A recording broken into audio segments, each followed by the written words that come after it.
Hello friends, Namaskaram. Let me ask you, is India becoming the world's next great tech superpower? In this video, we dive deep into the Amazon's monumental $48 billion investment, which is announced recently for India alone. Following a landmark meeting between Amazon CEO Andy Jassy and Prime Minister Narendra Modi, the tech giant has officially committed to massive capital injection between 2026 and 2030. We will actually break down where this money is actually going and how much is going to be used for expanding the AWS services in India. Let's go. $48 billion. Let that number sink in for a second. It's not just a budget, it's a massive tectonic shift in the global tech landscape.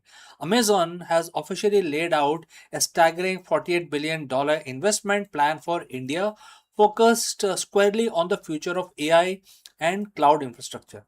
But why India and why now? Is this just about expanding data centers, or is there a bigger, deeper strategy at play? Today, we are pulling back the curtain on Amazon's massive roadmap to transform India into the world's next great AI powerhouse. We are going to break down where the money is going, what it means for the Indian economy, and most importantly, what it means for people like you and me. To understand the why, we have to look at the where. Over the last decade, India has evolved from being the back office of the world to becoming a global innovation hub. We are seeing a surge in startups, a massive pool of engineering talent, and digital first population that is hungry for AI solutions. Friends, if you have reached so far, please let me know the name of the city or country from where you are watching this video. Alright, now let's proceed further on our breakdown. Amazon, through its cloud arm AWS, already has footprint here, but this 48 billion commitment is a signal. It's Amazon saying that they aren't just here to do business, they are here to build the underlying architecture of India's digital future. This investment isn't just about throwing money at a problem, it's about infrastructure. It's about fiber optics, massive data centers, and the compute power required to run the next generation of generative AI models. If the AI is the engine of the 21st century, Amazon wants it to be the company building the fuel station all across Indian subcontinent. So let's get into the technicals here. Where does $48 billion go? A huge chunk of this is destined for the AWS infrastructure. We're talking about scaling up existing data centers in Mumbai and Hyderabad. If you have been following the tech space, you know that Hyderabad has quickly become a data center capital due to its affordable climate, power, power availability, and government support. But beyond the steel and concrete, it is about the AI stack. Amazon is deploying advanced hardware, custom chips, high speed networking gear to ensure that Indian startup can train LLM large language models locally. This is crucial. By keeping data sovereignty within the country, Amazon is making it easier for Indian fintechs, healthcare providers, and retail platforms to build AI applications that are compliant, fast, and secure. This isn't just about cloud storage anymore.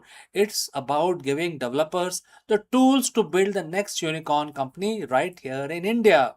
Critics often ask, what does this mean for the average person? Well, the projections are massive. We are looking at a roadmap that aims to support millions of jobs, everything from direct employment at data centers to indirect roles in logistics, software development, and AI research. Let's talk about the small business angle. Amazon is integrating AI tools to help the Kirana stores, the local mom and pop shops, digitize their operations. Imagine an AI powered supply chain that predicts exactly what a small shop in a remote village need to stock, and when that is the kind of efficiency $48 billion can buy today, and that is what they're aiming to do. This aligns perfectly with India's goal of becoming a developed nation, which is, in other words, Viksit Bharat. By investing in this digital backbone, the Amazon is essentially lowering the barrier to entry for Indian entrepreneurs to compete on a global stage. Now, I want to keep it real with you. A $48 billion plan sounds perfect on paper, but the reality is complex. We are talking about massive energy consumption to power these AI servers. We're talking about strict data protection regulation in India that are constantly evolving. There is also intense competition. Google, Microsoft, and homegrown Indian players are all fighting for the same market share. Amazon isn't alone in this race.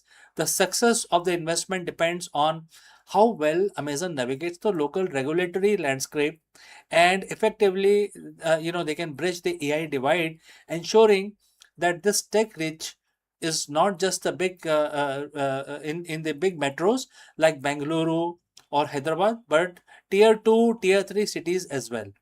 At the end of the day, Amazon's $48 billion move is a long term play. They are betting that India's digital economy will not just grow, it will explode. If they get this right, they aren't just selling cloud services, they are becoming the invisible foundation of the entire nation's digital infrastructure. So, friends, what do you think? Is $48 billion enough to make India the global leader in AI? Or there are hurdles we aren't talking about yet? Drop your comments below. I read each and every single one of you. You know that already. Don't forget to like this video if you learned something new, and hit that subscribe button to keep up with the future of the tech. I'm CK, and I will see you again in the next one. In a groundbreaking discovery, astronomers have captured a rare cosmic handshake. Two blazing quasars in the process of merging. Located billions of light years away, these luminous monsters are powered by supermassive black holes that are spiraling towards each other, destined to become a single, even more powerful and massive entity. What is going on here? Let us explore this further.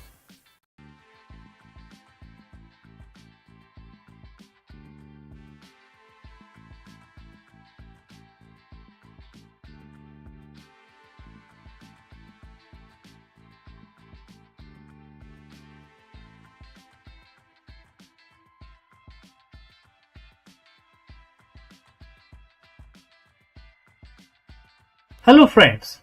Can the ancient wisdom solve the modern CEO's biggest challenge? In order to answer this question, we dive deep into Bhagavad Gita to explore why the state of Samadhi is becoming the ultimate North Star for the 21st century executive. In the area of market volatility and constant burnout, a leader's greatest asset isn't their strategy, it is their equanimity.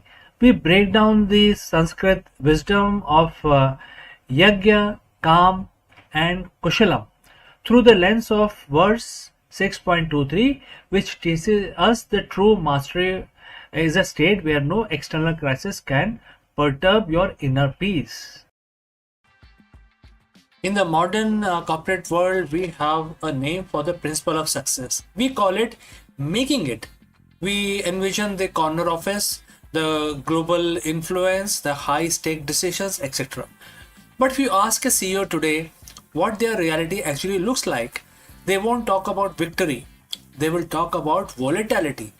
They will talk about the 3 a.m. anxiety, the black swan event, the crushing weight of responsibility for thousands of employees, and the constant noise of 24 by 7 market. Most leaders are living in a state of high functioning panic. But if I told you that 7,000 years ago, on a battlefield far removed from the glass skyscrapers, a solution was written for exactly this kind of pressure. Today we are looking at Bhagavad Gita, chapter 6, verse 23. We are going to explore why Samadhi, a term often reserved for monks in caves, is actually the most practical, competitive, and essential goal for the modern executive. So, friends, if you have reached this far, Please inform us from which city you have tuned in and in which language you're watching this video. This will help us determine the reach of our channel. Let's continue. Let's look at the text, verse 23 of chapter 6, and it says, quote starts, "Let it be known that the state of the severance from the union with the misery is called yoga. This yoga must be practiced with determination and an unprecedented mind." Now, let's unpack this first phrase, the severance from the union with misery. As a CEO, you often united with the outcome of your company. If the stock drops, you are miserable. If a competitor launches a better product, you are miserable again. Verse 23 suggests a state of yoga which we call samadhi, where that cord is cut. It isn't that the problem go away. It is that your union with the pain of those problems is severed. This is the state where the leader knows there is nothing greater left to achieve. It is about retirement. It's about reaching a level of internal mastery that makes external chaos irrelevant. The verse continues to explain that in this state, the practitioner is not perturbed by anything come what may. Think about the last crisis you faced. Did you react or did you respond? Well, reaction is emotional. It is driven by the fear of loss. Response is intellectual. It is driven by the samadhi, by clarity. For a CEO, being unperturbed is a superpower. Imagine a boardroom where everyone is losing their head because of the quarterly mess. The leader who has mastered Gita 6.23 sit in the center of the storm. They aren't cold or indifferent.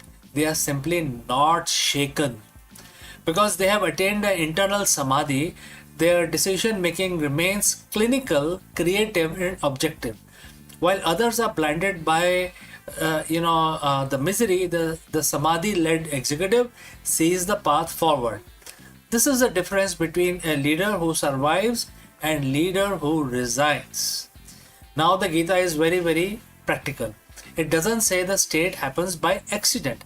It says the state is achieved only by practicing yoga with determination and optimism.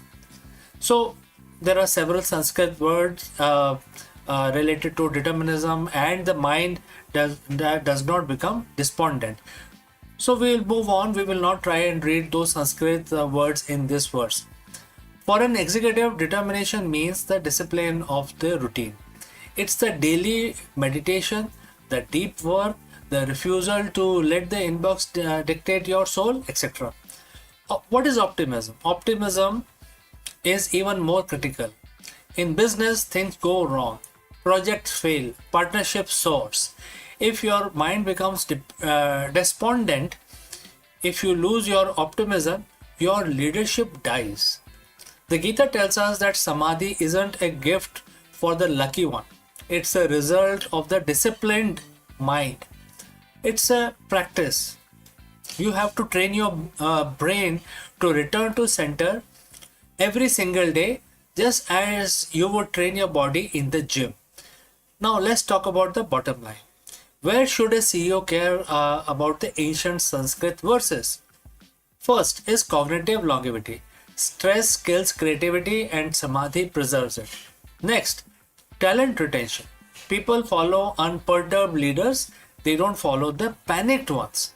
Third, risk management. When you are free from misery, you don't make desperate, high risk gambles to save your ego. You make calculated moves to grow the vision. In the past, we thought the goal of an executive was more market, more share, more revenue, more accolades. But the Gita suggests that the new executive goal is actually enough. When you reach a state where you know there is nothing greater left to achieve, internally you paradoxically become more effective at achieving things externally. You are no longer hungry and desperate. You are focused and formidable. So as we close this lesson from chapter 6 verse 23, I leave you with a challenge. Look at your calendar for the next week. how much of it is dedicated to the union with misery, the firefighting, the stressing and reacting, and how much is dedicated to severance, the practice of finding your center. The corner office was never meant to be a cage of anxiety, it was meant to be a seat of wisdom. Practice with determination, lead with optimism, and find the state of samadhi where, come what may, you remain the master of your own soul. Thanks for listening, friends. If you have any question or any suggestions, kindly send us a message in the message section below. Before I close this session, a word about our affiliate partner. Stop settling for a good enough video. If your built-in laptop camera looks like a grainy mess, it is time for an upgrade. Want to instantly level up your video presence? I like to present the Lenovo Performance FHD webcam. This is a game changer for your desktop setup. Technically, this is packed. It has a very sensitive RGB sensor, very crisp photographs it takes. Also comes with two microphones on board, which helps you to record very clear voice in stereophonic format. And these microphones are very sensitive. You can actually move away from the camera up to 2 meters, and these microphones will pick up your voice without any problem. This is a very strong piece. This is very sturdy. Comes with tripod ready. Comes with a very long leash, so it gives you a lot of flexibility to place the webcam wherever you want to keep in your studio. And also it has a swivel base, which is also very handy. So if you want to basically level up your game and you want to pick up this camera at a discount, please click on the link here or scan the QR code. Now let's get back to our video.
Friends, a very big question that we want to address today is, are we alone or are we just being watched?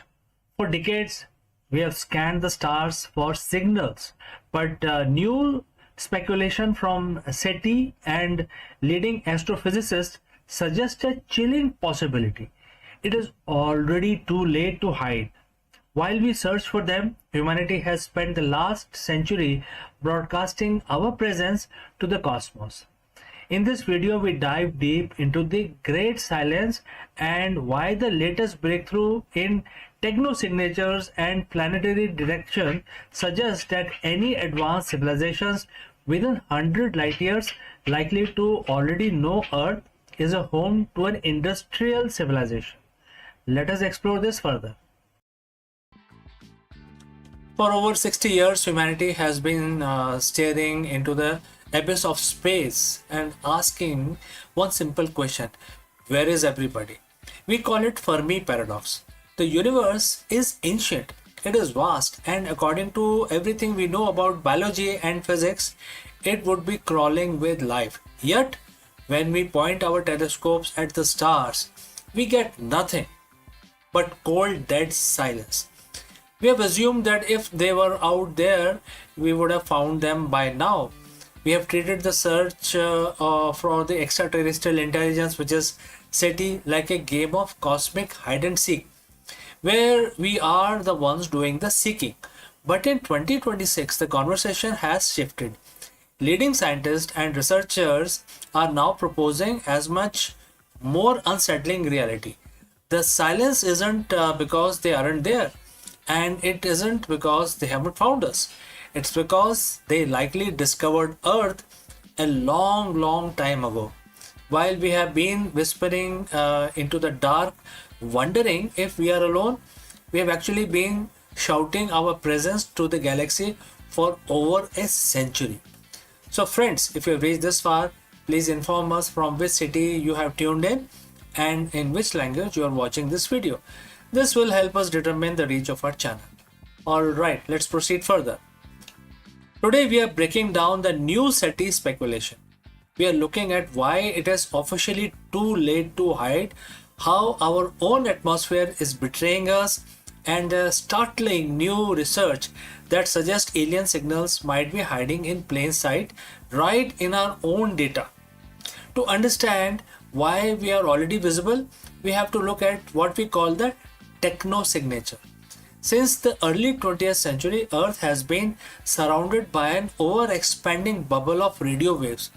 This radio bubble is now over 200 light years wide.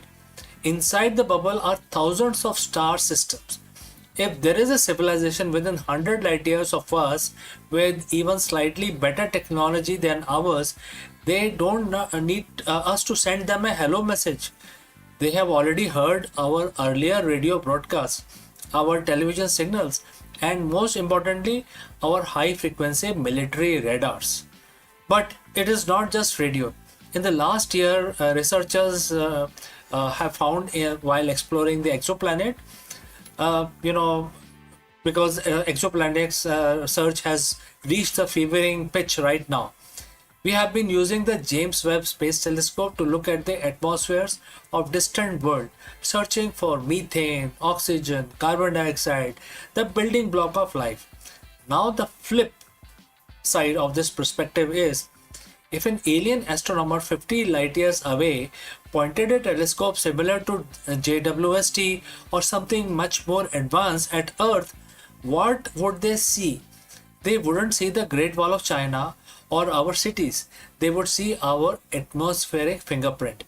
They would see a planet with an atmosphere is in chemical disequilibrium.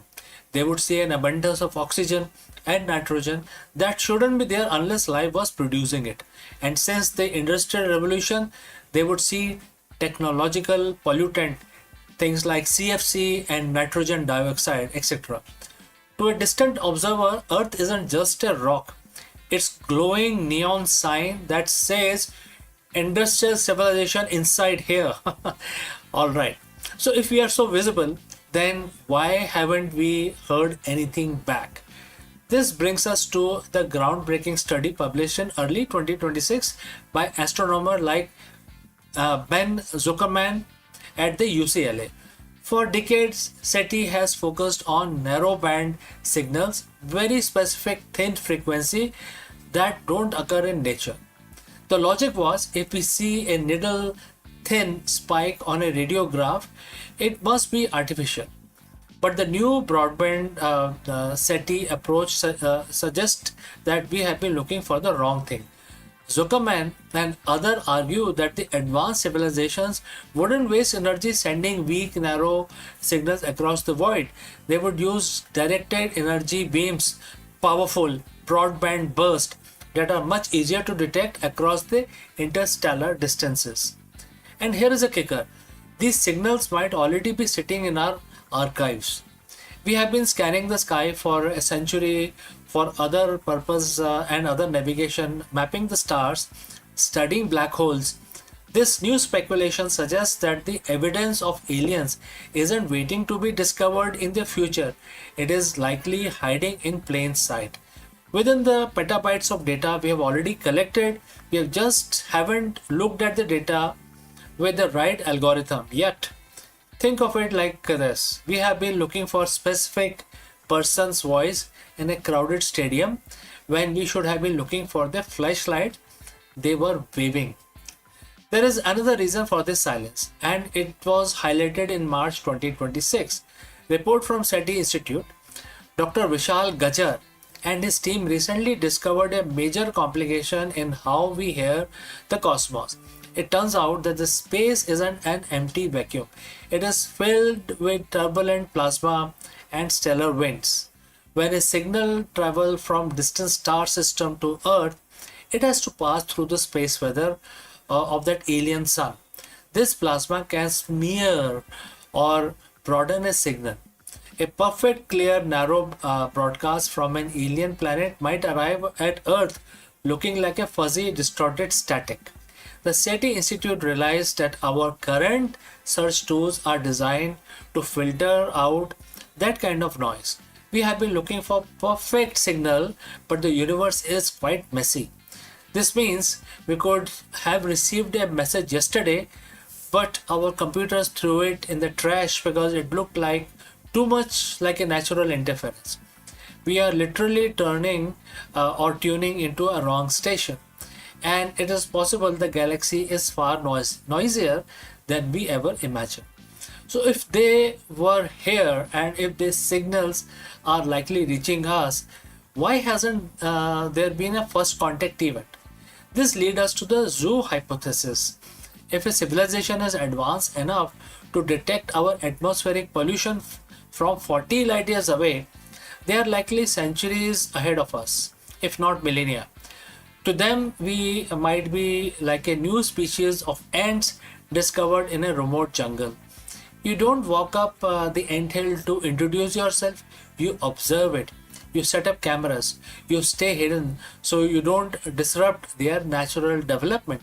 But as our technology improves, as we launch the Nancy Grace Roman telescope and the Habitable World Observatory, we are becoming harder to ignore. We are starting to build our own cameras to look back at them. In April 2026, SETI Institute launched a Discover Future Lab. Their mission was to prepare humanity for the human dimensions of discovery. They aren't just asking how to find life anymore, they're asking what happens next. Because the consensus is changing, first contact might not be a signal we receive, but a realization we find in our own backyard. We used to think universe was a vast empty desert and we are lone campfire in the middle of the night, but the science of 2026 tells a different story. The desert is full of life and our campfire has been blazing signal fire over 100 years. Whether it is through leaked radio waves, chemical signatures in our cloud, or the broadband beams we haven't decoded yet, the great silence is starting to feel less like an absence of life and more like a waiting room. The question isn't, are we alone? anymore. The question is, when they finally decide to answer, will we be ready to listen? So friends, thanks for watching this deep dive into the new frontier of SETI.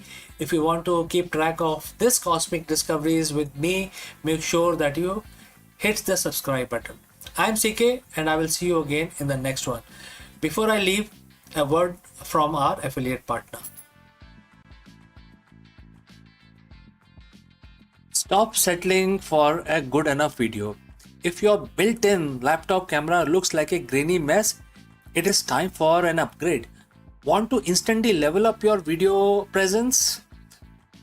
I like to present the Lenovo Performance FHD webcam. This is a game changer for your desktop setup. Technically, this is packed. It has a very sensitive RGB sensor, very crisp photographs it takes. Also comes with two microphones on board, which helps you to record very clear voice in stereophonic format. And these microphones are very sensitive. You can actually move away from the camera up to 2 meters and these microphones will pick up your voice without any problem. This is a very strong piece. This is very sturdy. Comes with tripod ready. Comes with a very long leash, so it gives you a lot of flexibility to place the webcam wherever you want to keep in your studio. And also it has a swivel base, which is also very handy. So if you want to basically level up your game and you want to pick up this camera at a discount, please click on the link here or scan the QR code. Now let's get back to our video.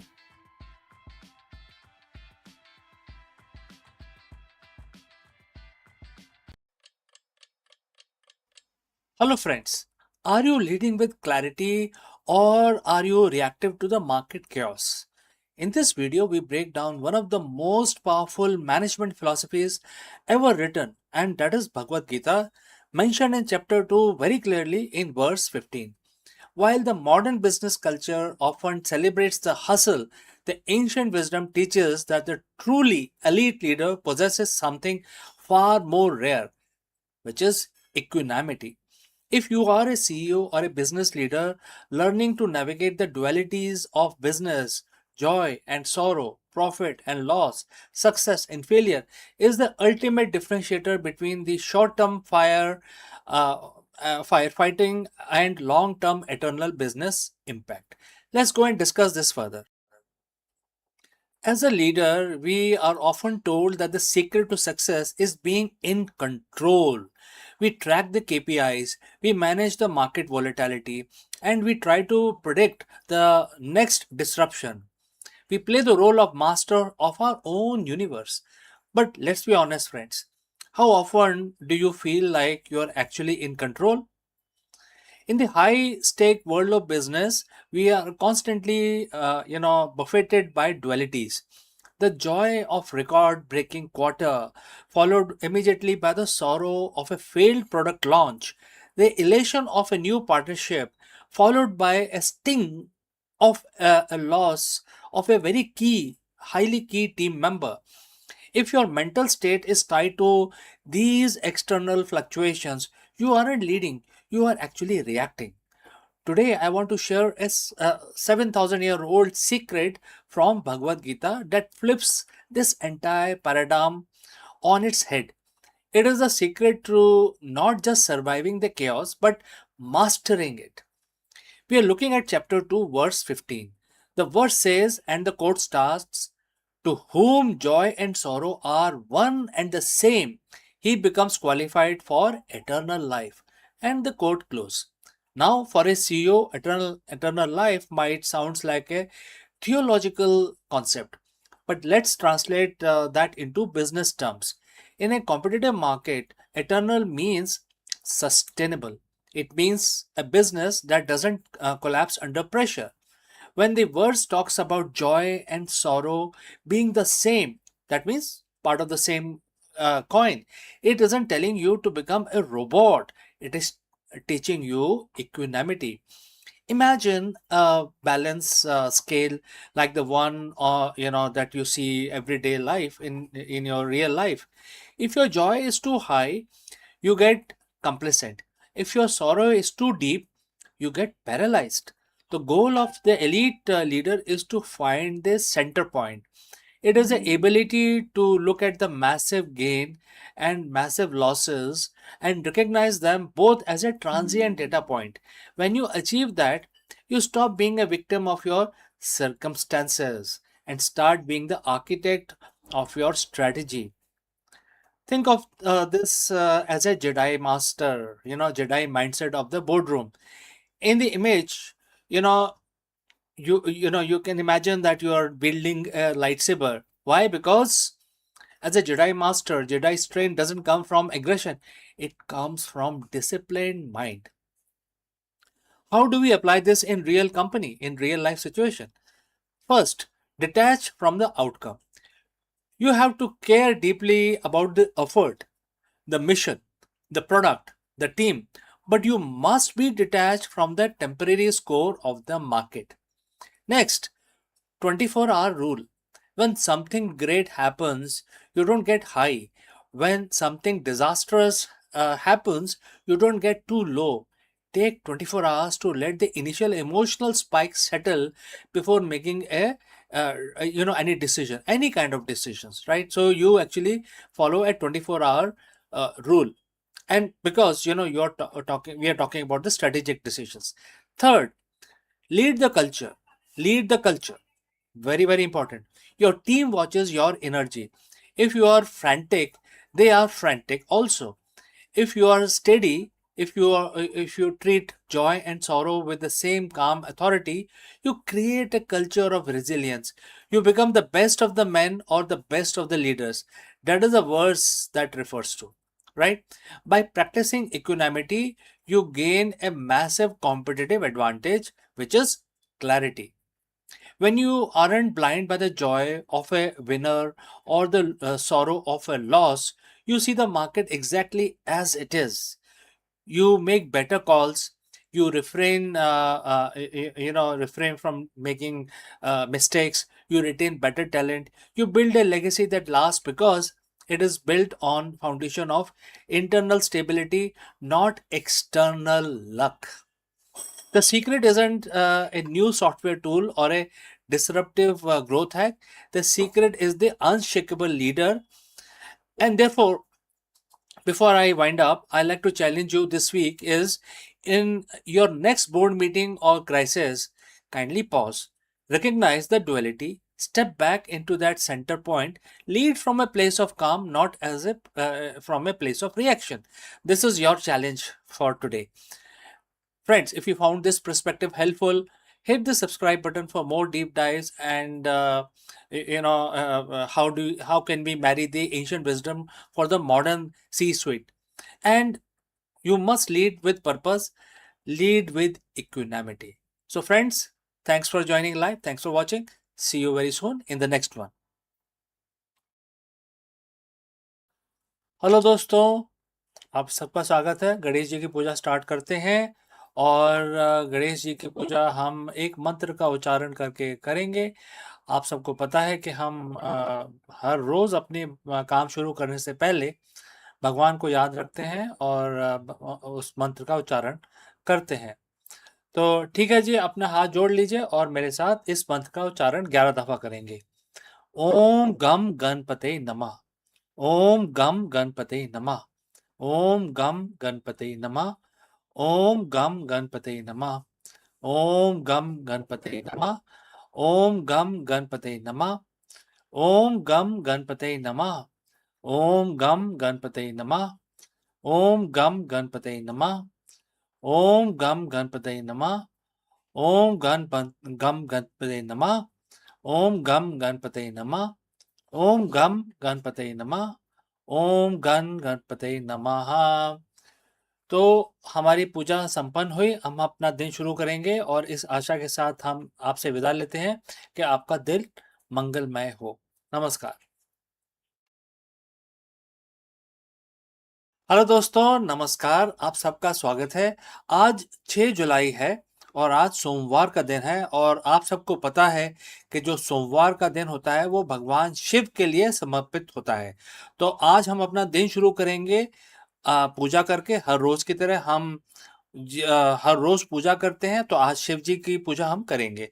हर रोज की तरह हम जैसे पूजा करते हैं, मंत्र का उच्चारण करते हैं, तो ये काउंटर मैं यूज करता हूँ। आप जैसे आपको सहूलियत हो, जैसे आपको अच्छा लगे, आप माला का इस्तेमाल कर सकते हैं और आप मन में भी गिन सकते हैं। लेकिन हमारा जो मंत्र है वो 11 दफा करना है, तो आज हम महामृत्युंजय का जाप करेंगे 11 दफा। तो ध्यान रहे, इस चीज का आप अच्छी तरह पालन करें, भगवान शिव का ध्यान कर लें, हाथ जोड़ के नमन कर लें। और अब हम अपना पाठ शुरू करते हैं, महामृत्युंजय का मंत्र। ठीक है, ऑल राइट। ओम त्र्यंबकं यजामहे सुगंधिं पुष्टिवर्धनम् उर्वारुकमिव बन्धनान् मृत्योर्मोक्षीयमामृतात् सद्यो जातं प्रपागामि भगवन् मृत्युं जय शिवम् आवाहयामि। ओम त्र्यंबकं यजामहे सुगंधिं पुष्टिवर्धनम् उर्वारुकमिव बन्धनान् मृत्योर्मोक्षीयमामृतात् सद्यो जातं प्रपागामि भगवन् मृत्युं जय शिवम् आवाहयामि। ओम त्र्यंबकं यजामहे सुगंधिं पुष्टिवर्धनम् उर्वारुकमिव बन्धनान् मृत्योर्मोक्षीयमामृतात् सद्यो जातं प्रपागामि भगवन् मृत्युं जय शिवम् आवाहयामि। ओम त्र्यंबकं यजामहे सुगंधिं पुष्टिवर्धनम् उर्वारुकमिव बन्धनान् मृत्योर्मोक्षीयमामृतात् सद्यो जातं प्रपागामि भगवन् मृत्युं जय शिवम् आवाहयामि। ओम त्र्यंबकं यजामहे सुगंधिं पुष्टिवर्धनम् उर्वारुकमिव बन्धनान् मृत्योर्मोक्षीयमामृतात् सद्यो जातं प्रपागामि भगवन् मृत्युं जय शिवम् आवाहयामि। ओम त्र्यंबकं यजामहे सुगंधिं पुष्टिवर्धनम् उर्वारुकमिव बन्धनान् मृत्योर्मोक्षीयमामृतात् सद्यो जातं प्रपागामि भगवन् मृत्युं जय शिवम् आवाहयामि। ओम त्र्यंबकं यजामहे सुगंधिं पुष्टिवर्धनम् उर्वारुकमिव बन्धनान् मृत्योर्मोक्षीयमामृतात् सद्यो जातं प्रपागामि भगवन् मृत्युं जय शिवम् आवाहयामि। ओम त्र्यंबकं यजामहे सुगंधिं पुष्टिवर्धनम् उर्वारुकमिव बन्धनान् मृत्योर्मोक्षीयमामृतात् सद्यो जातं प्रपागामि भगवन् मृत्युं जय शिवम् आवाहयामि। ओम त्र्यंबकं यजामहे सुगंधिं पुष्टिवर्धनम् उर्वारुकमिव बन्धनान् मृत्योर्मोक्षीयमामृतात् सद्यो जातं प्रपागामि भगवन् मृत्युं जय शिवम् आवाहयामि। ओम त्र्यंबकं यजामहे सुगंधिं पुष्टिवर्धनम् उर्वारुकमिव बन्धनान् मृत्योर्मोक्षीयमामृतात् सद्यो जातं प्रपागामि भगवन् मृत्युं जय शिवम् आवाहयामि। ओम त्र्यंबकं यजामहे सुगंधिं पुष्टिवर्धनम् उर्वारुकमिव बन्धनान् मृत्योर्मोक्षीयमामृतात् सद्यो जातं प्रपागामि भगवन् मृत्युं जय शिवम् आवाहयामि। ओम नमः शिवाय, ओम नमः शिवाय, ओम नमः शिवाय। तो दोस्तों, आज हमारा पूजा हमारी समाप्त हुई। अब हम अपना दिन शुरू कर सकते हैं। तो आपका दिन और आपका हफ्ता सप्ताह अच्छा बीते, मंगलमय हो, इसी कामना के साथ अब हम आपसे विदा लेते हैं, लेकिन जल्दी ही मिलते हैं दूसरे वीडियो में। धन्यवाद।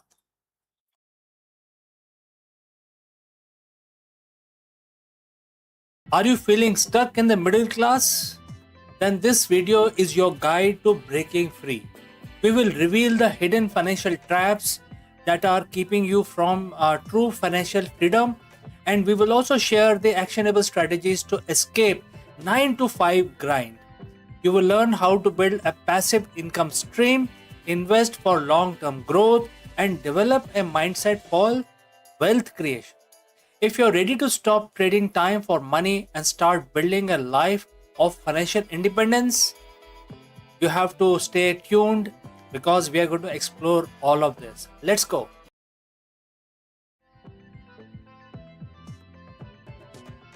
Hello, everyone, and welcome back to the channel. Look, let's be honest for a moment. Are you tired? Tired of endless cycles? the 9 to 5 grind, the bills piling up, the feeling that no matter how hard you work, you are just, trading through these waters. You might be even earning a decent income, but somehow true financial freedom feels like a distant dream. The feeling, my friend, is what I call the middle class trap.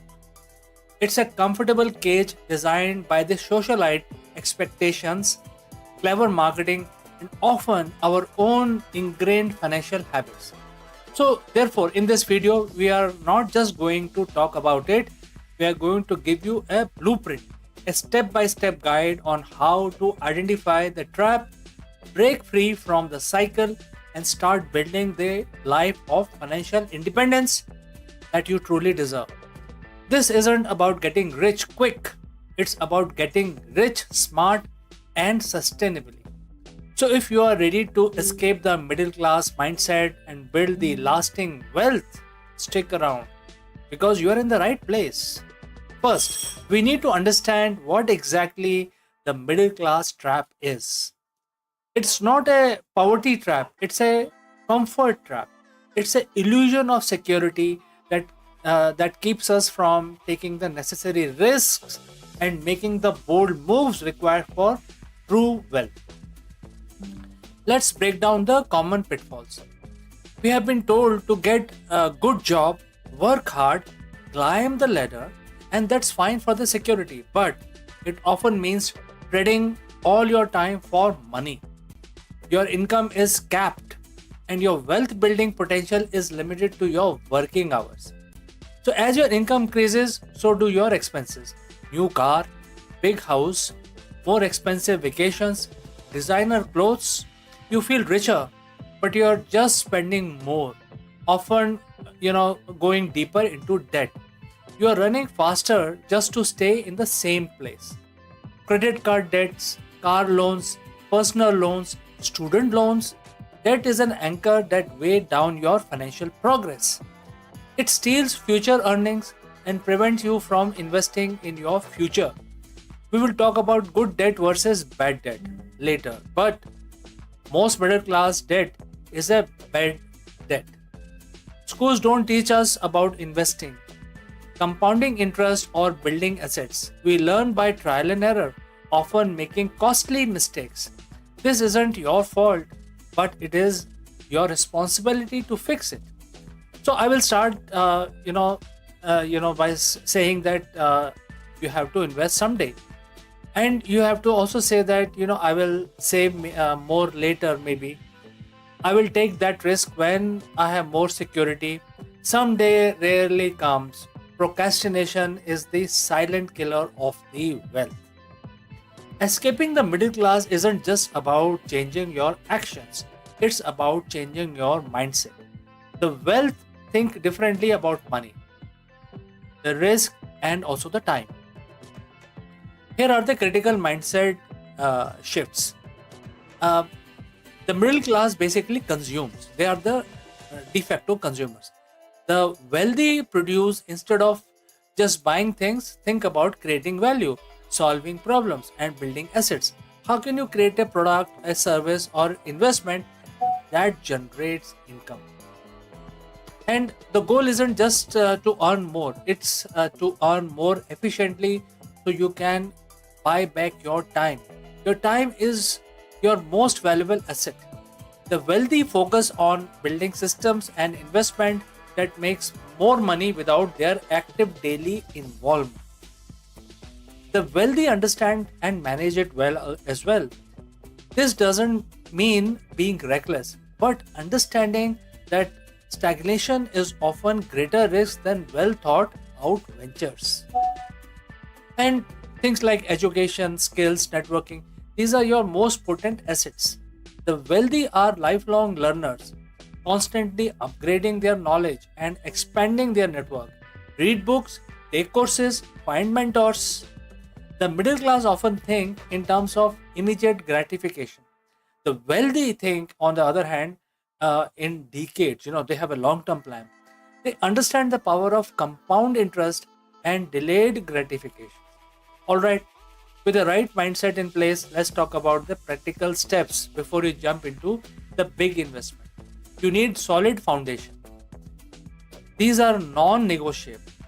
You can't control what you don't measure. Know exactly where every dollar goes. Use apps, spreadsheet, whatever works for you. This isn't about restrictions, it's about awareness and control. So, where are the actionable tips? Well, download a budgeting app or create a simple spreadsheet today. So, credit card debt, personal loans, if you have, pay it off aggressively. Every dollar you spend on interest is a dollar you can't invest in your future. Use the debt snowball or debt avalanche method to clear all of these. Aim for 3 to 6 months of living expenses in a separate, easily accessible savings account. This is your safety net, preventing you from going back into debt when unexpected life events happen. While cutting expenses is crucial, there is a limit. There is no limit on how much you can earn. There is a limit on how much you can cut, but there is no limit on how much you can earn. So, alright, are you getting paid what you are worth? Research market rates, build your case and ask for raises. Invest in courses or certification that makes you more valuable in your current job or open doors to higher paying roles. Explore ways to make extra money outside your 9 to 5 job. Things like freelancing, consulting, online businesses. These are not just extra cash, they are training ground for entrepreneurship. Pay yourself first. Let us automatic set up an automatic transfer from your checking to your savings and investment accounts before you have a chance to spend it all. So you basically park your money and then you get over the urge of spending more. All right. So once your foundation is solid, it is time to shift your focus from solely earning money to having your money work for you. This is where the wealthy truly separate themselves. These are low cost, diversified, and hands off way to invest in the entire market, perfect for a long term growth. Max out these tax advantaged retirement accounts. The tax benefits are immense, and time is your biggest ally with compounding. Buy properties and rent them out for passive income and appreciation. This often requires more capital and effort, but can be very rewarding. The way to invest in real estate without directly owning property is also you must explore. More liquid, less management intensive, and that is the property of the investment that you're seeking. This is arguably the fastest way to build significant wealth. Whether it is a brick or mortar or an online business, it gives you control, scalability, and uncapped income potential. E commerce, content creation, consulting, digital products, low overhead, global reach, some of the ideas that I can throw right now. So, there you have it, a comprehensive blueprint to escape the middle class trap and building the financial freedom you have been dreaming of. This journey isn't easy and it won't happen overnight. There will be a challenge, there may be setbacks and moments of doubt. But remember this, you are capable. You have the power to change your financial destiny. It starts with decision. A decision to stop accepting the status quo, to take control, and to build a life on your own terms.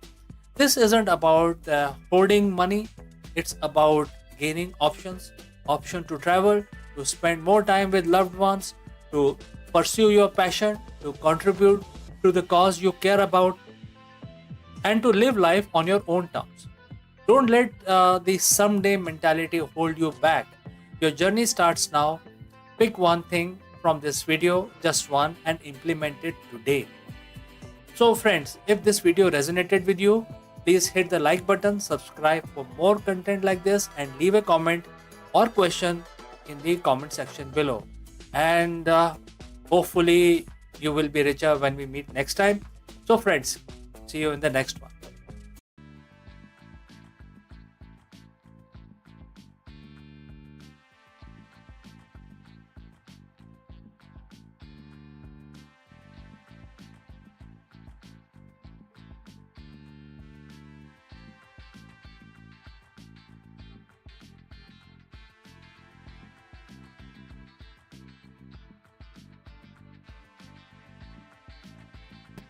Hello, friends. India and Netherlands have officially leveled up their relationship, announcing a massive strategic partnership focused on trade, innovation, and the most importantly, semiconductors. With the Netherlands being home to ASML, the backbone of global chip making, and India rapidly becoming a global tech manufacturing powerhouse, this super alliance is set to rewrite the rules of global supply chain. Therefore, in this video, we break down exactly what this partnership means, why semiconductors are at the heart of it, and how it impacts the global trade, technology, and geopolitics. Let's go. Imagine a world where future of the artificial intelligence, global trade, and the brain power behind the smartphone is entirely reshaped overnight. It's not a sci-fi movie, it's happening right now. We are officially witnessing the birth of a new global tech superpower alliance.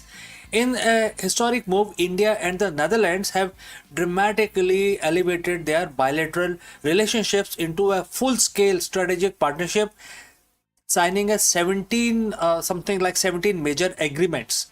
Now, why does this matter to you or me? Because at the very absolute center of this massive deal is something that entire world is fighting over, and that is semiconductors.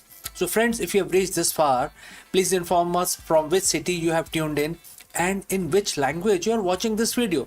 This will help us determine the reach of our channel. Alright, let's move forward. The Netherlands is the undisputed gatekeeper of the global chip manufacturing technology.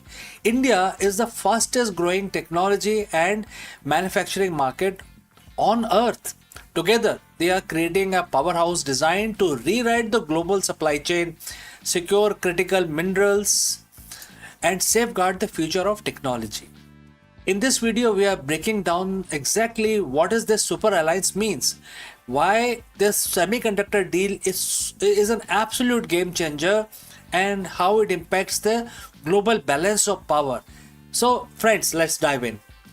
B-roll of automated robotic arms handling silicon wafer. Sometimes you see this and you try to imagine this. To understand why this alliance is such a big deal, we have to look at what's under the hood. The semiconductor mega deal. Right now, the world runs on microchips. They are in your car, your phone, your medical equipment, and your military defense systems, but making them is incredibly difficult, and the supply chain is dangerously concentrated. Enter the Netherlands. The Dutch house, a tech juggernaut called ASML, is the only company in the world capable of making the extreme ultraviolet or EUV lithography machines required to print the most advanced microchips on earth. Without the Dutch tech, the global tech industry effectively grinds to a halt. Enter India now.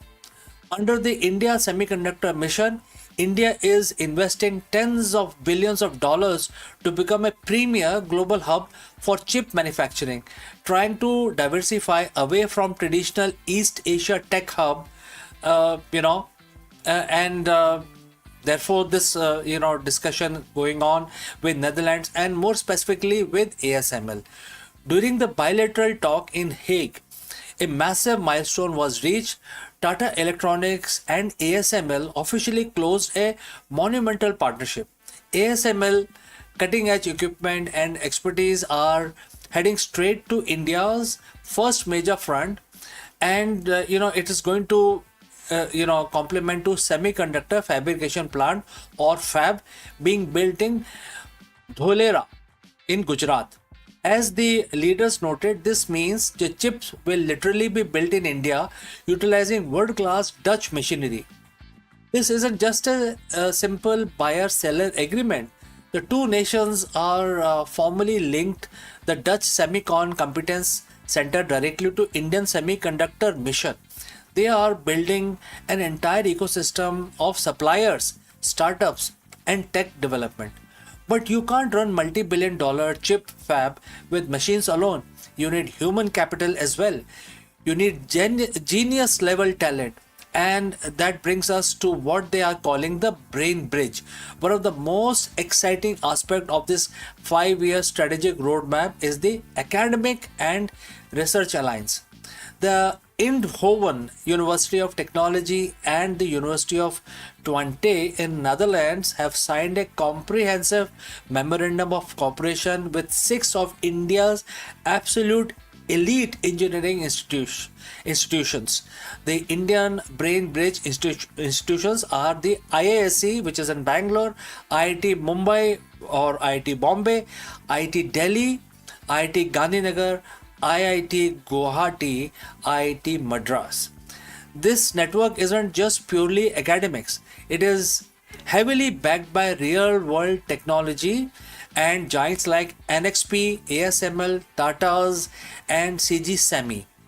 And therefore, this is a very big deal. At exactly the same time, they have signed a massive mobility and migration cooperation pact as well. What does this mean in plain English?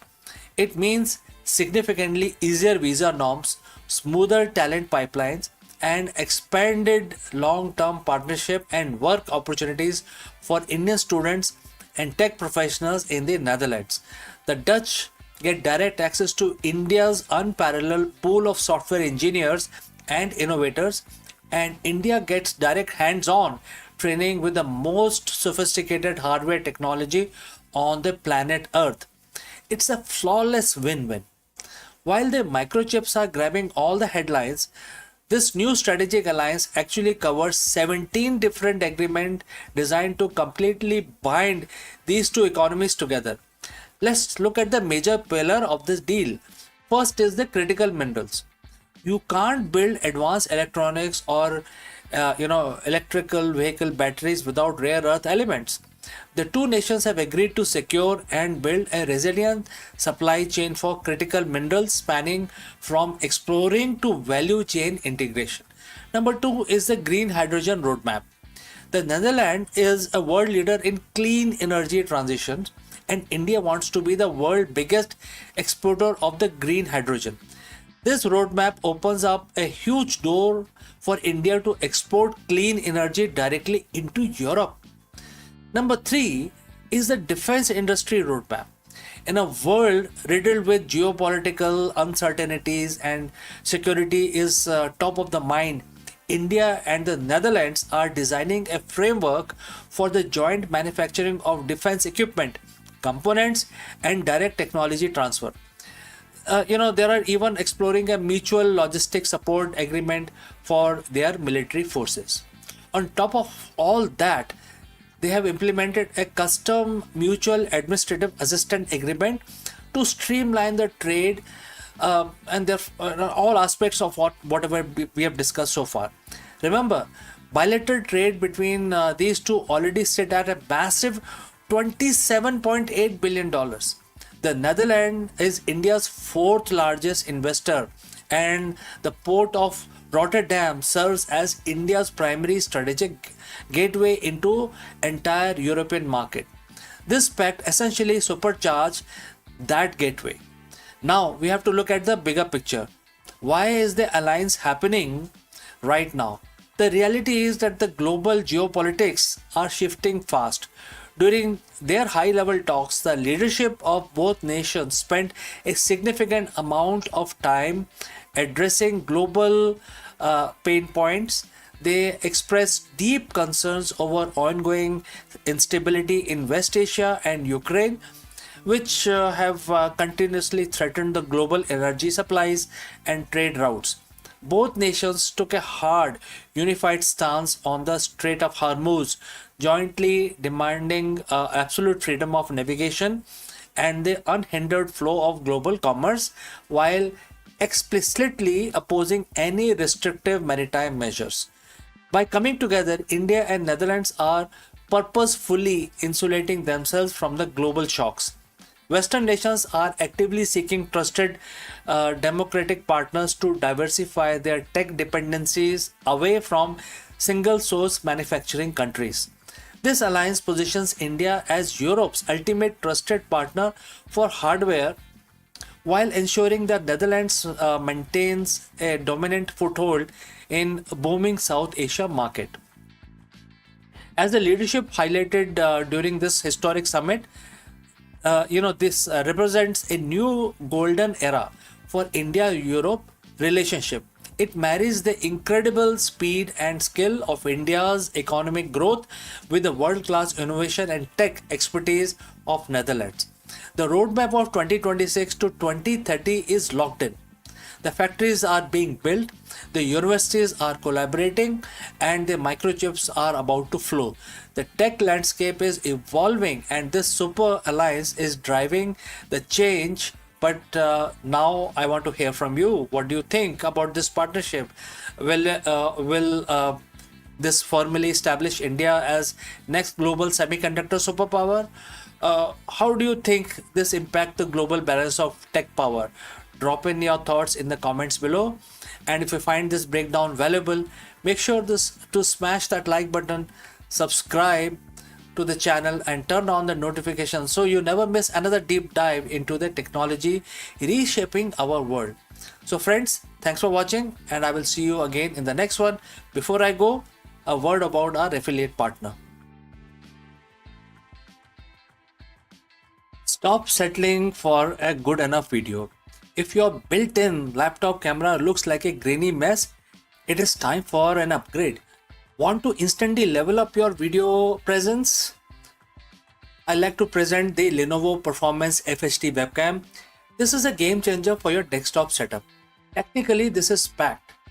It has a very sensitive RGB sensor, very crisp photographs it takes. Also comes with two microphones on board, which helps you to record very clear voice in stereophonic format.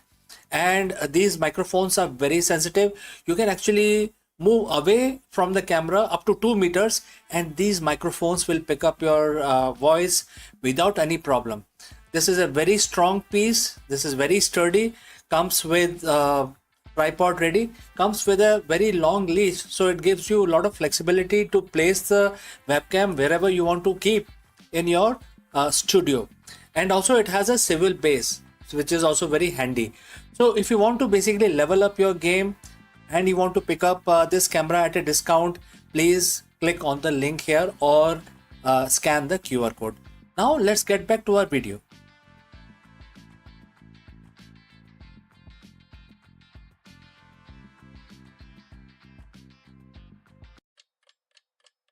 Engines of tomorrow are no longer bound by a single choice. They whisper efficiency and roar with power, and all from the same stream of fuel. The new two-in-one propulsion system is not just a hardware. It is a promise of a lighter spacecraft, smarter journey, and future where Mars feel closer than ever. So let's find out more about this. In the quiet laboratories where the engineers dream of carrying humanity farther than ever before, a new kind of engine hums with the promise. It is not a single thruster, but a simple upgrade. And also not a simple upgrade. That's what I want to just tell you and inform you. It is a kind of hybrid marvel, and in which is a two-in-one propulsion system that can feed monopropellant fuel into both electrical and chemical thrusters. This duality, elegant in its simplicity, and you may soon redefine how we journey to Mars and beyond. So, for decades, the spacecraft designers have wrestled with the dilemma. Chemical thruster provide raw power and the brute force needed for liftoff and the orbital insertion and the quick maneuvers. The electric thruster, by contrast, offer efficiency, sipping fuel slowly while delivering steady acceleration over long voyage. So mission to Mars have always required a compromise. Carry both system, doubling mass and complexity, or sacrifice flexibility. This new breakthrough actually dissolved that compromises.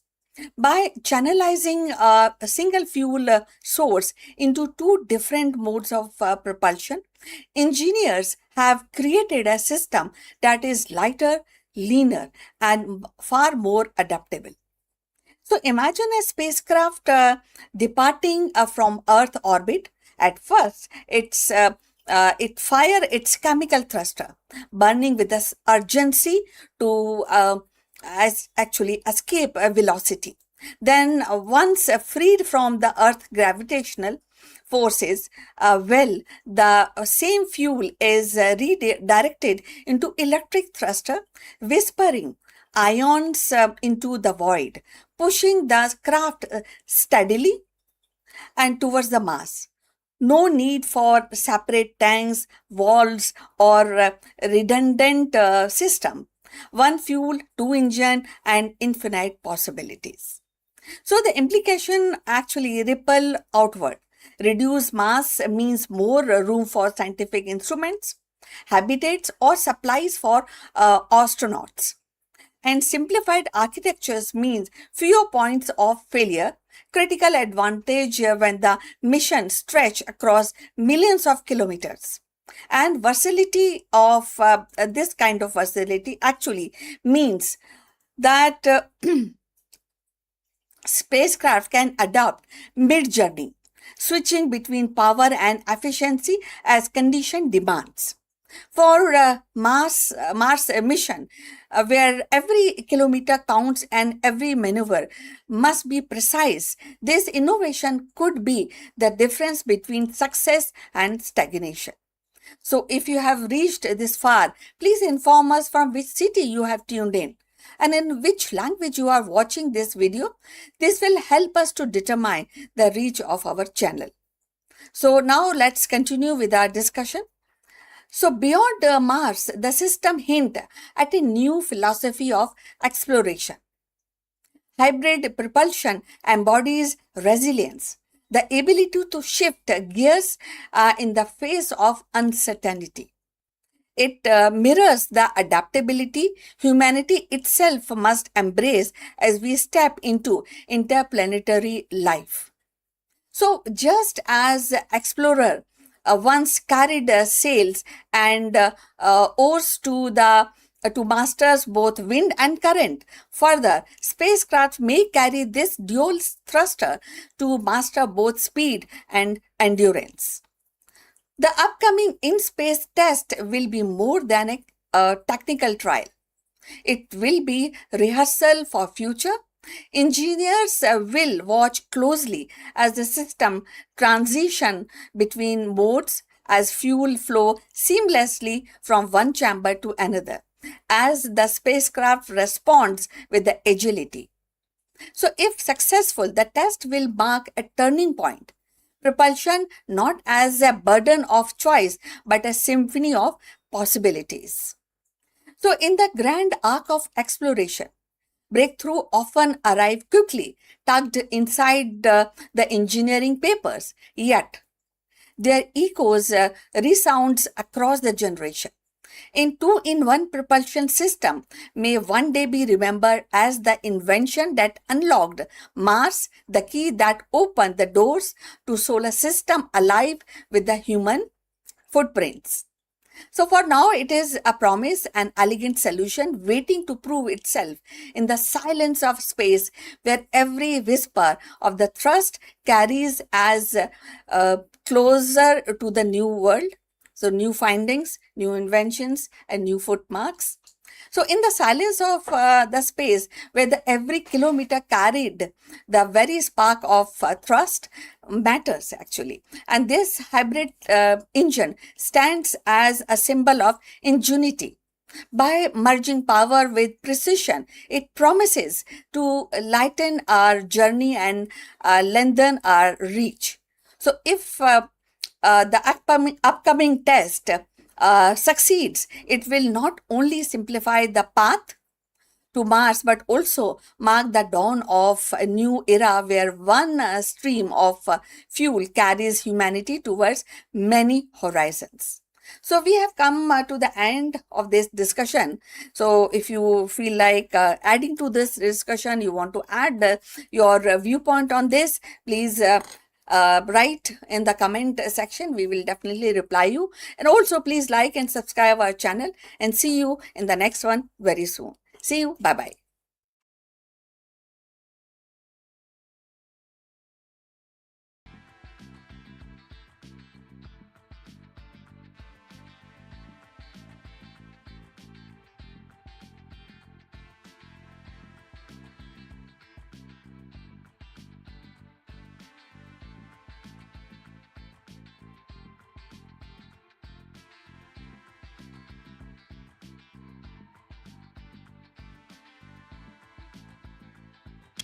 Friends, let us stop wasting 40% of our marketing budget on fragmented workflows. By applying the Vedic mathematical sutras to your B2B strategy, we can build a self-optimizing engine that eliminates creative friction instantly. Watch in this video how this ancient algorithm precision transforms erratic production into a predictable high velocity output architecture, delivering absolute operational excellence. So today we are going to break down why this modern marketing is failing to convert, and how the principles of mental agility, pattern recognition, and radical simplification can be applied to our business objectives. Discover how to move from brute force marketing to high speed strategic precision. Most B2B content strategy fail because they lack the geometric precision. We are re-engineering pipeline using the workflow to turn our production cycle into high-speed scaling engines. If you demand immediate ROI and move from chaotic cycles to predictable high-volume architecture, this synthesis of ancient math and modern distribution is your unfair advantage. Let's go and discuss this further. To build a self-optimizing scaling engine, a leader must shift from managing daily tasks to designing a point of reference system that functions with strategic precision. Drawing inspirations from the Shrestha, which is the distinguished individual who set the standard for others to follow in business. The goal is to create a hierarchy of consciousness where decisions making is rooted beyond the simple data and intellect. By integrating principles like nishkam karma or action without desire for results, a CEO can focus on dedicated performance of duties and the structural integrity of the firm while detaching their emotional self-worth from fluctuating marketing outcomes. This approach leverages the same mental agility found in the ancient computational logic to strip away the noise of the modern complexity, allowing the business to scale through radical simplification and high-speed strategic alignment. So friends, if you have reached this far, please inform us from which city you have tuned in and in which language you are watching this video. This will help us determine the reach of our channel. Now let's proceed further. Most B2B leaders are trapped in the platform adoption cycle. You create one great insight, then spend 10 hours manually watering it down for LinkedIn, another 5 for your YouTube, and 3 more for email, newsletter, etc. It's a brute force scaling, and that is why your growth feels like a heavy lift. Today we are basically borrowing a principle from Vedic math to fix this. It is called the let me translate in English. It says by one more than the previous one. So in math, it's a shortcut for squaring numbers. In strategy, it is the formula for a self-optimizing scaling engine. The formula doesn't start with content. It starts with a core strategic insight. Think of this like a base 10. In Vedic logic, you don't recreate the number every time you square it. You simply look at what comes before and add 1 to it. Your first step is to identify your Shrestha insight, which is the distinguished point of reference that defines your expertise. If you are a business consultant, your insight isn't how to sell, it might be the hierarchy of decision making. Once this core is solidified, we stop creating and start recursing. And here is how we apply the formula, which is insight plus one. Instead of manual adaptation, you build a recursive system. And there are certain steps here. Step one is your core video or article is the previous one, right? That means you need to work on plus one part of it.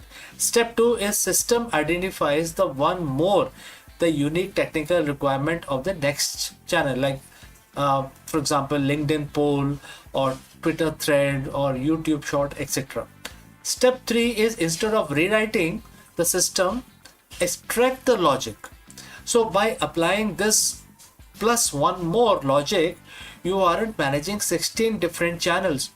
You are managing one engine that views each channel as a simple mathematical iteration of the original truth. And this is the Nishkam Karm in marketing. You focus on the dedicated performance of the core duty, and the result across the 16 channels become a calculated byproduct. So why 16? In Vedic math, we often work with 16 sutras. Imagine your scaling engine is a 4 by 4 grid, and so there are several things you can do actually with this. First is direct professionals can things like LinkedIn, newsletter, white paper, etc. You can also start working on the visual impact, which includes YouTube campaigns, Instagram, SlideShare, etc. You should also look at the real-time engagement like Twitter, threads, webinars, or internal slash secondary initiatives like employee advocacy, client portals, and podcast. When the formula is automated using agentic AI or standardized framework, the engine takes your single core insight and calculates the one more needed for all 16 platforms simultaneously. You move from being a content creator to a strategic point of reference. The result is radical simplification. You stop being paralyzed by the outcome across every platform and start trusting the mathematical precisions of your system. You are no longer adapting to platforms. The platforms are adapting to your logic. And that is how you build a self-optimizing engine that scales while you focus on the next big shift. So in 2026, shift towards algorithmic oversight model makes a transition from manual content moderation to high speed point of reference system that prioritize total brand integrity.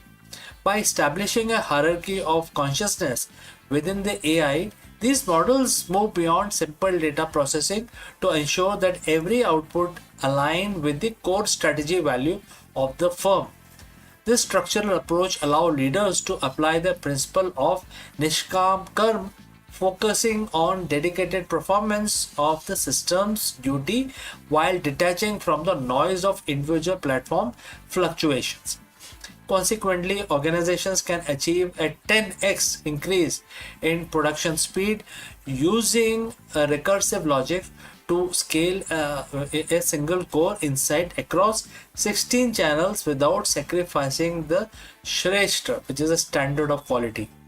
This radical simplification effectively dismantles the complexity trap, transforming the CEO's role from the bottleneck of the manual approval to the architect of self-optimizing engines.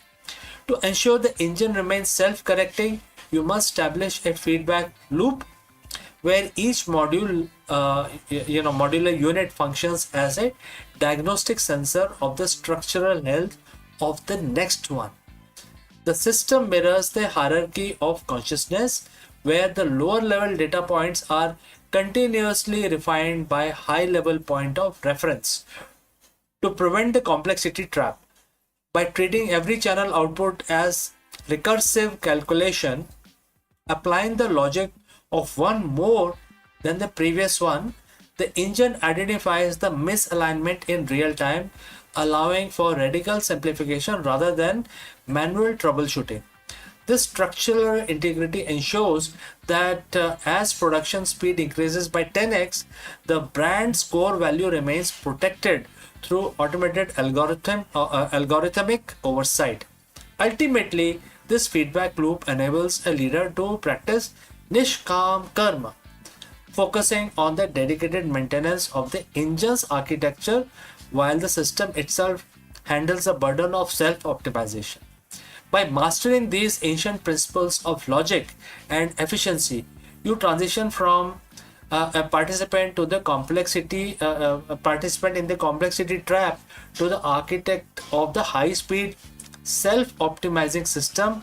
And this approach ensures the strategic growth is not just rapid but also rooted in the structural integrity and precision required for the 2026 landscape. As you implement the Vedic engine, you fulfill the role of the Shrestha, establishing a point of reference that defines the standards for the global B2B excellence. Focus on the dedicated performance of the system and let the calculated results across your 16 channels speaks for themselves. So friends, we have come to the end. I am CK, and if you have any questions, please do not hesitate to send it across in the comment section below. I'd love to hear from you and address any query, any opinion as well. See you in the next one. Before I close this session, a word about our affiliate partner. Stop settling for a good enough video. If your built-in laptop camera looks like a grainy mess, it is time for an upgrade. Want to instantly level up your video presence? I like to present the Lenovo Performance FHD webcam. This is a game changer for your desktop setup. Technically, this is packed. It has a very sensitive RGB sensor, very crisp photographs it takes. Also comes with two microphones on board, which helps you to record very clear voice in stereophonic format. And these microphones are very sensitive. You can actually move away from the camera up to 2 meters and these microphones will pick up your voice without any problem. This is a very strong piece. This is very sturdy. Comes with tripod ready. Comes with a very long leash, so it gives you a lot of flexibility to place the webcam wherever you want to keep in your studio. And also it has a swivel base, which is also very handy. So if you want to basically level up your game and you want to pick up this camera at a discount, please click on the link here or scan the QR code. Now let's get back to our video.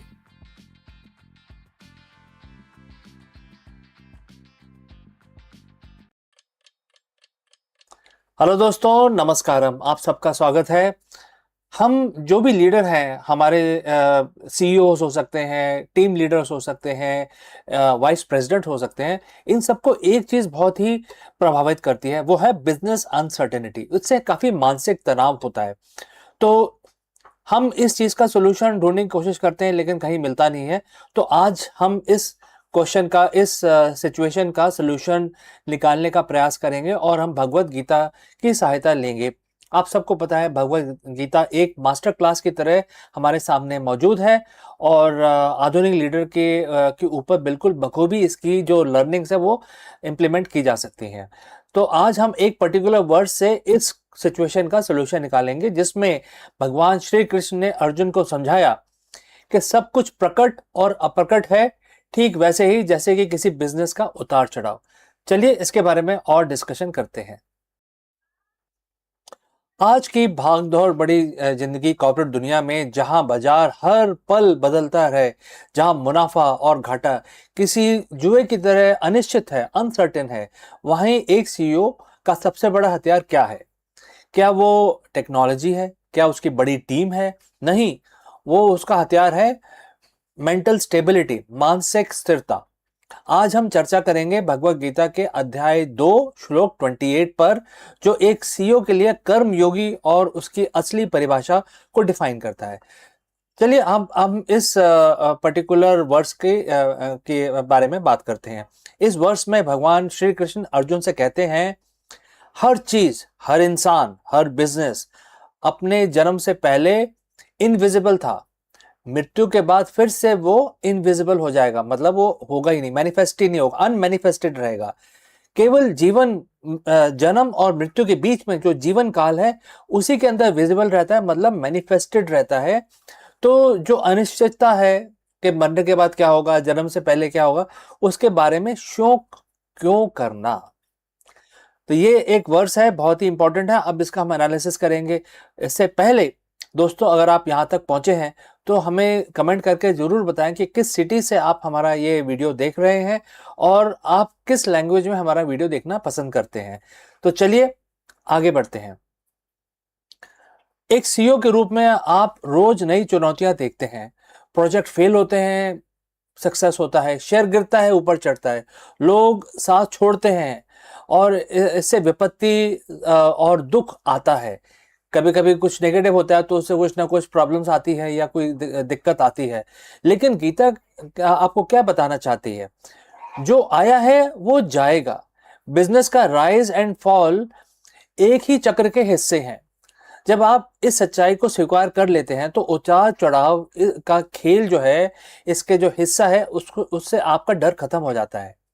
आप विचलित नहीं होते, आपको किसी तरह का भय नहीं लगता है। आपको समझ में आता है कि जो प्रॉफिट एंड लॉस है, they are part of the same coin, same wheel. आप परिणाम, जो रिजल्ट है, उसकी चिंता नहीं करते, बल्कि प्रोसेस में जीने की शुरुआत कर देते हैं। कृष्ण अर्जुन से कहते हैं कि जो अगर आप सब कुछ अस्थाई है तो पछतावा कैसा। एक सीईओ के लिए शोक का मतलब क्या है? अतीत की गलतियों पर रोना या भविष्य की विफलता पर डर को पैदा करना। मतलब आप पीछे वालों से इतने जो इंसिडेंट्स हुए उससे इतने ज्यादा आप टच हो जाते हैं कि आगे आप डरने लग जाते हैं। सो कर्म योगी होने का क्या मतलब है? पूरी ताकत के साथ काम करना, लेकिन उसके फल से खुद को बांध के नहीं रखना चाहिए, जिससे आपको ना किसी चीज का शौक हो, ना फ्यूचर में होने वाले इंसिडेंट्स का भय हो। आप डिटैच होकर निर्णय लें, तब आपके फैसले भावनाओं से नहीं बल्कि डेटा और विवेक से प्रेरित होंगे। ये यही वो स्थिरता है जो लीडर को भीड़ से अलग खड़ा करती है। अपनी टीम को यह संदेश दें कि अनिश्चित, अनसर्टेनिटी के गुलाम नहीं होके आपको काम करना है, और जो परिवर्तन है, चेंज, यही एक मीडियम है सक्सेस पाने का। मतलब कि चेंज को हमेशा एम्ब्रेस करना है। चेंज तो होके ही रहेगा। भगवान कृष्ण इस वर्ष में यही बता रहे हैं कि चेंज आपके कंट्रोल में नहीं है, रिजल्ट आपके कंट्रोल में नहीं है, लेकिन उस पे काम करना आपके पूरे कंट्रोल में है। मार्केट आपके कंट्रोल में नहीं है, मार्केट अनसर्टेन है, लेकिन कोई बात नहीं। आपके जो इन्वेस्टर हैं वो हमेशा चिंतित हैं, लेकिन उनको विजन दिखाइए। आपकी टीमें डरी हुई हैं, उनको आप स्टेबिलिटी दिखाइए। तो साथियों, अगली बार जब आप अपने सामने कोई बड़ी चुनौती आए तो याद रखें, इस पर्टिकुलर वर्ड्स के बारे में याद रखें, जो बहुत ही महान शब्द बोले गए हैं भगवान कृष्ण के द्वारा, अर्जुन को बताए गए हैं। इसकी सीख को जरूर ध्यान रखें, और इससे ये आपको लगेगा कि आप स्थिर हो जाएंगे, आप कर्म योगी हो जाएंगे। आपको ये जो ये मंत्र की तरह आप इसको इस्तेमाल करें, आपका मार्गदर्शन होगा और आप सक्सेसफुल भी रहेंगे। लेकिन क्योंकि आप इस मंत्र को फॉलो करते हैं तो ज्यादा सक्सेस और ज्यादा फेलियर आपको प्रभावित नहीं करेंगे। तो दोस्तों, बहुत ही इंपॉर्टेंट सीख है। अगर आपके कुछ सवाल हैं या कोई आपके ओपिनियन है, जरूर करके कमेंट सेक्शन में लिखिए। और बी ए कर्मयोगी। हमारे साथ जुड़ने के लिए धन्यवाद। आपका दिन शुभ रहे।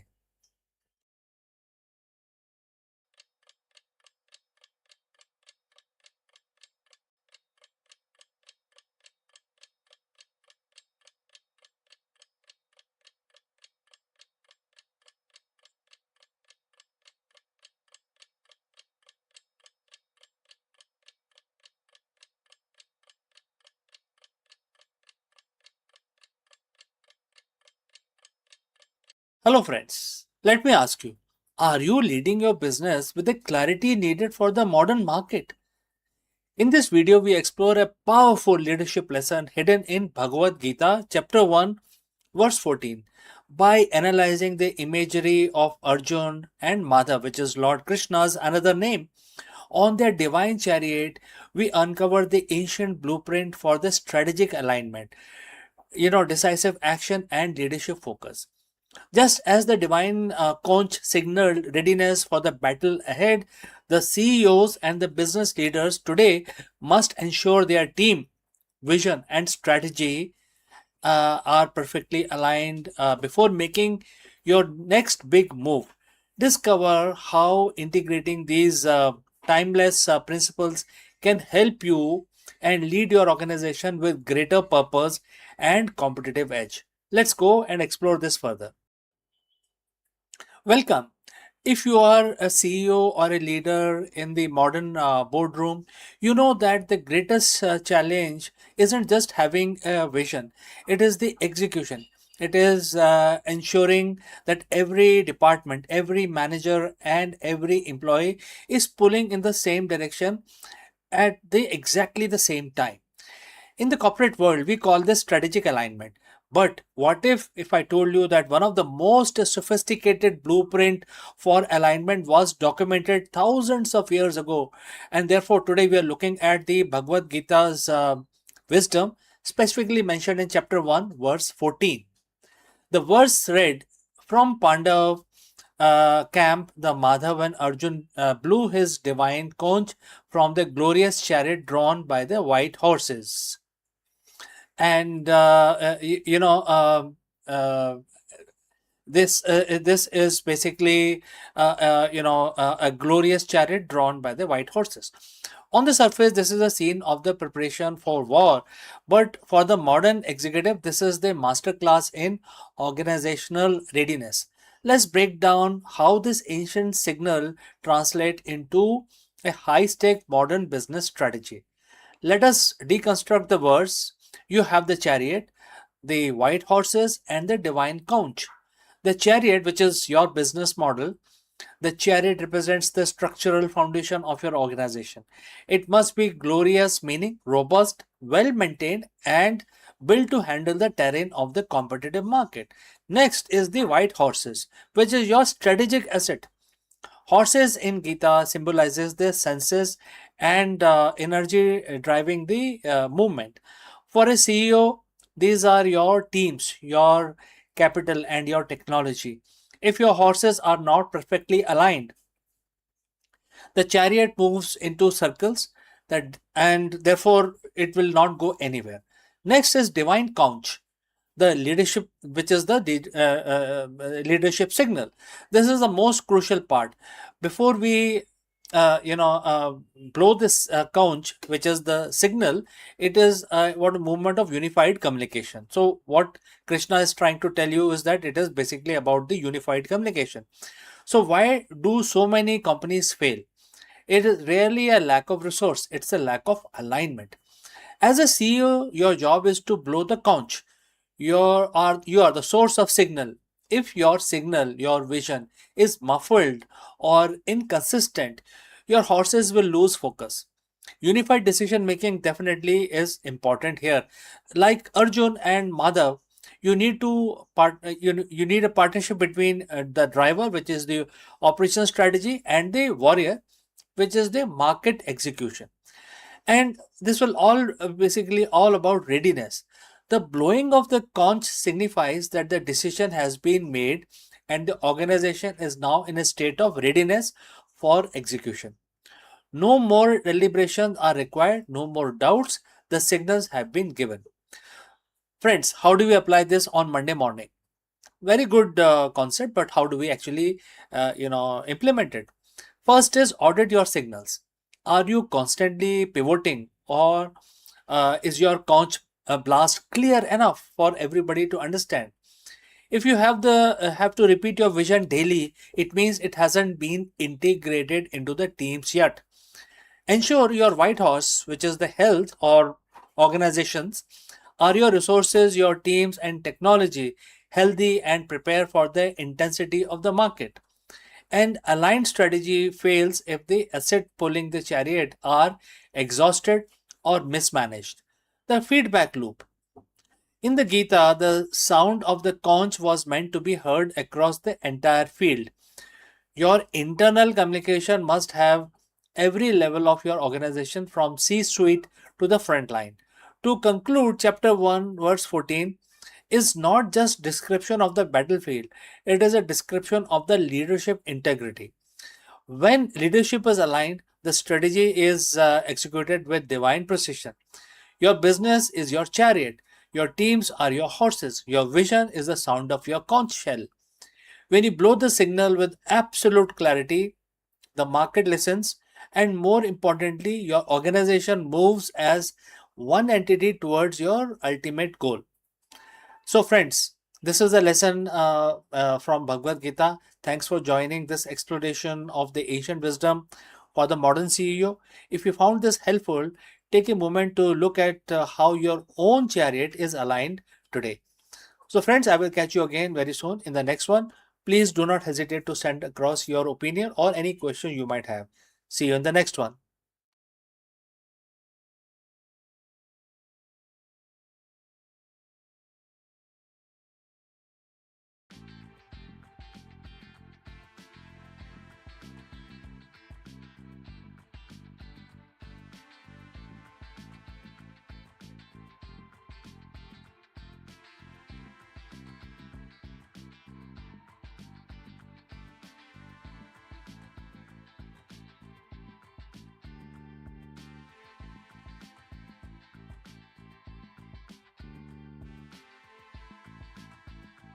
In the vast orchestra of human brain, not every instrument plays with equal resilience. Some neuron hum steadily through life's symphony, while other trembles at the faintest discord. The multiple sclerosis, long seen as a sweeping storm against the nervous system, is now revealed to the strike with a selective fury, targeting the most fragile player in this ensemble. New research uncovered that the certain brain cells stretched thin by their energy demand and delicate architectures are far more vulnerable to the disease relentless assault.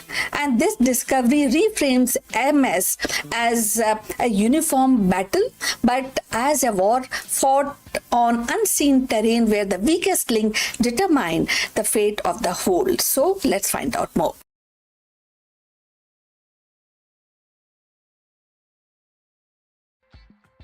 Multiple sclerosis, MS, has been understood as a disease of the immune system gone awry, stripping away the protective myelin sheath that insulate the nerve fiber.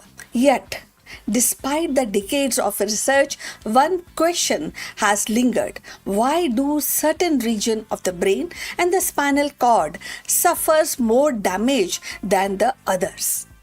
Recent findings have begun to illuminate this mystery, revealing that not all brain cells are equal in their vulnerability. Some neurons, by virtue of their structure, function, or metabolic demands, appear to be more immune to kind of destructive cascade of MS than others. The study in question used advanced imaging and molecular profiling to map the landscape of neuronal damage in MS patients. Researchers discovered that the specific populations of neurons, particularly those involved in long range communication across the brain, showed heightened sensitivity to the inflammatory attacks. And these cells, often with the extended axon stretching across multiple brain regions, requires enormous amount of energy to maintain the signaling. When the inflammation disrupts their metabolic balance, they flatter more quickly than the shorter, more localized neuron. And this vulnerability may explain why MS patient often experience symptoms tied to coordination, vision, or cognitions, and the very function that rely on these long, energy hungry, neutral pathways. So, if you have reached this far, please inform us from which city you have tuned in and in which language you are watching this video. This will help us to determine the reach of our channel. So, moving forward, another striking revelation was the role of oligodendrocytes, the cells responsible for producing myelin. Not all oligodendrocytes are created equal. Some subtypes appear more resilient, capable of remyelinating damaged axon, while the other succumb rapidly to the immune assault. The uneven distribution of these cell types across the brain may carry hotspot of vulnerability, regions where the damage accumulate faster and recover lag behind. So these cellular patchwork could amount for the unpredictable progression of MS. Where one patient experienced sudden vision loss while the other struggles with the motor control. The finding also highlight the importance of mitochondrial health. Neurons with weaker mitochondrial reserve and tiny powerhouses that fuel cellular activities were disproportionately affected. And in MS, inflammatory molecules can impair the mitochondrial functions, leading to energy shortage. For neurons already operating at the edge of their metabolic capacity, this shortage is catastrophic. And they lose the ability to transmit signals effectively, or contributing to the neurological deficient that define the disease. So, from the therapeutic perspective, these insights are profound.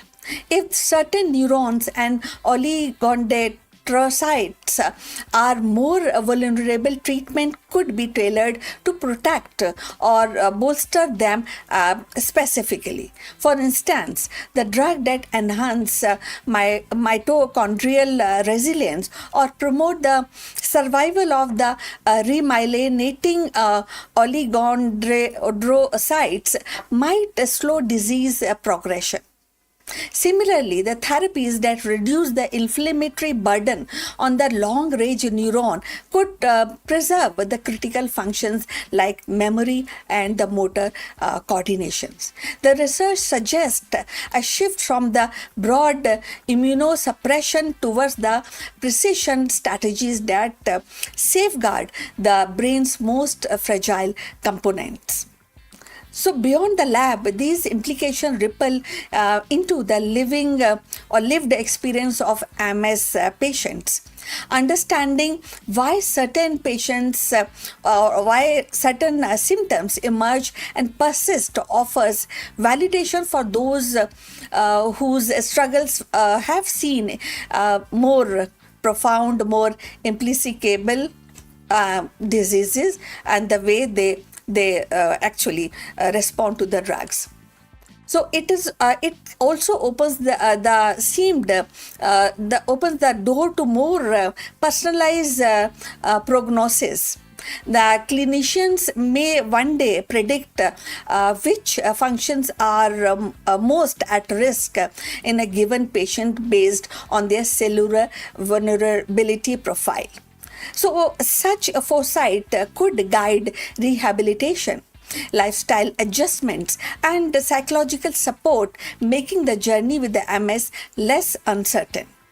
The discovery that some brain cells are inherently more vulnerable reframes MS not just as an immune disorder, but as a condition of cellular fragility.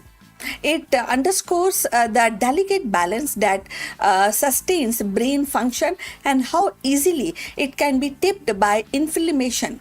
And in doing so, it brings hope that by identifying and protecting the brain's weak link, science may one day transform MS from a relentless disease into a manageable condition.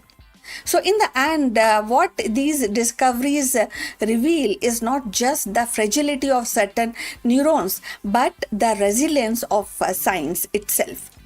By uncovering the weak link in the brain's vast network, researchers are charting a path towards precision therapies that protect the most vulnerable cells and multiple sclerosis, once seen as a uniform storm, now emerged as a selective battle, one that can be fought with a sharper insight and targeted care. The story of MS is no longer only about the loss.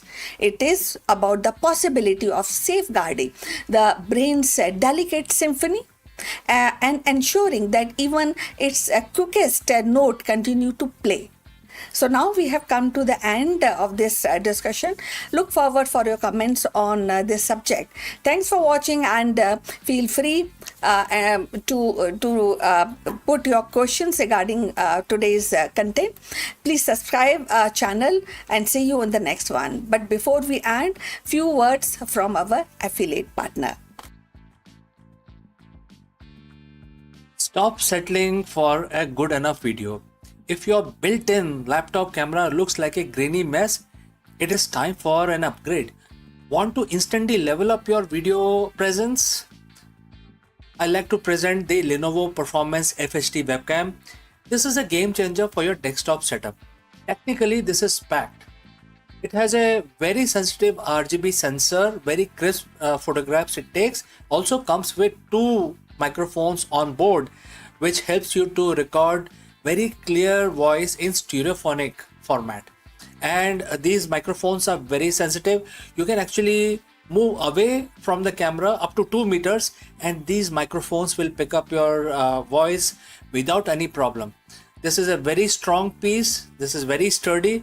Comes with tripod ready. Comes with a very long leash, so it gives you a lot of flexibility to place the webcam wherever you want to keep in your studio. And also it has a swivel base, which is also very handy. So if you want to basically level up your game and you want to pick up this camera at a discount, please click on the link here or scan the QR code. Now let's get back to our video.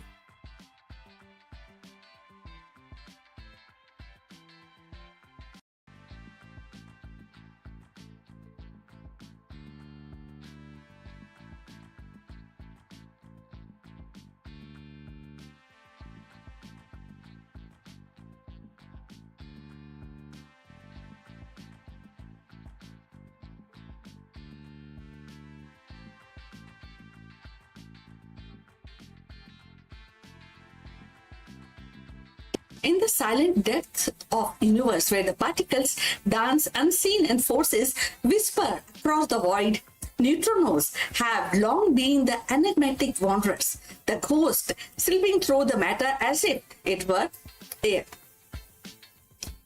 For decades, they seemed passive, mere spectator in the cosmic play.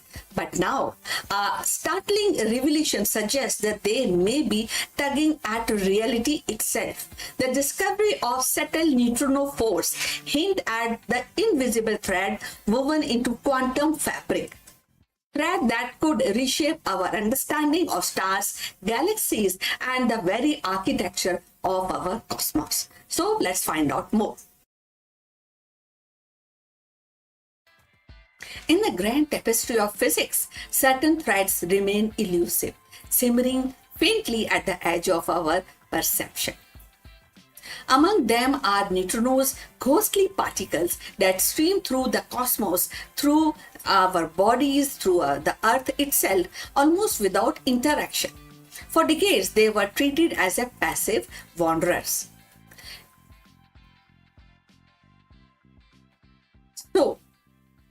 So for decades, as they were passive wanderers and important for the balance, but not for the force. Yet, the recent discovery suggests that neutrinos may weave their own subtle thread of influence, tugging at the fabric of matter in a way we are only beginning to understand. Before we go further, let us understand what are neutrinos. So neutrinos are elementary particle that belongs to the lepton family, similar to the electrons, but unlike electrons. They carry no electric charge and have extremely small mass, making them lightest known particle with mass, though not massless. Because they do not interact via the electromagnetic or strong forces, neutrinos can pass through the ordinary matter almost completely undisturbed, which is why trillions of them pass through our bodies every second without any effect. Neutrinos are crucial for understanding the fundamental physics, including the weak nuclear force, stellar processes, and cosmology. Their unique properties make them both elusive and invaluable for probing the universe in a way that other particles cannot. So, if you have reached this far, please inform us from which city you have tuned in and which language you are watching. This will help us to determine the reach of our channel. So, moving forward in this interesting details, the so-called neutrino force is not a kind of a push like a gravity or electromagnetism. It is a whisper, a faint pressure that emerges when the neutrinos scatter off nuclei, leaving behind a measurable trace. Physicists long suspected such interaction, but the evidence was buried beneath the noise, so hidden in the shadow of stronger forces. So now, with the executively sensitive detectors buried deep underground and shielded from the cosmic interface, the researchers have begun to tease out these hidden signals. So the implications are profound. If neutrinos exert a force, however slight, they are not merely passive messenger of a nuclear reaction, but an active participant in shaping matter. This reframed their role in stellar evolution, in supernova explosions, and even in the early universe. The faint tug of neutrinos may have influenced how galaxies cluttered and how matter danced and how the cosmic web itself was stitched together. So mapping this force requires patience and ingenuity. Detectors are filled with tons of liquid argon and heavy water wait slightly for the rare moment when the neutrino collides. And each flash of light, each ripple of energy is a clue. By collecting thousands of such events, scientists have reconstructed the hidden geometry of neutrino interactions. The emerging picture is one of the delicate thread quantum filament that connects the smallest scale of particle physics to the larger structure of cosmos. The discovery also challenges the standard model of physics that are so soft. It's like a soft framework which has guided science for half a century. Now, neutrinos were already anomalies and they oscillate between flavors and they have a mass when the theory predicted none. Now, with the evidence of the force, they may demand an extension of model, a new chapter in our understanding of fundamental interaction. For a lay person, the idea is both humbling and exhilarating. And imagine a particle so small they pass through a wall of lead as if it was a mist. Yet collectively they shape a density of stars. Imagine a universe where the invisible thread tug gently at matter, guiding its dance across billions of years. The neutrino force reminds us that the nature's most powerful influence are not always loud or obvious. They can be subtle, patient, and hidden in a plain sight. As physicists continue to map these quantum thread, they are not merely cataloging another force, they are uncovering a deeper truth that the universe is woven from the interaction both grand and delicate, from explosion of supernova to a faintest whisper of neutrino. And in that weaving lies the story of everything: the galaxy above, the atom within, and the invisible force that binds them together. In the end, neutrino force is more than a scientific curiosity. It is a reminder that universe is stitched together by thread, both visible and unseen. Gravity may anchor the stars, electromagnetism may light the sky, but it is quite tug of neutrino that whisper of deeper harmonies. As physicists trace these quantum thread, they are not only mapping a new force, they are uncovering the poetry of existence itself, where even the faintest particle play their part in a grand design. So, invisible thread and infinite cosmos. So, we have come to the end. Thanks for watching. Please like and subscribe our channel, and see you in the next one. But before we end, few words from our affiliate partner. Stop settling for a good enough video. If your built-in laptop camera looks like a grainy mess, it is time for an upgrade. Want to instantly level up your video presence? I like to present the Lenovo Performance FHD webcam. This is a game changer for your desktop setup. Technically, this is packed. It has a very sensitive RGB sensor, very crisp photographs it takes. Also comes with two microphones on board, which helps you to record very clear voice in stereophonic format. And these microphones are very sensitive. You can actually move away from the camera up to 2 meters, and these microphones will pick up your voice without any problem. This is a very strong piece. This is very sturdy. Comes with tripod ready. Comes with a very long leash, so it gives you a lot of flexibility to place the webcam wherever you want to keep in your studio. And also it has a swivel base, which is also very handy. So if you want to basically level up your game and you want to pick up this camera at a discount, please click on the link here or scan the QR code. Now let's get back to our video.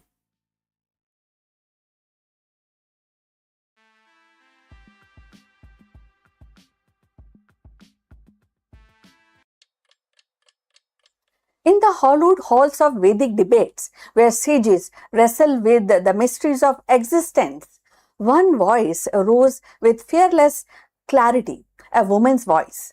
Gargi, Vachak Navi, and Brahmavadini of Upanishads did not merely join the discourse. She challenged it, questioning the very fabric of reality and daring to ask what lies beyond space, beyond time, and beyond known. She established gender equality. For her, the presence in the Upanishadic assemblies demonstrated the wisdom was not confined to men, but accessible to all seekers. Her courage was not conquest of land, but conquest of thoughts. A victory that will still reverberates in 2026, reminding us that the pursuit of truth is not the greatest empire of all. So let's find out more about this. Gagi Vachak Navi, the fearless philosopher of the Vedic age, stands as one of the earliest recorded women intellectual in history. Her presence in the Brahmavadic Upanishad and is definitely monumental. She remembered as for engaging in profound debates with Yajna Valkya, one of the greatest sage of her time. Gagi's achievement was not merely her participation in philosophical discourse. It was her audacity to question very nature of existence, matter, and infinite at a time when the woman's voice were really given a space in public intellectual life. Her most famous inquiry with Yajna Valkya on what is the world woven, wrap, and woof. She actually pressed further until she reached the ultimate questions of what sustain the universe beyond space and time. This relentless pursuit of truth established her as a philosopher of metaphysics, one who dared to probe the mysteries of Brahman, the eternal principle underlying all reality. Gargi's contribution was not only intellectual but symbolic. She embodied the spirit of inquiry, courage, and equality. So, if you have reached this far, please inform us from which city you are tuned in and in which language you are watching this video. This will help us to determine the reach of our channel. So, moving forward, in 2026, Gargi's legacy reverberates in multiple ways. A woman across the world continues to break the barrier in science, technology, and leadership. Gargi's example reminds us that the intellectual courage knows no gender. She insists on questioning the infinite mirror, which actually mirrors today's exploration in quantum physics, cosmology, and artificial intelligence, where the humanity seeks to understand what lies beyond observable matters. Gargi's voice beyond a timeless call to challenge the boundaries, to ask questions that unsettle, and to embrace inquiries as the highest drama. Beyond her celebrated debate, Gargi's achievement includes philosophical authority, as she was recognized as Brahmavadini, a woman who had mastered the Veda and philosophy. Her role in education is also profound. Gargi is said to have taught and inspired others, proving that women are integral part to intellectual fabric of ancient India. She established gender equality. Her presence in Upanishadic assemblies demonstrated the wisdom was not confined to men but accessible to all seekers. And culturally and historically, Gargi became the symbol of fearless inquiry. Her name invoked in later tradition as exemplar of women's intellectual and power. Her impact in 2026 is profound. In an era striving for inclusivity, Gargi's life reminds us that the root of equality and intellectual freedom run deep in Indian civilization. She challenged modern society to ensure that women's voices are not only heard but celebrated in every sphere, from philosophy to politics, from science to spirituality. Thus, Gargi Vachak Navi's achievement is twofold. She expanded the horizon of metaphysical thoughts and she shattered the barriers of gender in intellectual discourse. In 2026, her legacy inspires us to keep questioning, to embrace the diversity of thought, and to recognize that the pursuit of truth is the greatest achievement of all. Gargi Vachak Navi's voice, rising from the sacred assemblies of Upanishads, continue to echo across the centuries as the beacon of fearless inquiry. Her achievement was not only in questioning Yajan Valkya, but infinite and in proving, that is definitely infinite in proving the wisdom, and wisdom has no boundaries, and her achievement also actually declaring that gender or tradition, there you can actually it's not confined to gender and tradition. So in 2026, her legacy stands as a mirror to our own age, an era where women lead in science, technology, philosophy, carrying forward the same spirit of audacity that Gagi embodied. She reminds us that the true empire is not built on conquest of or power, but on the courage to ask, to challenge, and to seek the eternal truth. Gagi's triumph lies in her refusal to be silent, her insistence that the infinite must be questioned, her gift of showing humanity that the pursuit of knowledge is itself is the highest drama. So her voice endures and urges us to keep questioning, keep seeking, and keep breaking boundaries, because the unconquerable achievement is not in answers but in the eternal quest itself.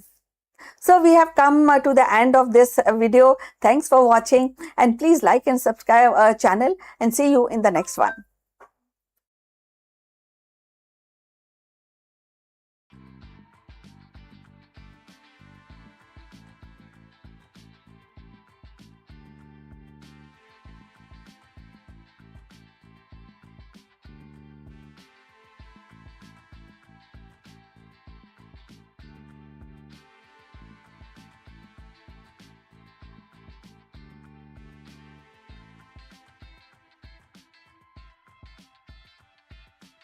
Sun is not silent.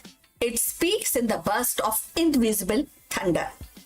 For centuries, we have seen its flare and storm, but Parker Solar Probe has now tuned our ears to a deeper frequency.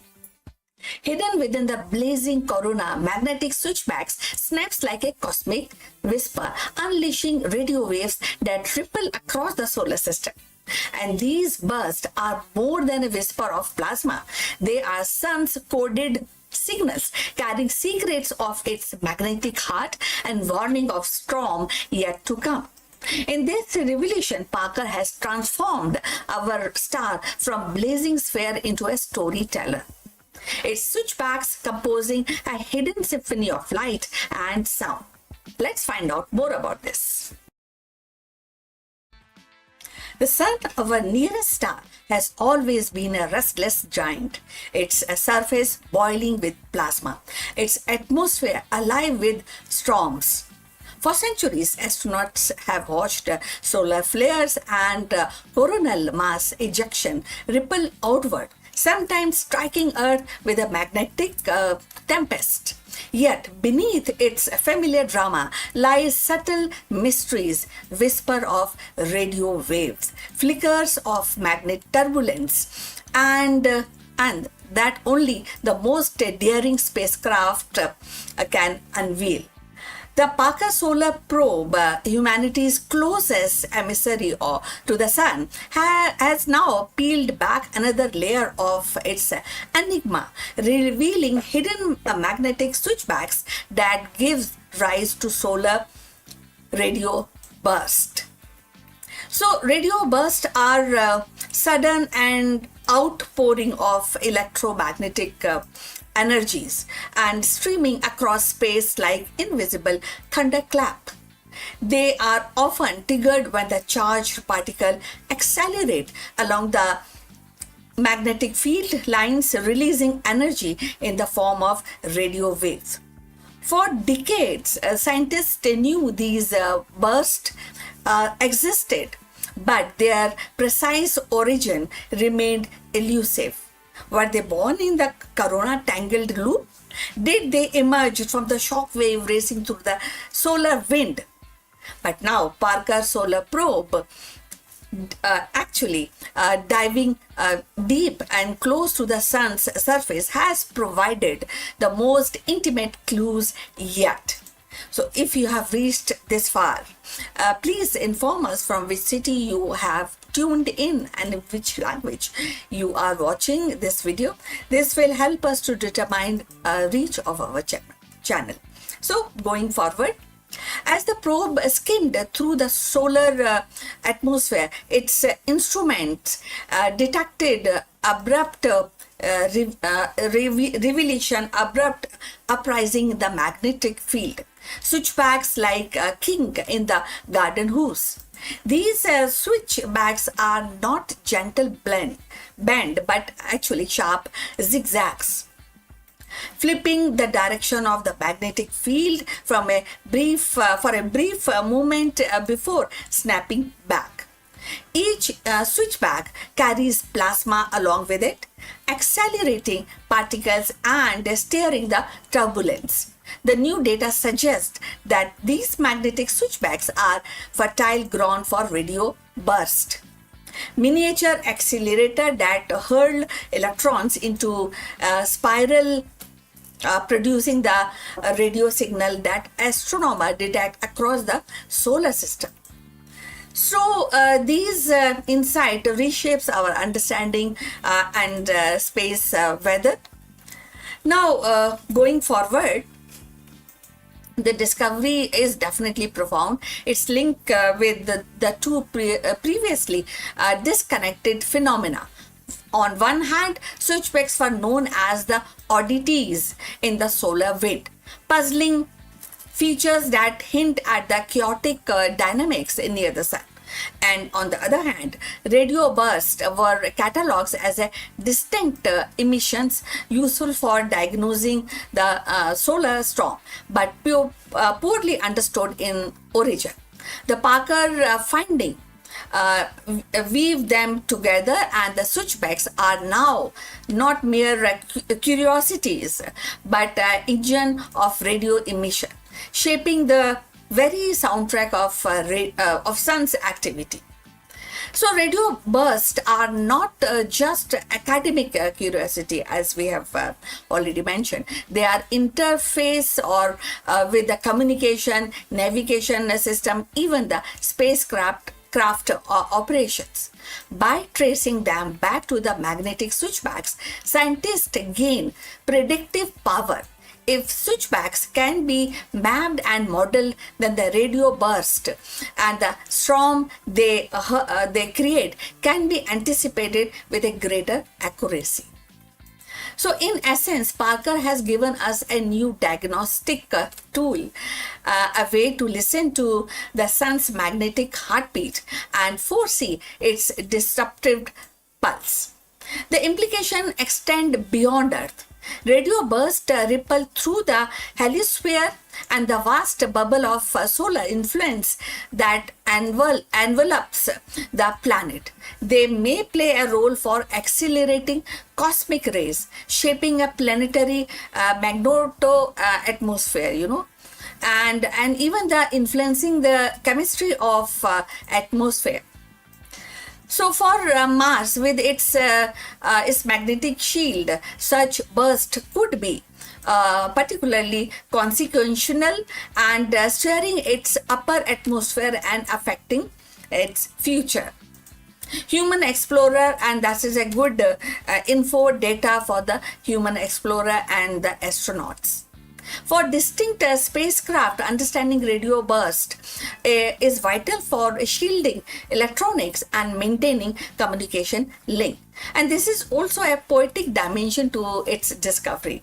The sun, often imagined as a blazing sphere of light, now reveals itself as a symphony of invisible signals.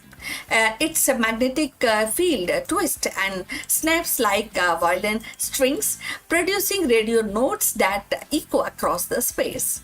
So Parker's solar probe, actually braving the furnace of Corona, has become our ear pressing against the star, catching whispers that were once lost in the cosmic din. Each switchback is a stanza, each burst is a refrain, and composing a hidden music of the sun. So looking ahead, scientists will combine Parker's data with observation from other missions such as the Solar Orbiter to build a full picture.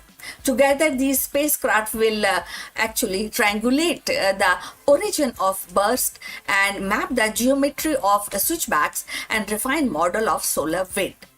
So the ultimate goal is not to understand the sun, but to live safely within its influence.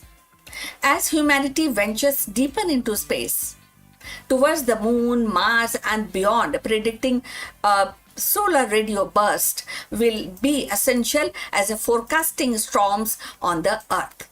So, in a grand narrative of exploration, Parker's discovery is reminder that even the familiar star hold secrets. The sun, which has actually shining upon the earth for billions of years, is still teaching us how its magnetic heart beats. And hidden switchbacks, once invisible, now stands revealed as an architect of radio storm. And with each revelation, we drew closer to mastering the cosmic weather that shapes our destiny among the stars. So, in the end, Parker's solar probe has shown us that the sun is not just a blazing sphere of light, but a restless storyteller weaving its tale through the magnetic switchbacks and radio burst. Each hidden kink in this field is a spark of revelation. Each burst a message carried across the solar system. By decoding these signals, we are not only learning to predict the storm that shapes our cosmic environment, but also hearing for the first time the sun's secret voice. The discovery reminds us that even the most familiar star still holds mysteries of waiting to be unveiled, and with every orbit, the Parker brings us closer to understanding the rhythm of our star's eternal symphony. So, for today, we have come to the end. Magnetic strings and cosmic echoes. That's what is very amazing and very kind of good to really know more about it.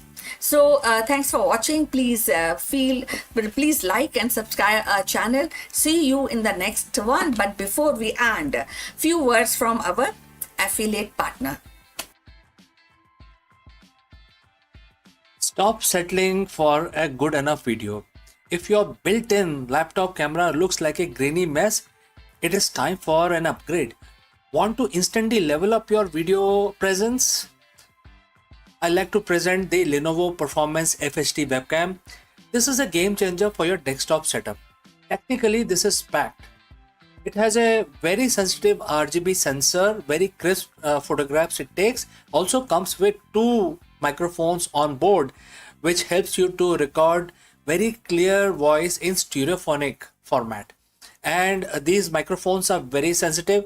You can actually move away from the camera up to 2 meters, and these microphones will pick up your voice without any problem.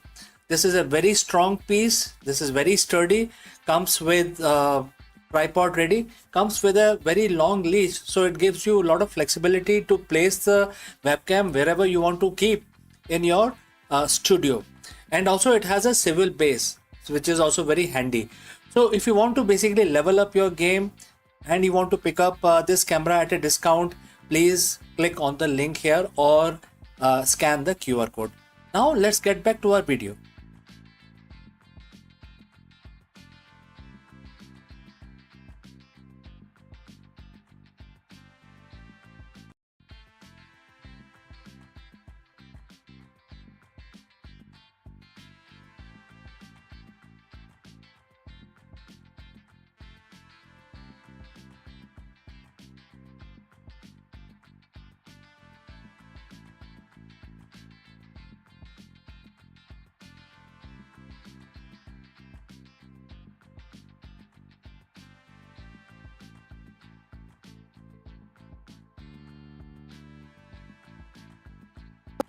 In the dawn of civilization, when society sought order amid the chaos of human desire and duty, a sage named Manu stepped forward to weave the law into life. His vision was not confined to ritual or governance alone. It reached into the intimate bond between men and women, shaping the very foundation of family and societies. Manu's world became more than a rule. They were a mirror of cosmic balance, binding love, duty, and hierarchy into the framework that endured for centuries. Like Hammurabi in Babylon or Confucius in China, Manu's legacy reminds us that across culture, sages and lawgivers sought to tame the most powerful force of all, that is relationship between men and women. And in doing so, they etched the blueprint of civilization itself. So let's find out more about this.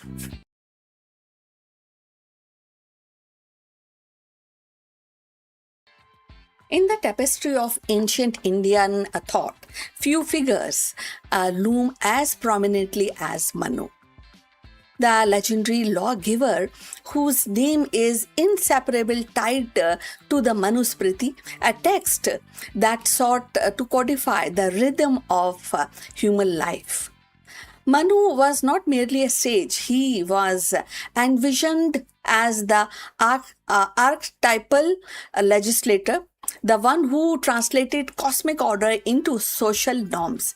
His laws, particularly those governing the relationship between men and women, revealed both the aspiration and the anxieties of civilization, striving to balance duty, morality, and hierarchy.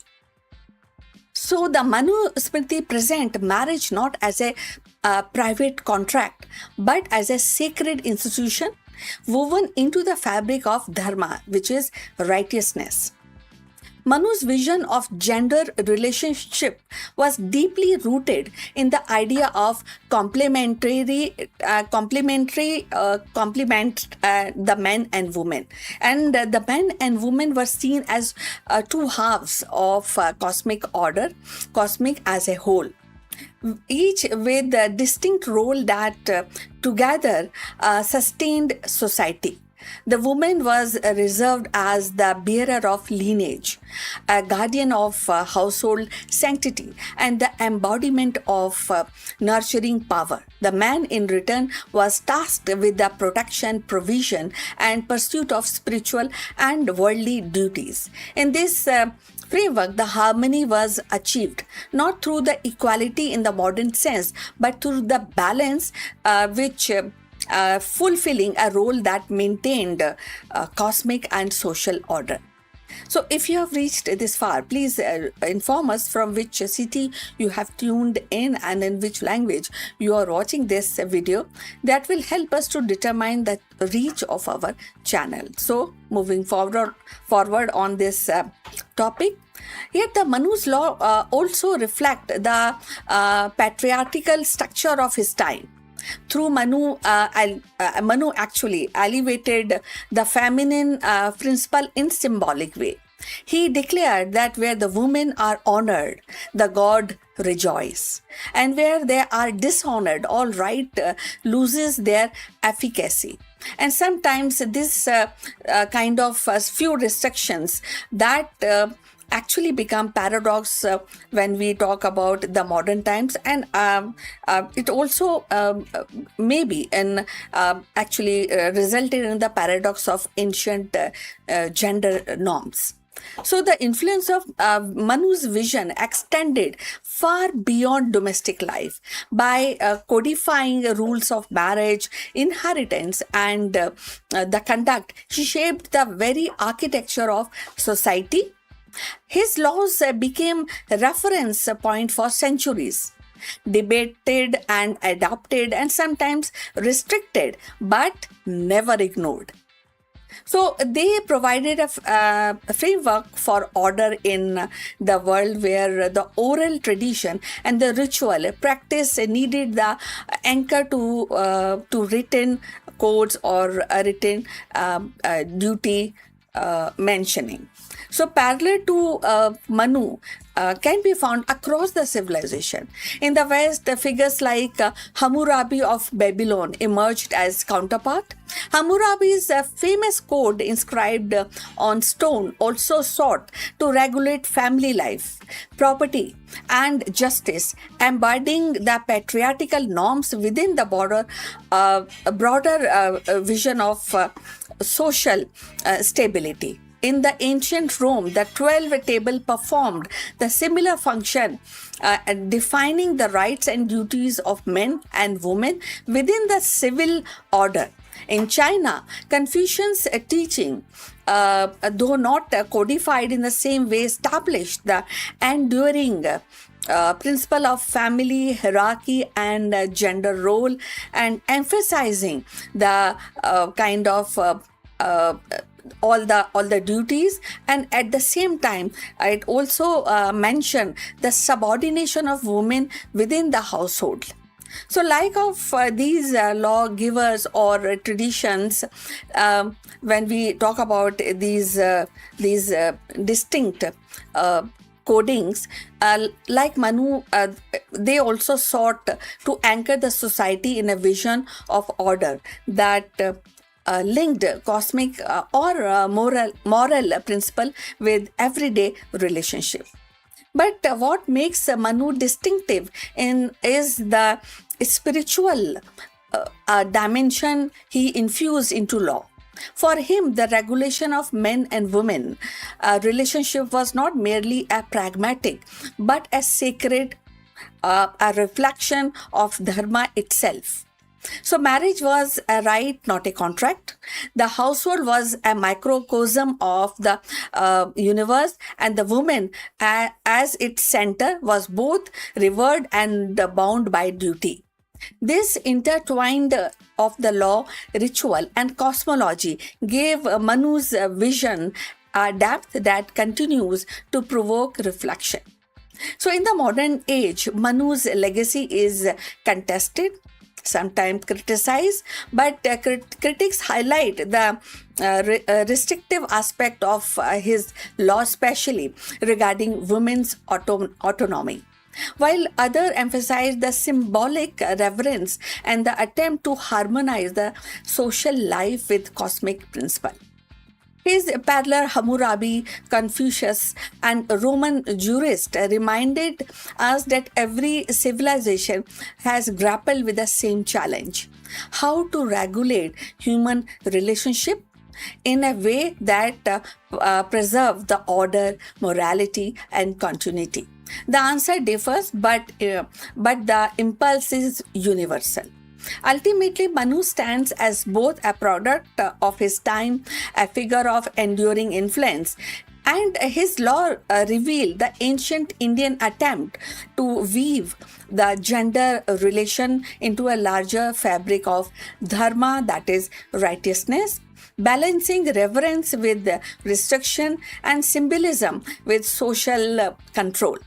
In his vision, the relationship between men and women was not merely personal but civilizational, a cornerstone upon which the base of the society rested. And in this vision, we glimpse the perennial human quest to align the intimate bond of a family with the vast order of cosmos. So, Manu's vision of men and women was not merely about domestic order. It was about aligning human bonds with cosmic laws. His words inscribed in the Manusmriti actually became both revered and contested, shaping the centuries of thought on duty, family, and society. Like Hammurabi's stone tablet or Confucius' teaching, Manu's legacy reminds us that every civilization sought to anchor relationship in principle larger than themselves.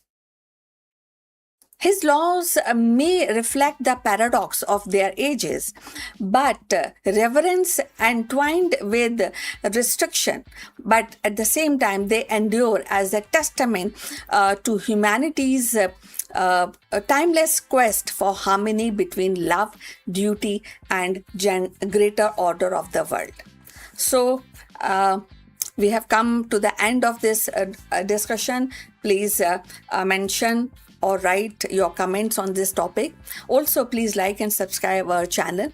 Look forward for your comments and see you in the next one. But before we end, few words from our affiliate partner. Stop settling for a good enough video. If your built-in laptop camera looks like a grainy mess, it is time for an upgrade. Want to instantly level up your video presence? I like to present the Lenovo Performance FHD webcam. This is a game changer for your desktop setup. Technically, this is packed. It has a very sensitive RGB sensor, very crisp photographs it takes. Also comes with two microphones on board, which helps you to record very clear voice in stereophonic format.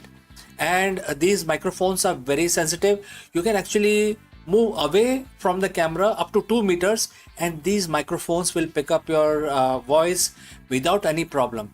This is a very strong piece. This is very sturdy. Comes with tripod ready. Comes with a very long leash, so it gives you a lot of flexibility to place the webcam wherever you want to keep in your studio. And also it has a swivel base, which is also very handy. So if you want to basically level up your game and you want to pick up this camera at a discount, please click on the link here or scan the QR code. Now let's get back to our video.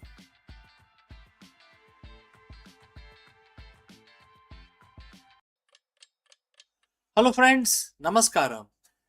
I hope you know a guy called Steve Fawcett. Steve Fawcett, a master of endurance and risk, became the first person to fly solo around the world in a balloon.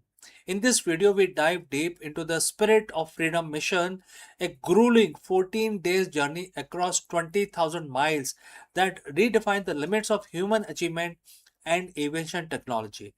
Beyond the record breaking stats, we analyze the incredible grit, metallurgical strategy, and unwavering focus required to navigate the globe alone, from the freezing height of the stratosphere to the strategic decisions that kept him alive. This is a story of how Steve Fawcett conquered the wind and solidified his place in history. Let's go. History is often defined by those who refuse to accept the word impossible. We talk about the great explorer Magellan, Amundsen, Armstrong, but there is a unique category for those who tackle the elements completely alone. In 2002, one man looked at the globe and decided he didn't needed a jet or a rocket or even a co-pilot. He just needed the wind. Today, we are analyzing one of the most audacious feats of human endurance and the strategic navigation in the 21st century. Steve Fawcett's record breaking solo non stop circumnavigation in the spirit of freedom. Welcome to this deep dive. But before that, friends, please let us know from which city you have tuned in so that we know exactly who's watching us and who's not. All right, let's proceed further. To understand the weight of 2002, you have to understand the stakes. Before the Steve Fawcett, people had tried, many had died. It was the last great record in aviation.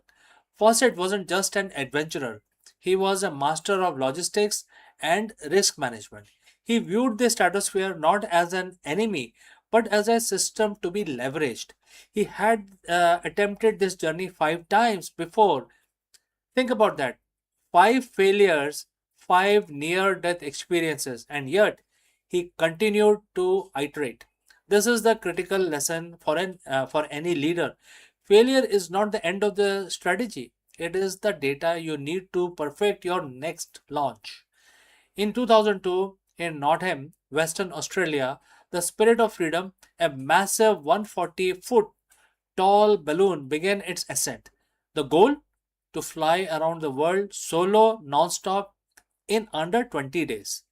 The capsule was size of a walk-in closet, roughly 7 feet by 5 feet. For 14 days, this would be his entire universe. Technologically, the Spirit of Freedom was a marvel of the time. It utilized a Rosier design, combining helium for a constant lift and hot air for vertical control. But the real strategy was in the navigation. Fawcett had to stay within a specific jet stream. If he dipped into lower altitude, he hit turbulence. Too high, he risked extreme cold and oxygen deprivation. He didn't have the modern AI navigator, but he had a team of metallurgists feeding him data, and he had to process it with absolute calm. This is the definition of the equanimity under pressure, a concept we talk about frequently here on the channel also. Whether you are a leading corporation or a piloting a balloon over the southern ocean, the ability to process the data, discard the noise, and execute the core task is what separates the masters from the amateurs. For 2 weeks, the world watched, but inside the capsule, absolute silence. The physical toll was immense. He slept in 45 minutes intervals. He dealt with mechanical failures, burner malfunctions, and constant crushing psychological reality of being miles above the earth, absolutely alone. One of the most dangerous moments occurred over the Southern Ocean where the temperature plummeted, threatening the integrity of the balloon fabric. A normal person would panic. A strategist looked for the lever. Fawcett had to manipulate his altitude constantly to catch the right current, essentially surfing the atmosphere. When you study his flight, you see a man who was entirely in sync with his environment. He wasn't fighting the wind, he was negotiating with it. This is the profound leadership lesson. True success doesn't come from the brute forcing your way through a crisis. It comes from understanding the forces at play and positioning yourself where the current naturally carries you towards your objective. On July 3rd, 2002, after 14 days, 19 hours and 50 minutes, Steve Fawcett touched down in Queensland, Australia. He had done it. He was the first person to circumnavigate the globe solo in a balloon. He didn't just set a record, he closed a chapter in human exploration. He proved that with the right combination of preparation, iterative learning, and mental discipline, the impossible becomes merely the next milestone. So, why does this matter to us today? Why are we discussing a 2002 balloon flight on a channel focused on AI education and executive strategy? Because the landscape of a business is changing just as rapidly as weather system uh, faucet had to navigate. Whether it's a shift towards AI, the changing global economic order, or the demand for real time education, we are all in our own spirit of freedom capsule. We are all dealing with high stake environments where one wrong decision or one moment of lost focus can send us off course. Steve Fawcett showed us that preparation is the foundation of the courage. So, friends, thank you for joining me on this historic strategic deep dive. If you enjoyed this breakdown, make sure to hit that subscribe button. Join us on the next on Akulmach history as we continue to explore the intersection of past, present, and future. I am CK, and I will see you again very soon in the next one. Hello, friends, and namaskaram. Let me ask you, have you ever felt like the pressure of a constant market disruption is holding your leadership back? This is a very difficult question to answer. Therefore, in this video, we decode one of the most powerful insight from Bhagavad Gita, which is meant for the modern C-suite like a master class. So, without further ado, let's go and discuss this further. Friends, we live in a world that is obsessed with stability. We build houses, we sign contracts, we seek permanent jobs, and we nurture long term relationships. all in one attempt to build a fortress of certainty. We want to know that tomorrow will look exactly like today. But if you look at your life, really look at it, you know that it is an illusion. Think about the person you were 10 years ago. Your cells were rearranged, regenerated, your perspectives have shifted, your losses have mounted, and your joys have evolved or even probably disappeared the way you want to know it. You are not the same person yet. We all cling to the idea of static self. Today, we are going to explore one of the most profound yet unsettling truths ever spoken in human history. It comes from Bhagavad Gita, chapter 2, verse 27. It is a verse that cut through the noise of our anxiety and offer a radical invitation to stop fighting the current of life and start swimming with it. So friends, if you have reached this far, please inform us from which city you have tuned in and in which language you are watching this video. This will help us determine the reach of our channel. Alright, let's proceed further. In the middle of the battlefield, Prince Arjun is paralyzed by grief. He sees his teachers, his cousins, his friends on the other side, and he realizes that death is inevitable. He refuses to fight because he is terrified by the change that death will bring. Bhagwan Krishna, his guide, doesn't give him a comforting lie, right? He doesn't say, don't worry, everything will stay the same. Instead, he says something startling. Let's look at the verse itself, which is verse number 27 in chapter 2. And the quote starts, "For that which is born, death is certain, and for the dead, rebirth is certain. Therefore, you should not grieve over the inevitable." And the quote close. Such powerful words, if you try to imagine. Now, on the surface, this sounds like a bleak outcome. It sounds fatalistic. But look deeper. Krishna is teaching the law of impermanence. He is saying that universe is a cycle of manifestation and dissolutions.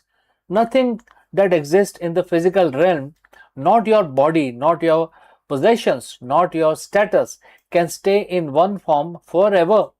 To exist is to change. To change is to transform. And to transform, you must let go of the previous version of yourself. Why does this verse makes us uncomfortable? Because of the gap between what is and what we want to be. We suffer when we treat our lives like a movie we want to pause. We reach a moment of success or a moment of peace and we think, stay right here, don't move. When that moment inevitably slips away because it has to, definitely we feel betrayed. We treat changes as thieves. We say, my youth was stolen, or my opportunity was taken, or my loved ones were removed. But verse 27 suggests a paradigm shift. What if the change isn't a thief? What if the change is simply the mechanism of growth? Imagine a river.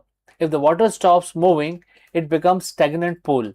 It loses its ability to give life. It becomes a breeding ground for decay. The river is only a river because it's constantly moving, constantly flowing, constantly changing.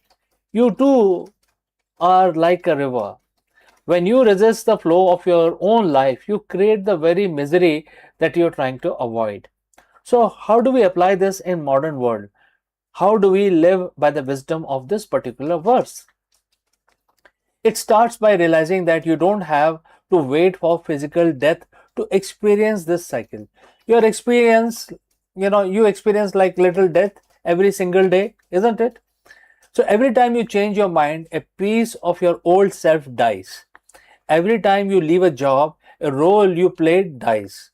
Every time a relationship ends or evolves, your identity dies. Most of us spend our energy trying to resurrect these dead versions of ourselves. We hold on to resentment. We hold on to past titles. We hold on to why or who we used to be. We become ghosts in our own lives, haunting our current experiences with the memory of what used to be. Bhagwan Krishna's lesson is let it be. When you accept that death or the ending of the phase is certain, you stop being afraid of it. Instead of bracing for impact, you learn to surf. You realize that because everything is temporary, your current struggle is also temporary. The pain you are feeling right now, it is a transition. A stress you are under, it is a precursor to a new state. There is a strange, quiet power in accepting this. When you stop fighting the inevitable, you stop being a slave of your own circumstances. If you know the sun must set, you don't cry when the sky turns dark. You prepare for the stars. You appreciate the beauty of the twilight. This is the freedom of the soul. The Gita isn't telling us to be cold or unfeeling. It is telling us to be centered. It is telling us that your true essence, the I that is witnessing this video right now, is not the thing that is changing. You are the screen upon which the movie of your life is being played. The character on the screen move, they dance, they leave, they die, but the screen remains unchanged. When you identify with the screen and not just the character, changes becomes an adventure rather than a catastrophe. So my invitation to you today is look at one thing in your life that you are currently resisting. Maybe it is a change in your career, a relationship that has shifted, or simply the fact that you are getting older. Take a deep breath, say to yourself, this is a cycle of life. It is the nature of the universe. Don't fight the current, embrace the flow. Understand that by letting go of what is moving out of your life, you are clearing the space for what is trying to come in. Change is not your enemy. Change is only constant. And in that there is a profound, unshakable peace. So friends, thanks for listening. If you have any questions, please do not hesitate to send it across. And friends, I will catch you again very soon in the next one.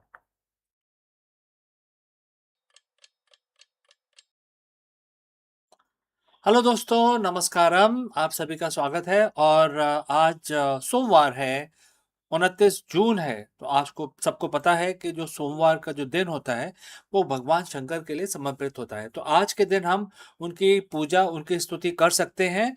तो आज हम अपना दिन शुरू करेंगे भगवान शिव की आराधना करके। और हर रोज की तरह हम इस एक मंत्र का उच्चारण करेंगे। आप भी मेरे साथ जुड़ें और इस मंत्र का उच्चारण करें। 11 दफा करेंगे। ये मैं काउंटर यूज करता हूँ, आप देखिए। आप जैसे मर्जी करना चाहें कर सकते हैं, आप माला का इस्तेमाल करें, लेकिन याद रहे 11 दफा करना है। और तो चलिए हम भगवान का नमन करते हैं, हाथ जोड़ के उनका ध्यान करते हैं। और अब हम अपना मंत्र चालू करते हैं। ये महामृत्युंजय का मंत्र होगा। दोस्तों चलिए आंखें बंद कर लीजिए और अपना जाप शुरू कर दीजिए।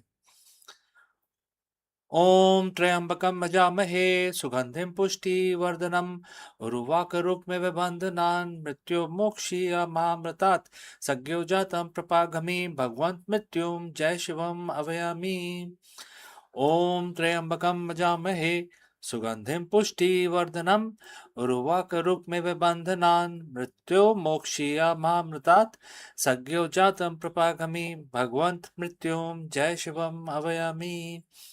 ओम त्र्यंबकं यजामहे सुगंधिं पुष्टिवर्धनम् उर्वारुकमिव बन्धनान् मृत्युर्मोक्षीयमामृतात् सज्ञो जातं प्रपागमि भगवन्तं मृत्युं जय शिवम् अभयामि। ओम त्र्यंबकं यजामहे सुगंधिं पुष्टिवर्धनम् उर्वारुकमिव बन्धनान् मृत्युर्मोक्षीयमामृतात् सज्ञो जातं प्रपागमि भगवन्तं मृत्युं जय शिवम् अभयामि। ओम त्र्यंबकम भजामहे सुगंधिम पुष्टिवर्धनम उर्वाकरुक्मिव बंधनान् मृत्योर्मोक्षीय महामृतात् सज्ञो जातं प्रपागमि भगवंत मृत्युम जय शिवम अवयामि। ओम त्र्यंबकम भजामहे सुगंधिम पुष्टिवर्धनम उर्वाकरुक्मिव बंधनान् मृत्योर्मोक्षीय महामृतात् सज्ञो जातं प्रपागमि भगवंत मृत्युम जय शिवम अवयामि। ओम त्र्यंबकम मजामहे सुगंधिम पुष्टिवर्धनम उर्वाकरुक्मिव बंधनान् मृत्यो मोक्षीय महामृतात् सज्ञो जातम प्रपागमि भगवंत मृत्युम जय शिवम अभयामि। ओम त्र्यंबकम मजामहे सुगंधिम पुष्टिवर्धनम उर्वाकरुक्मिव बंधनान् मृत्यो मोक्षीय महामृतात् सज्ञो जातम प्रपागमि भगवंत मृत्युम जय शिवम अवयामि। ओम त्र्यंबकम मजामहे सुगंधिम पुष्टिवर्धनम उर्वाकरुक्मिव बंधनान् मृत्यो मोक्षीय महामृतात् सज्ञो जातम प्रपागमि भगवंत मृत्युम जय शिवम अवयामि। ओम त्र्यंबकम मजामहे सुगंधिम पुष्टिवर्धनम उर्वाकरुक्मिव बंधनान् मृत्यो मोक्षीय महामृतात् सज्ञो जातम प्रपागमि भगवंत मृत्युम जय शिवम अवयामि।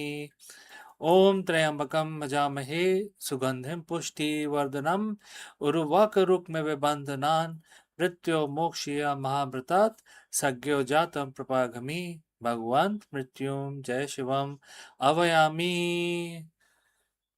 तो हमारी पूजा आज 29 जून की सोमवार की समाप्त होती है। तो अब हम अपना दिन शुरू करेंगे। आपका दिन भी मंगलमय रहे और लाभ की तरह बढ़े, इस कामना के साथ मैं आपसे अब अनुमति चाहता हूँ। मिलता हूँ अगले ही वीडियो में जल्द ही। Well, $60 billion, that's more than the entire valuation of many Fortune 500 companies, right? It's twice what NASA gets in a year, and it is the price tag of a single option. Elon Musk just secured, for SpaceX. Yesterday, the world of aerospace and AI collided. SpaceX officially announced a strategic partnership with Cursor, the AI coding startup that has taken the developer world by storm. But this isn't just a partnership. SpaceX now holds the exclusive right to buy Cursor for $60 billion by the end of 2026. Why would a rocket company, one that just merged with XAI and is targeting a 1.75 trillion IPO, drop that kind of cash on a code editor? Is it just about helping engineers write faster apps, or is this the missing link that finally makes a city on Mars a reality? Today we are deconstructing the SpaceX Cursor deal, the colossal supercomputer, and why the road to the red planet is now paved with billions of lines of AI generated code. So friends, if you have reached this far, please inform us from which city you have tuned in and in which language you are watching this video. This will help us determine the reach of our channel. Alright, let's proceed with our analysis. If you aren't a developer, you might not realize how big Cursor has become. It's a fork of the VS Code, but it has been rebuilt from the ground up with AI at its core. It pioneered what enthusiasts call the vibe coding, the ability to describe a complex feature in plain English and watch the AI architect the entire file structure, logic, and test in seconds. And therefore, we need to consider this statistics. ARR, over 2 billion today, projected to hit 6 billion by year end. And what is the reach? Used by over 50% of the Fortune 500 company. And what is the most important thing? It is not just a chatbot. It is a tool that understands your entire code base. SpaceX isn't just buying a tool. They are buying the distribution channel to the world's best engineers. But there is a catch. SpaceX has two choices: pay $10 billion for a joint development partnership or pay $60 billion for the whole thing. It's a try before you buy deal at a galactical scale. To understand why this matters, we have to look at the hardware. Back in the February 2026, SpaceX merged with XAI. In that merger, SpaceX inherited Colossus, the world's most powerful AI training cluster running on roughly 1 million NVIDIA H100 equivalents. Before this deal, Cursor was a bottleneck by the computing power. They were using model from OpenAI and Anthropic. But now Cursor is moving into the SpaceX family. They get direct access to Colossus. Imagine taking the world's most intuitive coding interface and plug-in it to the world's largest supercomputer. We are talking about training a personal super intelligent specifically for engineering. This isn't about building another Grok for Twitter. It's about building an AI that can design a Raptor engine, simulate orbital mechanics, and debug the flight software of a starship in real time. Elon Musk has often said that the hardest part of Starship isn't that rocket, it is the machine that built the machine. To put a million people on Mars by 2050, you need thousands of starships. You need autonomous propellant plants on Martian surface. You need life support system that never fails. The software complexity required to manage a multi-planetary logistics chain is mind-boggling. Currently, writing that software takes thousands of human engineers and millions of man-hours. But with Cursor integrated into SpaceX stacks, accelerated prototyping will be a reality. AI can generate ground control software for the 2028 lunar mission in a fraction of time. It can also achieve autonomous debugging. On a 6-month journey to Mars, you can't wait for a patch from Earth. The ship's AI need to find a fix on its own and also debug the whole software. Next, it is going to create a stairway to Mars. This acquisition suggests that SpaceX is pivoting from being a launch provider to vertical tech stack. Their own internet, which is Starlink, their own AI, which is XAI. Now it could be Cursor also, and the transport, which is the Starship. Let's talk about money. This deal comes just as SpaceX prepare for its rumored 2026 IPO. Analysts are targeting a listing valuation of 1.75 trillion. By securing Cursor, SpaceX is signaling to Wall Street that they aren't just a transportation company, they are deep tech combination of various companies. If they can prove that their AI integrated engineering can cut the cost of reaching Mars by 90%, a 60 billion acquisition start to look like a bargain. However, not everyone is convinced. Critics point to the Anthropic shock earlier this year that wiped billions of IT giants. They ask if this a visionary move or is it another overvaluation in a red hot AI market. Whether SpaceX Cursor buys the Cursor for $60 billion or stay in a $10 billion partnership, one thing is clear. The future of space exploration is no longer just about fuel and physics. It's about intelligence. If Starship is the body that takes us to stars, the AI acquisition is the brain. We are watching the birth of the company that controls the physical and the digital infrastructure of the next century. So friends, what do you think? Is $60 billion fair price for the key to the red planet, or is the AI bubble reaching escape velocity? Let me know in the comments below. And don't forget to like and subscribe for more deep dives into technology shaping our future. I'm CK and I will see you again in the next one.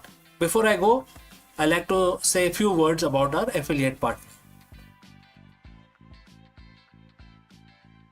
Stop settling for a good enough video. If your built-in laptop camera looks like a grainy mess, it is time for an upgrade. Want to instantly level up your video presence? I like to present the Lenovo Performance FHD webcam. This is a game changer for your desktop setup. Technically, this is packed.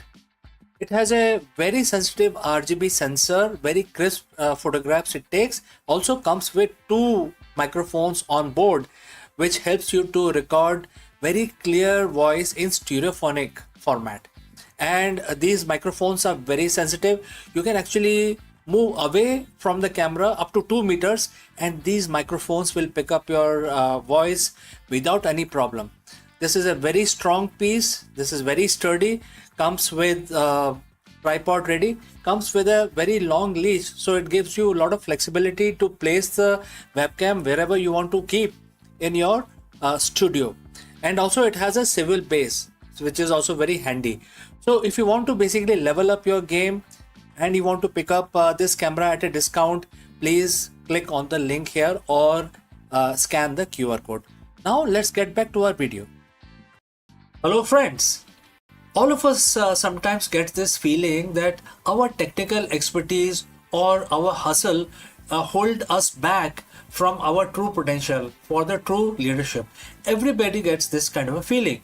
Therefore, we dive deep into the most powerful leadership secrets from Bhagavad Gita. In a verse where Lord Krishna, Bhagwan Krishna tells Arjun, "O Arjun, be a yogi." But what does this mean for a modern CEO or an entrepreneur to be a yogi? Today, we are going to break down why the yogi, the leader with disciplined equanimity, consistently outperform the three most common type of executive. Let's go.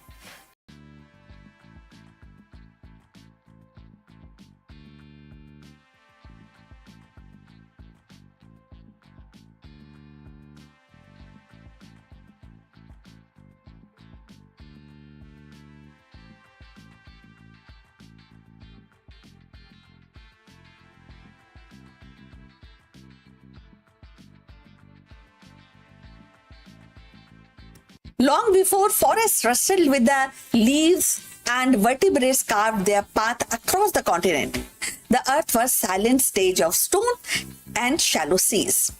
Into this barren expanse creep the first arthropods, segmented, many legs being, and whose fossilized remain now tells a story of audacity and survival. Among them, the ancestor of centipedes became unlikely trailblazer, and their armored bodies and jointed limbs carried them from water's edge onto the unclaimed soil. So let's find out more. In the dim corridors of Earth's deep past, long before the forests shaded their continents or vertebrates roamed the land, the first arthropods began their tentative march from water to soil. Among them were the ancestors of centipedes, multi-segmented pioneers whose fossilized remains now whisper the story of one of the life's most daring conquests, the colonization of land. So the recent fossil discoveries exclusively preserved in ancient strata reveal that these creatures possessed adaptation for more mere survival. So hardened exoskeleton and shielded them from the desiccation. Jointed legs gave them mobility across uneven terrain, and the primitive respiratory system allowed them to draw oxygen from the thin atmosphere. So these were not just insects in waiting. They were the architects of ecological possibilities. By burrowing into soil and feeding on detritus, they began to shape terrestrial ecosystem, laying the groundwork for the complex food webs that would one day sustain forests, mammals, and ultimately humans. So, if you have reached this far, please inform us from which city you have tuned in and in which language you are watching this video. That will help us to determine the reach of our channel. So, moving forward, The conquest of land by arthropods were more than a biological milestone. It was planetary transformation. With their arrival, the barren continents became animated landscape, and nutrients cycle accelerated, and organic matter decomposed more efficiently, and the soil itself became fertile. So, in essence, these early centipedes ancestors were the engineer of habitability, turning rock into earth. And if we think about 2026 and beyond, the resonance of their journey is striking. Humanity now stands at its own frontier of planetary conquest, the dream of colonizing Mars and beyond. So, just as arthropods once solved the puzzle of breathing air and resisting dryness, we grapple with the challenges of sustaining life in alien environment. The fossils remind us that the adaptation is not a single leap, but a series of ingenious solutions, and each one opening doors for future generations. Moreover, the study of these ancient pioneers inform us the modern science in an unexpected way. Their physiology offers clues about resilience of environmental stress and inspiring biometrics design in robotics or material science. In their ecological role underscores the importance of small, often overlooked organism into stabilizing ecosystem, a lesson critical as we confront or we are on the verge of biodiversity loss and climate change.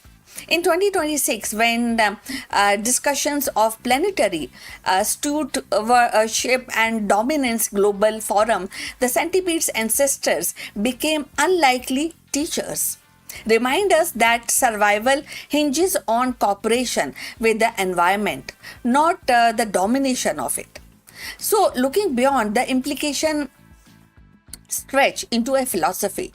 The fossil challenges our anthropomorphic narration into showing that the true trailblazer of terrestrial life were not mighty dinosaurs or towering trees, but a humble, many-legged arthropods. And their march onto land was a quiet revolution, one that redefines Earth destiny. In the same way, our own steps into space may not be marked by grand gestures, but by small incremental innovation, and each as vital as the centipede's first breath of air. So thus the story of ancient centipede's ancestor is not confined to dusty rocks in a museum. It is a living parable for our age, a reminder that the conquest of new worlds begin with the fragile experiments. That the resilience is born of adaptation, and that the smallest creature can leave the largest footprint on the history. As we move through 2026 and beyond, their legacy urges us to trend thoughtfully, to innovate boldly, and to recognize that every frontier, whether soil or star, and demands humility as much as ambition. So, the march of those many legged pioneers was not just a step into the soil, it was the first rehearsal of resilience. The earliest proof that life could reinvent itself to meet new frontiers. And in their quiet conquest, they transformed a barren stone into a fertile earth. And in doing so, they wrote the opening chapter of terrestrial history. As we stand in 2026, poised at our own threshold of planetary exploration, their legacy echoes across the time. Survival is born of adaptation. Progress is carved by persistence, and the smallest step can alter the destinies of the world. So the centipede's ancestors reminds us that every frontier, whether soil beneath our feet or the star above our head, demands humility and indigeneity and definitely a great amount of courage. So we have come to the end of this subject. I will look forward for your comments on this subject. Thanks for watching. Please like and subscribe our channel and see you in the next one. But before we end, few words about our affiliate partner. Stop settling for a good enough video. If your built-in laptop camera looks like a grainy mess, it is time for an upgrade. Want to instantly level up your video presence? I like to present the Lenovo Performance FHD webcam. This is a game changer for your desktop setup. Technically, this is packed. It has a very sensitive RGB sensor, very crisp photographs it takes. Also comes with two microphones on board, which helps you to record very clear voice in stereophonic format. And these microphones are very sensitive. You can actually move away from the camera up to 2 meters and these microphones will pick up your voice without any problem. This is a very strong piece. This is very sturdy. Comes with tripod ready. Comes with a very long leash, so it gives you a lot of flexibility to place the webcam wherever you want to keep in your studio. And also it has a swivel base, which is also very handy. So if you want to basically level up your game and you want to pick up this camera at a discount, please click on the link here or scan the QR code. Now let's get back to our video.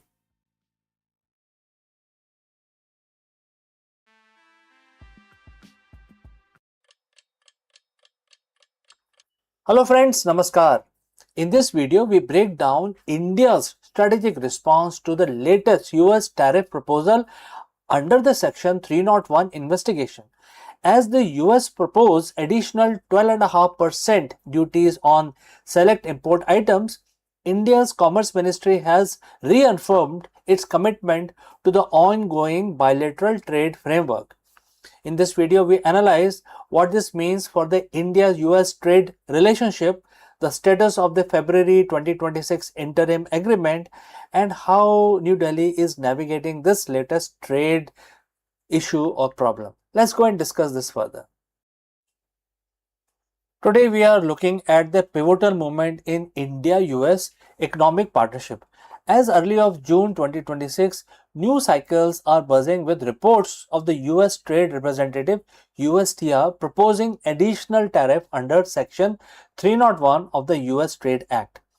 It's easy to get lost in the noise, but here is the headline. India is standing its ground while remaining committed to the constructive path forward. These proposed tariffs, which include 12.5% surcharge and currently in the proposal phase, they are not yet final. As we navigate these headlines, it is essential to understand that this is a part of a broader ongoing diplomatic process, not an abrupt end to our cooperation. So friends, if you have reached this far, please inform us from which city you have tuned in and in which language you are watching this video. This will help us determine the reach of our channel. Alright, let's proceed further. To understand why we are here, we have to look at the process. The USTR recently concluded investigations into 60 different economies, including India, regarding forced labor, industrial capacity issue, and therefore there are other issues also. Crucially, exports note that this is a broad global measure rather than a specific attack on India. The US is applying this to partners and competitors alike, from EU to South Korea. However, India's position is very clear. We must challenge this legal and technical on the basis of technical issues, and we have to understand what are these bases of this tariff when they don't align with the reality. Our Commerce Ministry is actively engaged, ensuring that our stakeholders have seat at the table. During upcoming public hearing on July 7th, 2026. Well, some might ask, don't we just sign a massive trade deal? And the answer is yes. In February 2026, we reached a landmark framework that slashed effective tariff from staggering 50% down to 18%. That deal was a win-win for both sides. It stabilizes the rupee, boosted our export in textile and pharma, and cemented India's role as a key US ally. Ambassador Sergio Gore recently noted that we are 99% there on finalizing the technical details of our broader bilateral trade agreement. The remaining 1% is about legal phrasing and implementation. India is not letting temporary tariff friction derail the progress. We are treating the trade agreement negotiations and this section 301 proceedings are two distinct tracks. And therefore, let's discuss the next aspect, which is protecting our interest. The Make in India vision, which is India is currently world fastest growing major economy, and we are not taking these headwinds lightly. We are prioritizing our strategic autonomy, whether it is protecting our labor intensive sectors like leather and apparel or advocating for fair market access. Our negotiators are holding the line. This is about more than just numbers. It's about Make in India initiative. We are building a manufacturing environment that is stable, predictable, and attractive to global supply chain. While we remain a primary US ally and the counterweight in the Indo-Pacific, our foreign policy remains grounded in protecting our own economic sovereignty. So, what is the takeaway here? First, don't panic over headlines. The process is underway and there is a clear path for consultation and legal changes or even challenges, whatever you want to call it. Second, the relationship is strong with investment commitment from US companies exceeding 60 billion in recent months. The big picture remains one of the deep integration and the mutual growth. And India and US are two great democracies navigating complex global economy. We will continue to talk, we will continue to negotiate, and we will continue to stand our ground. So if you have any questions, friends, please do let me know in the comment section below. Thanks for listening, thanks for watching, and I will catch you again in the next one.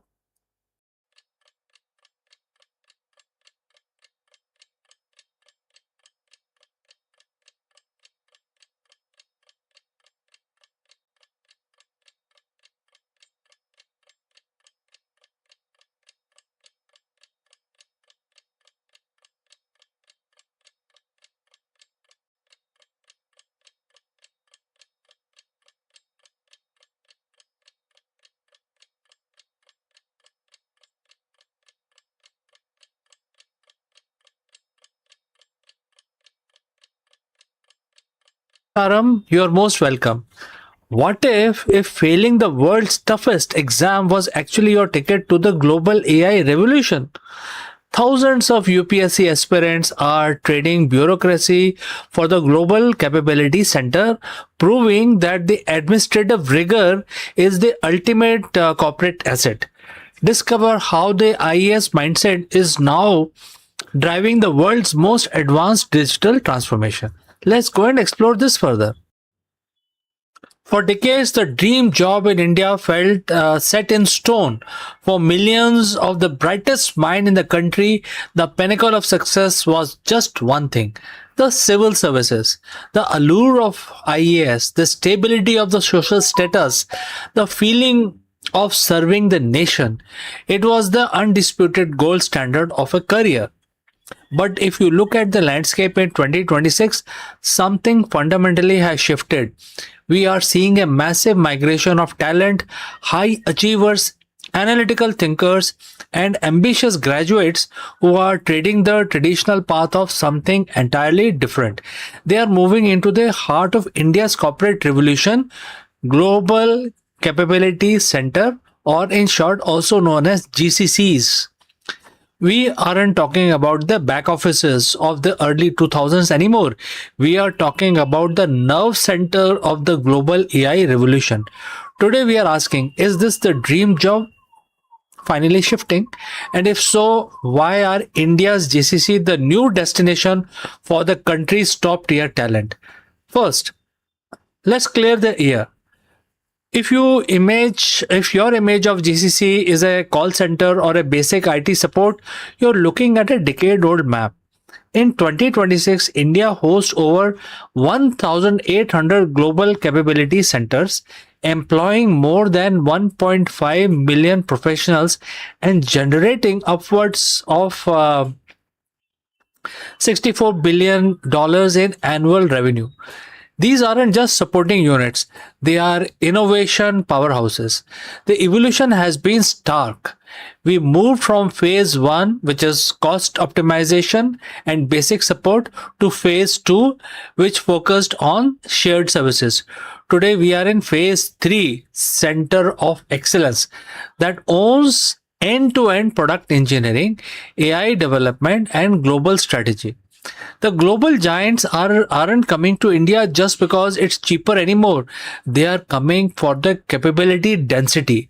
They are coming because the talent here is building the AI models, managing the cloud architecture, and securing the cybersecurity framework that run global businesses. This is where the story gets really interesting. Why are people who spent years preparing for the world's toughest exam like UPSC now finding natural home in these centers? It's about the IAS mindset. When you prepare for the civil services, you aren't just memorizing facts, you are training your brain to systemic thinking, policy research, risk management, and ability to process massive amount of information to make decisions under pressure. Guess what? That is exactly what a high level GCC role demands. Modern GCCs operate in complex global environment. They need people who can, number one, analyze regulatory landscape. Just look at the public policy. Businesses now have to navigate global data privacy and AI regulation. Number two, think systematically. They need to understand how one tech change impact the entire global supply chain. Number three is manage large scale stakeholders. Managing the enterprise grade AI transformation is not unlike managing a district. It requires coordination, leadership, and a vision. For the aspirant who realize that they want to impact the world but perhaps want to do it through technology, speed, and tangible product innovation, the GCC has become the new civil service. It offers the same scale of impact but with a tool of the future. So, friends, let's talk about the AI elephant in the room. There is a lot of talk about AI replacing jobs, but look at what is happening now inside India's GCCs. India's current houses over 125,000 AI and machine learning professionals within GCCs. These centers aren't just using AI; they are the engines building it. And the chief economic advisor, Dr. V. Anant Nageswaran, recently noted that while routine work is at risk, AI is actually a massive opportunity for India's GCCs. It's creating massive demand for people who can design, deploy, test, and govern these AI systems. As he put it, the government can build the runway, but industry must fly the planes. If you want to be the at the control of that plane, the GCC is currently the most exciting cockpit in the country. It's where the global decision making is happening, not just execution. Now, I want to be fair. It isn't all sunshine. A recent report titled "The Great Plateau" highlighted that while the sector is growing, nearly 500 GCCs are struggling to reach their full potential. Why? Because some centers are still stuck in the old cost center mentality, unable to evolve into innovation hubs. This is a critical lesson for anyone looking to build a career here. Don't just pick one or any GCC, look for ones that are owning mandates, the ones that are integrated into the core product strategy, and the ones that are investing in AI at an enterprise level.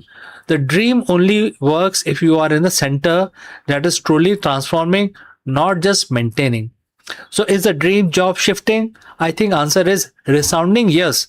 The aspiration to solve big problem, to work at scale and to be at the center of the global impact hasn't gone away. It has just moved from the files of the government office to the servers of the global innovation centers.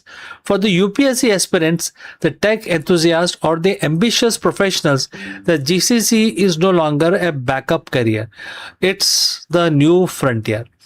So, friends, if you're looking for where the future is being built, it is happening right now here in India. Thanks for watching. Just in case if you have any questions, please do not hesitate to send it across, and I will catch you soon in the next one.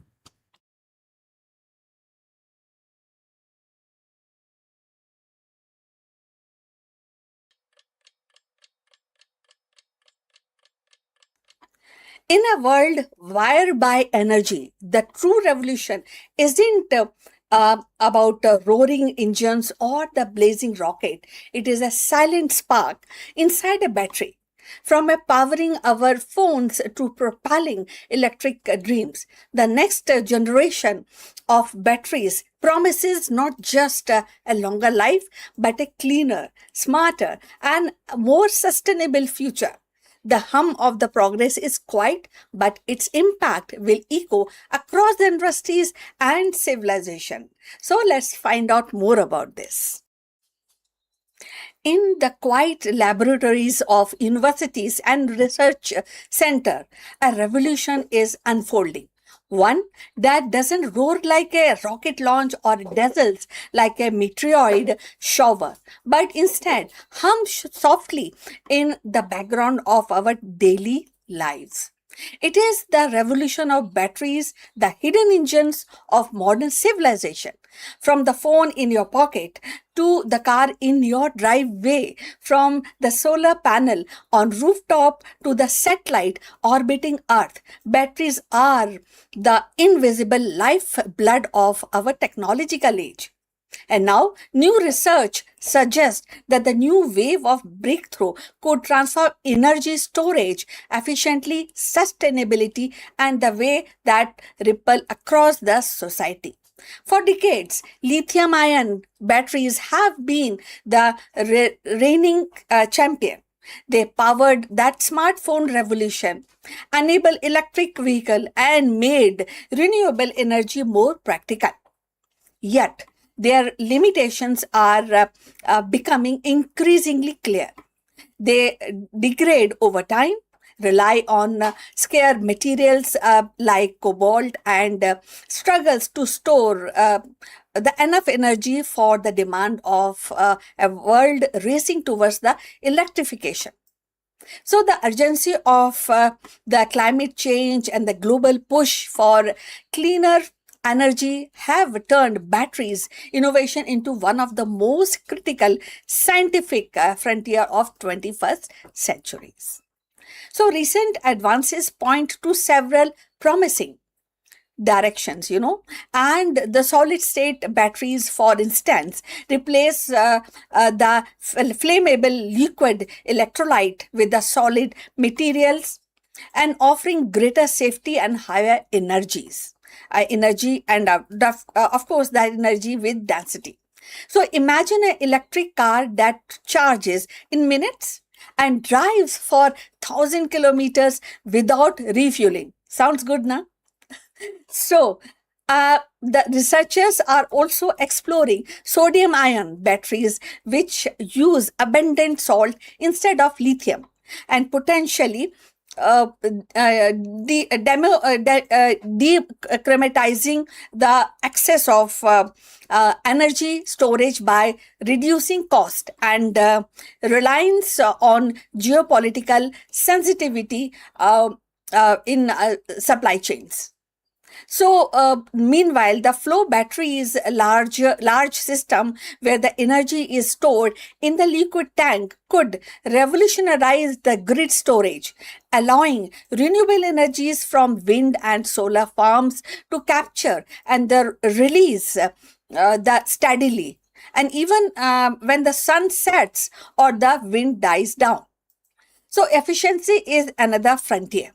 Scientists are experimenting with nanomaterials that allow iron to move more freely, reducing energy loss and extending battery life. Other are designed like self-healing electrodes that repairs the microscopic cracks and prolonging the lifespan of the device. Sustainability, yes, very, very important. So that too is at the heart of this revolution. So recycling technologies are being developed to recover valuable metals from the old batteries and recreating circular economies where the waste become raw material for the next generation of the storage. So the implications are definitely profound. A breakthrough in the battery technology doesn't just mean better gadgets. It actually reshape entire industries. Transportations could shift decisively towards electric mobility, slashing the emission from the cars and trucks and the planes. And the home could become self-sufficient power hubs and the storage of solar energy during the day and then releasing it at the night. So, developing the nations often constrained by the unreliable grid could and that could actually leapfrog into the decentralized energy system powered by affordable, durable batteries. Even the space exploration stands to benefit, with the spacecraft and the lunar base requiring the robust, lightweight storage solutions. So, yet the challenge remains. So, scaling laboratories' success into the mass production is the notoriously difficult, and the cost must be driven down, supply chain secured, and the safety ensured. So, the story of the battery breakthrough is not one of that single inventions, but a countless incremental steps. So each building on the last and each bringing us closer to the world where the energy is clean, abundant, and accessible. So in the end, batteries are more than just a storage device. They are enablers of possibilities. So they hold within them the promise of sustainable future where the human ingenuity aligns with the planetary needs. As researchers push the boundaries of chemistry and physics, they are not merely improving technology, they are rewriting the script of civilization's energy story. The hum of tomorrow, battery, and maybe quiet, but with their impact will be thunderous, and very, very profound. So we have come to the end of this video. Thanks for watching. Please like and subscribe our channel and see you in the next one.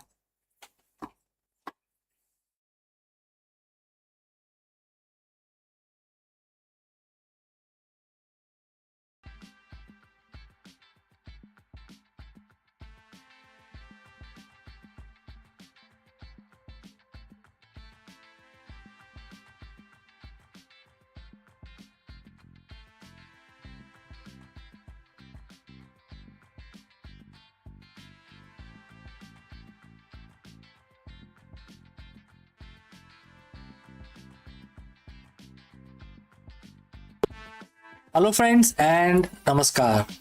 We all know and think that the black holes are just born from dying stars. But, friends, think again. This new groundbreaking research from Cardiff University has revealed a startling truth. The universe's largest black holes are built, not born. While we used to think supermassive black holes grew primarily by consuming gas, this new study suggests they reach monster status through a violent process of repeated collisions within a dense star cluster. And therefore, in this video, we dive deep into the science of hierarchical merger, the cosmic assembly line where black holes smash into one and another, growing larger and more powerful with every hit. Let us go and discuss this further. Imagine a monster, not a ghost or a creature from a movie, but a real life titan so heavy it warps the very fabric of space and time. We call them supermassive black holes. For decades, we have asked one simple question: where do they come from? Most of us were taught the birth story. A massive star dies, collapses under its own gravity, and presto, a black hole is born. But there is a problem. Some black holes are so big that being born simply doesn't explain how they got there. New research from Cardiff University has flipped the script. They have discovered that the universe's true giants aren't just born big, they are actually built. Like a skyscraper or a massive machine, they are constructed through a violent, repetitive process of cosmic collisions. Today, we are breaking down the built, not born theory and how it's changing everything we thought we knew about dark hearts of these galaxies. So, friends, if you have reached this far, please inform us from which city you have tuned in and in which language you are watching this video. This will help us determine the reach of our channel. Alright, let's proceed further. To understand the Cardiff discovery, we first have to look at the old way of thinking. The traditional model says the black hole grew by eating. Imagine a black hole sitting in the middle of a cloud of gas. It slowly siphons that gas in, grew bit by bit over billions of years, and this is called accretion.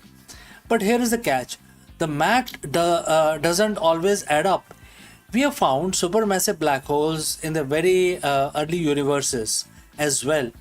If they grew only by eating gas, they wouldn't have had enough time to reach their massive sizes. It's like finding a fully grown oak tree in a forest that's only a week old. It shouldn't be possible. This led scientists to realize there must be another way, a faster, more aggressive way to build a giant. This brings us to the Cardiff University study. Led by a researcher in the School of Physics and Astronomy, the team looked away from the isolated stars and towards the dense star clusters. Imagine a crowded city during rush hour. Now imagine everyone in that city is a black hole.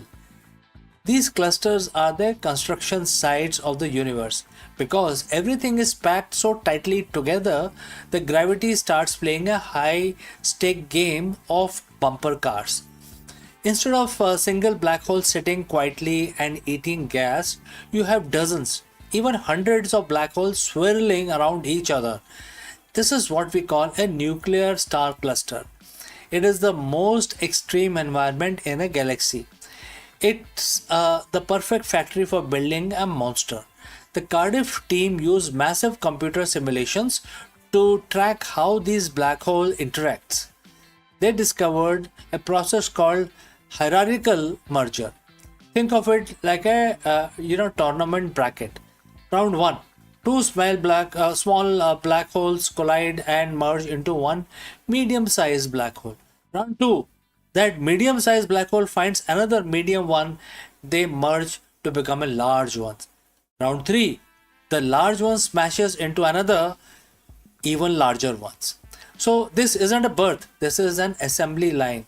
Every time they collide, they releases a massive ripple in space-time known as the gravitational waves. These ripples are like the sound of the construction work happening. The Cardiff study showed that the built method is incredibly efficient. It allows black hole to skip the slow process of eating gas and jumping straight to supermassive size or status by consuming their own kind. So, why should we care if the black hole is born or built? First, it solves the early universe mystery. If black holes can merge rapidly in these clusters, it explains how they got so big so fast shortly after the Big Bang. Secondly, it tells us where to look. If we want to find the next generation of black hole mergers, we need to point our telescopes like the James Webb or LIGO at these dense crowded star clusters. But there is a darker side to this as well. This build theory suggests that the most powerful objects in the universe are essentially serial mergers. They are made of remains of thousands of smaller stars and black holes that came before them. They are the ultimate scavengers. The universe isn't a static place where things are simply born and stay that way. It's a dynamic, violent, and creative construction zone. And thanks to the team at Cardiff University, we now know that the giants lurking in the dark weren't just lucky enough to be born big. They fought their way and increased their size. They were built collision by collision in the most crowded corners of the space. So, next time when you look up at the night sky, remember the biggest things out there are often the one that has survived the most crashes. So, if you enjoyed this deep dive into the cosmic construction site, make sure you hit that like button and subscribe. And friends, what do you think is the built not born theory is a final piece of the puzzle? Let me know in the comments below. Stay curious and always, always stay glued to the news. And I will see you again in the next one. Before I take your leave, a word about our affiliate partner. Stop settling for a good enough video. If your built-in laptop camera looks like a grainy mess, it is time for an upgrade. Want to instantly level up your video presence? I like to present the Lenovo Performance FHD webcam. This is a game changer for your desktop setup. Technically, this is packed. It has a very sensitive RGB sensor, very crisp photographs it takes. Also comes with two microphones on board, which helps you to record very clear voice in stereophonic format. And these microphones are very sensitive. You can actually move away from the camera up to 2 meters and these microphones will pick up your voice without any problem. This is a very strong piece. This is very sturdy. Comes with tripod ready. Comes with a very long leash, so it gives you a lot of flexibility to place the webcam wherever you want to keep in your studio. And also it has a swivel base, which is also very handy. So if you want to basically level up your game and you want to pick up this camera at a discount, please click on the link here or scan the QR code. Now let's get back to our video.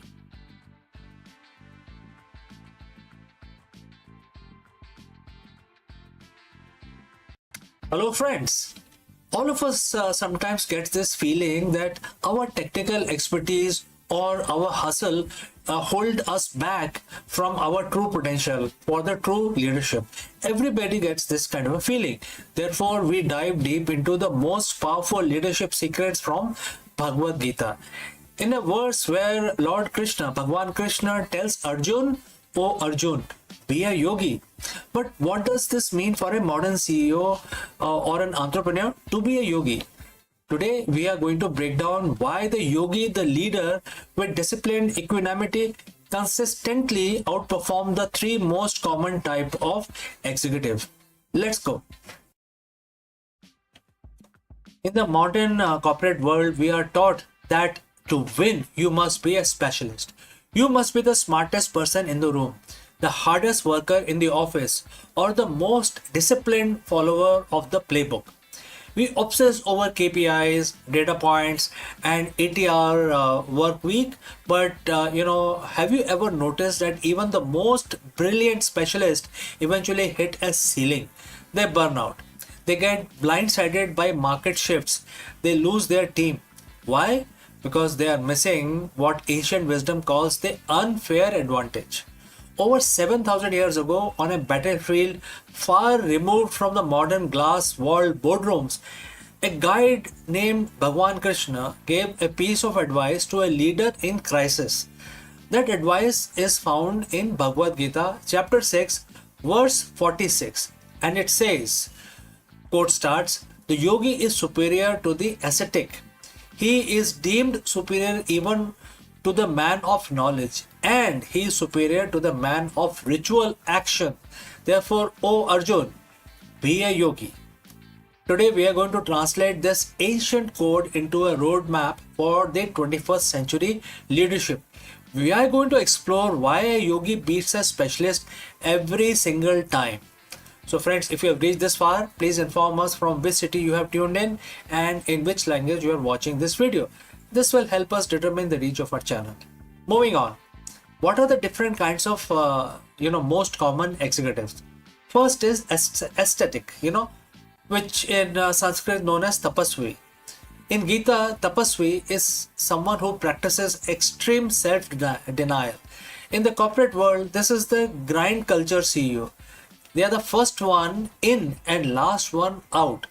They sacrifice sleep, family, health. They believe that if they just suffer more than the competition, they will win.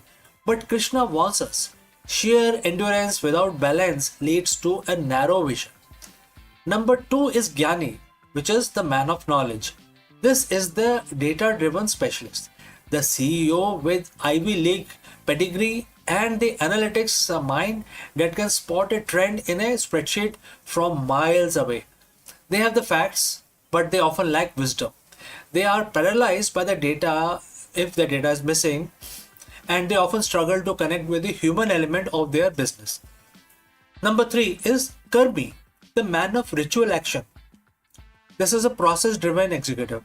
They live by SOPs. They believe that if the ritual of the business, which is the meeting, the reports, different kinds of pyramids, bell curve, if they are followed perfectly, success is guaranteed. But when the world changes, they are too rigid to pivot. Bhagwan Krishna says yogi is better than all three. Why? Because the yogi CEO is a leader who has mastered their inner environment. They don't just possess knowledge, they possess clarity. They don't just work hard, they work purposefully. They don't just follow process, they follow a vision. A yogi's unfair advantage is equanimity. Think about the last time your company faced a crisis. Did you react out of fear? Did you make desperate move based on a dip in the stock prices? A yogi CEO operates from the neutral center. They are not swayed by the high of massive profit or low of the market crash. While everyone else is reacting, the yogi is responding. This isn't about being passive, it's about being so internally grounded that your decision making becomes clinical, fast, and remarkably accurate. That is the definition of the competitive edge. There are several things we can actually discuss around this, but I want to be brief. And therefore, the first advice I want to give you is the cognitive flexibility.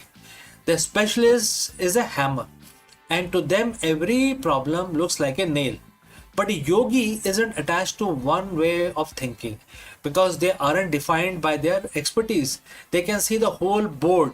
They can integrate the hard work of aesthetic and the data of Jnani and the process of Karmi without being enslaved by any of them. Second is the emotional intelligence. The yogi understands that a business is just a collection of human beings. By mastering their own minds, they naturally become master of empathy.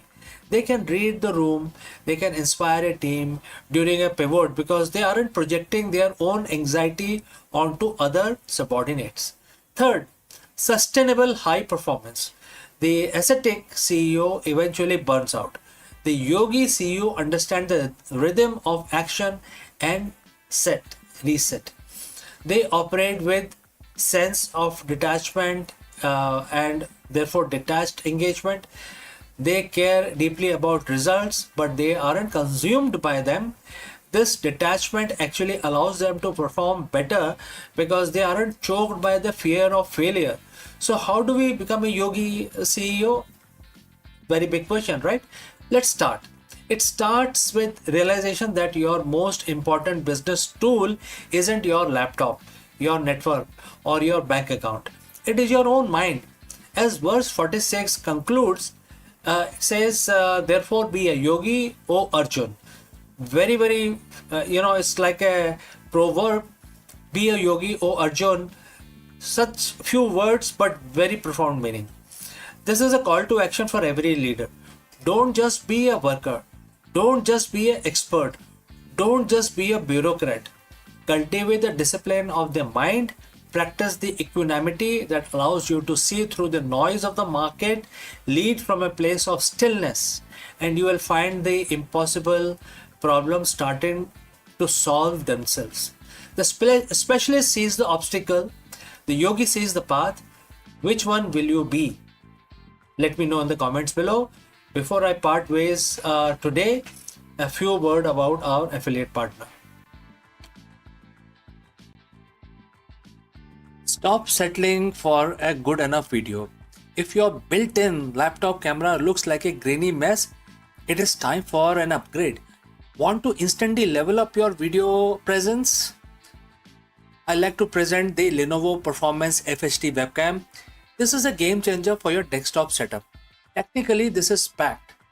It has a very sensitive RGB sensor, very crisp photographs it takes. Also comes with two microphones on board, which helps you to record very clear voice in stereophonic format. And these microphones are very sensitive. You can actually move away from the camera up to 2 meters, and these microphones will pick up your voice without any problem. This is a very strong piece. This is very sturdy. Comes with tripod ready. Comes with a very long leash, so it gives you a lot of flexibility to place the webcam wherever you want to keep in your studio. And also it has a swivel base, which is also very handy. So if you want to basically level up your game and you want to pick up this camera at a discount, please click on the link here or scan the QR code. Now let's get back to our video.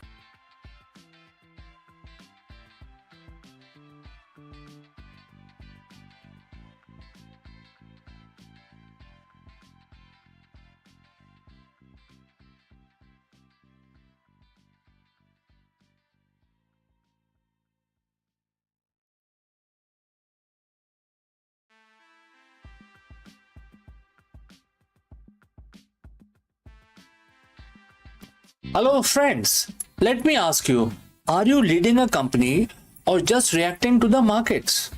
Well, many of us may not have a straight answer. Therefore, in this video, we decode the profound wisdom found in Bhagavad Gita and apply it to the high stakes world of modern corporate leadership.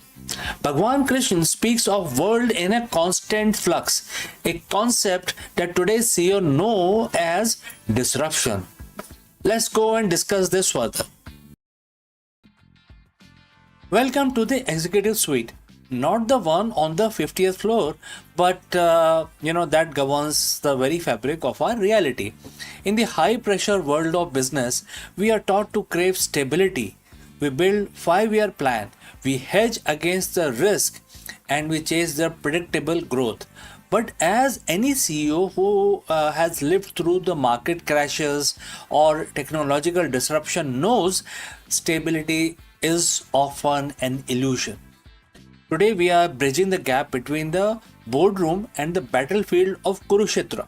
We are looking at a single verse from Bhagavad Gita, chapter 9, verse 10, that holds the secret to what I call the divine CEO. Well friends, if you have reached this far, please inform us from which city you have tuned in and in which language you are watching this video. This will help us determine the reach of our channel. Now let's start our discussion. Krishna tells Arjun, and the quote starts, "O Kaunteya, it's only by my direction that this material world of animate and inanimate object is in a constant flux of creation, maintenance, and destruction. Quote close. This isn't just theology, it is the ultimate framework for strategic agility. The first part of the cycle is Shrishti, which is creation. For a CEO, this is the innovation phase. Every great company starts as a spark of moving and unmoving ideas. But notice the verse says this happens by my directions. In a corporate context, this divine direction represents your core purpose. True creation isn't just about launching a product to make a quick buck. It's about aligning with the flux of what the world is need next. Basically, fulfilling some sort of a need in the market. The lesson for the CEO, therefore, is: are you creating from a place of ego, or are you a channel for a solution that needs to exist? When you align your company's creation phase with a high vision, you aren't just a manager, you become an architect of the future. You are setting the directions for your own material world. Then comes the hardest part of for most of the leaders, which is sthiti, which means maintenance. The verse tells us that the world is in a constant flux. Ironically, maintenance in a state of flux doesn't mean keeping things the same. It means dynamic balance. Think of a bicycle. To maintain its upright position, it must be kept moving. The moment it stops, it falls. Many CEOs fail because they fall in love with their maintenance phase. They build inanimate objects, rigid processes, and stagnant hierarchies that refuse to move with the animate market.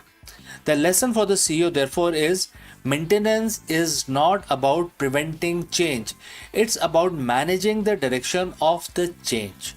Your job is to provide the steady hand that guides the constant flux so that your organization stay on course even as the waves get choppy.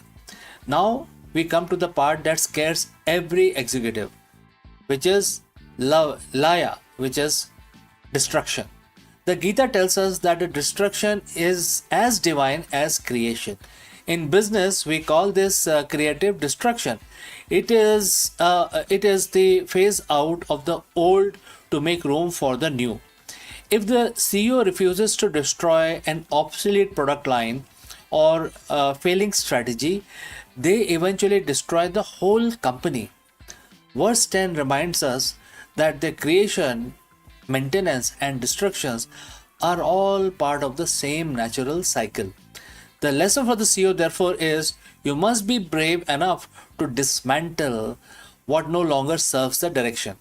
This isn't failure, it is a necessary clearing of the ground so the next cycle of Shrishti, which is creation, can begin. To be a divine CEO means to stop resisting the flux. When you understand that the material world and your market is designed to be in constant motion, your stress levels drop drastically.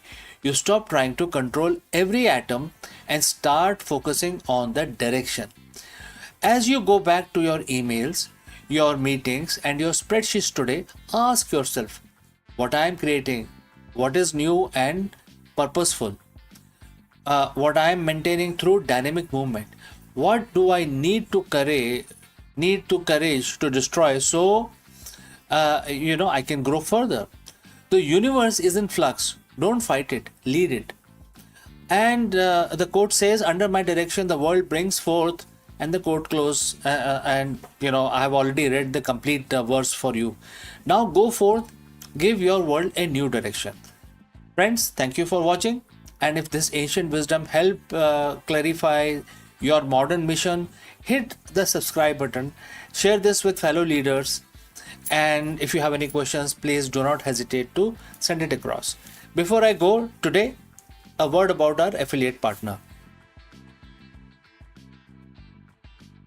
Stop settling for a good enough video. If your built-in laptop camera looks like a grainy mess, it is time for an upgrade. Want to instantly level up your video presence? I like to present the Lenovo Performance FHD webcam. This is a game changer for your desktop setup. Technically, this is packed. It has a very sensitive RGB sensor, very crisp photographs it takes. Also comes with two microphones on board, which helps you to record very clear voice in stereophonic format. And these microphones are very sensitive. You can actually move away from the camera up to 2 meters, and these microphones will pick up your voice without any problem. This is a very strong piece. This is very sturdy. Comes with tripod ready. Comes with a very long leash, so it gives you a lot of flexibility to place the webcam wherever you want to keep in your studio. And also it has a swivel base, which is also very handy. So if you want to basically level up your game and you want to pick up this camera at a discount, please click on the link here or scan the QR code. Now let's get back to our video.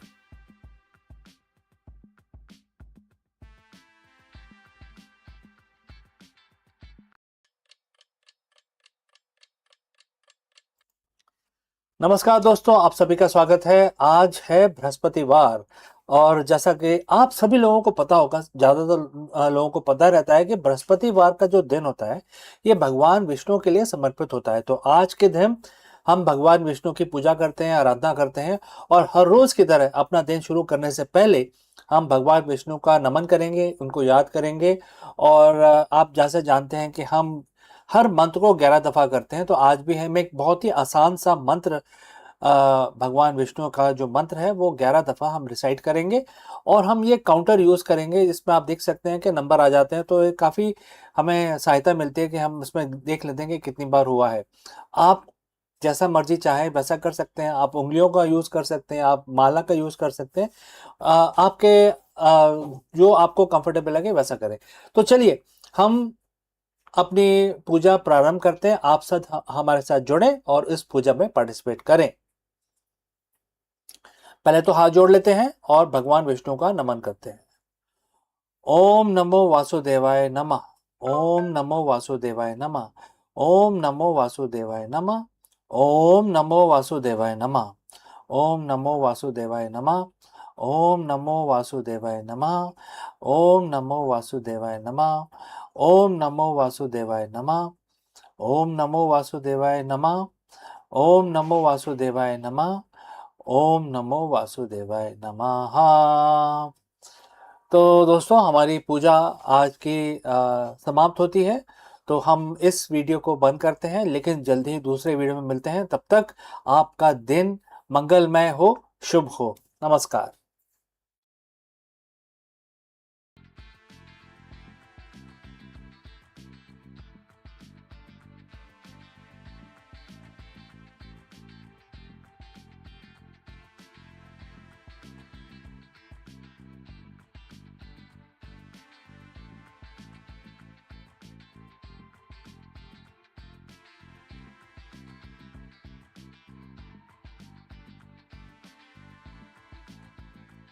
Hello friends, let me ask you, is your business trapped in a cycle of short-term wins that are secretly setting you up for a failure?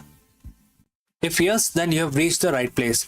In this video, we break down a powerful 7,000-year-old leadership lesson from Bhagavad Gita that perfectly explains why successful companies suddenly go bankrupt. Many modern CEOs, business leaders, fall into the trap of chasing fleeting matrices, quarterly profit, temporary market hypes, and quick wins. But just as the Gita warns that exhausting your pity sends you back to the mortal realm, relying entirely on the past successes without continuous learning and innovation will drag your business back to square one. How this works, how this Bhagavad Gita verse help us, let's find out. Imagine this, your company just had its biggest quarter in history. Sales are through the roof, your stock prices is at all-time high, and you as a CEO are holding a trophy at an industry award gala. You are winning, but What if I told you that this exact moment of victory is the most dangerous moment of the entire career, of your entire career? What if I told you that the very mechanism behind your current success are quietly engineering your future bankruptcy? It sounds like paradox, but it happens every single day in the corporate world. We watch industry titans dominate a market only to vanish into irrelevance a few years later. Think of Nokia in 2007, think of Blockbuster, BlackBerry, or even Kodak. They weren't losing their downfall when the downfall began. They were actually winning. To understand why winning is so dangerous, we need to look at the modern economic textbook. We need to look back, 7,000 years ago on a battlefield. In Bhagavad Gita, chapter 9, verse 21, there is a profound psychological and strategic blueprint that explains exactly why successful entities collapses. Today, we are going to decode this timeless verse and look at the ultimate trap waiting for modern CEOs. So, friends, if you've reached this far, please inform us from which city you have tuned in and in which language you're watching this video. This will help us determine who's actually watching the entire video and who's not. Alright, let's proceed further. Let's look at the verse itself. The text states, and the quote starts, when they exhaust their piety, they return to planet of mortals. The Vedic rituals can give you only so much of fleeting pleasures, followed by entanglement in the cycle of life and death again and again. And the quote close. Now, if you look at this purely through a religious or spiritual lens, it's talking about karma and afterlife. It describes people who perform good deeds and rituals to enter Swarga, the heavenly realm.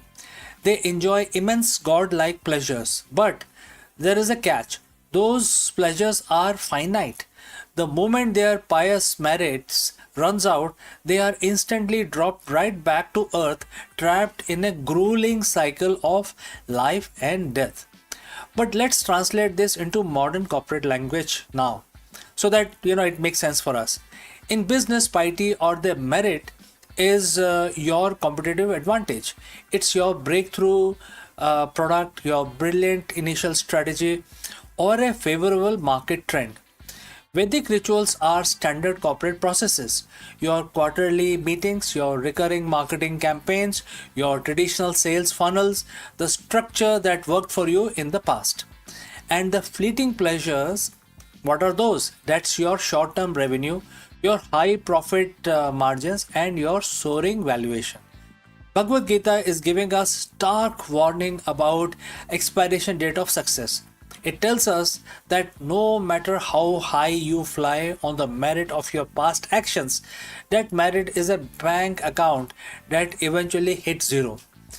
If you rely solely on your established corporate rituals without generating new value, you will exhaust your merit and crash straight back to the mortal realm, which in business means stagnation, disruption, and ultimate bankruptcy. Let's talk about how a CEO unknowingly exhausts their piety on Wall Street or in their startup ecosystem.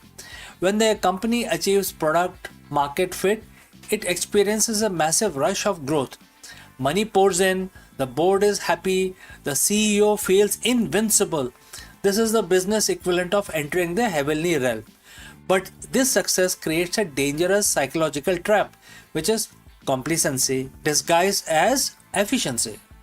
Instead of continuing to innovate, explore, and learn, the company shifts all its energy into protecting when it's already whatever it has. The CEO starts focusing entirely on executing the same old rituals. They optimize the supply chain by 2%. They squeeze another 1% out of marketing budget, and they repeat the exact formula that brought them here. They mistake operational efficiency for strategic longevity. Look at Nokia. In mid 2000s, they had a mountain of pious merit. They owned over 40% of the global mobile phone market. Their internal rituals, their hardware engineering and manufacturing pipeline were flawless. But while they were enjoying the fleeting pleasures of massive quarterly profits, the underlying landscape shifted. The iPhone arrived. Operating system changed from physical keypads to software ecosystem. Nokia past merit ran out faster than they could adapt. They hadn't invested in learning how to build a world class software platform. Within a few short years, they returned to the planet of mortals.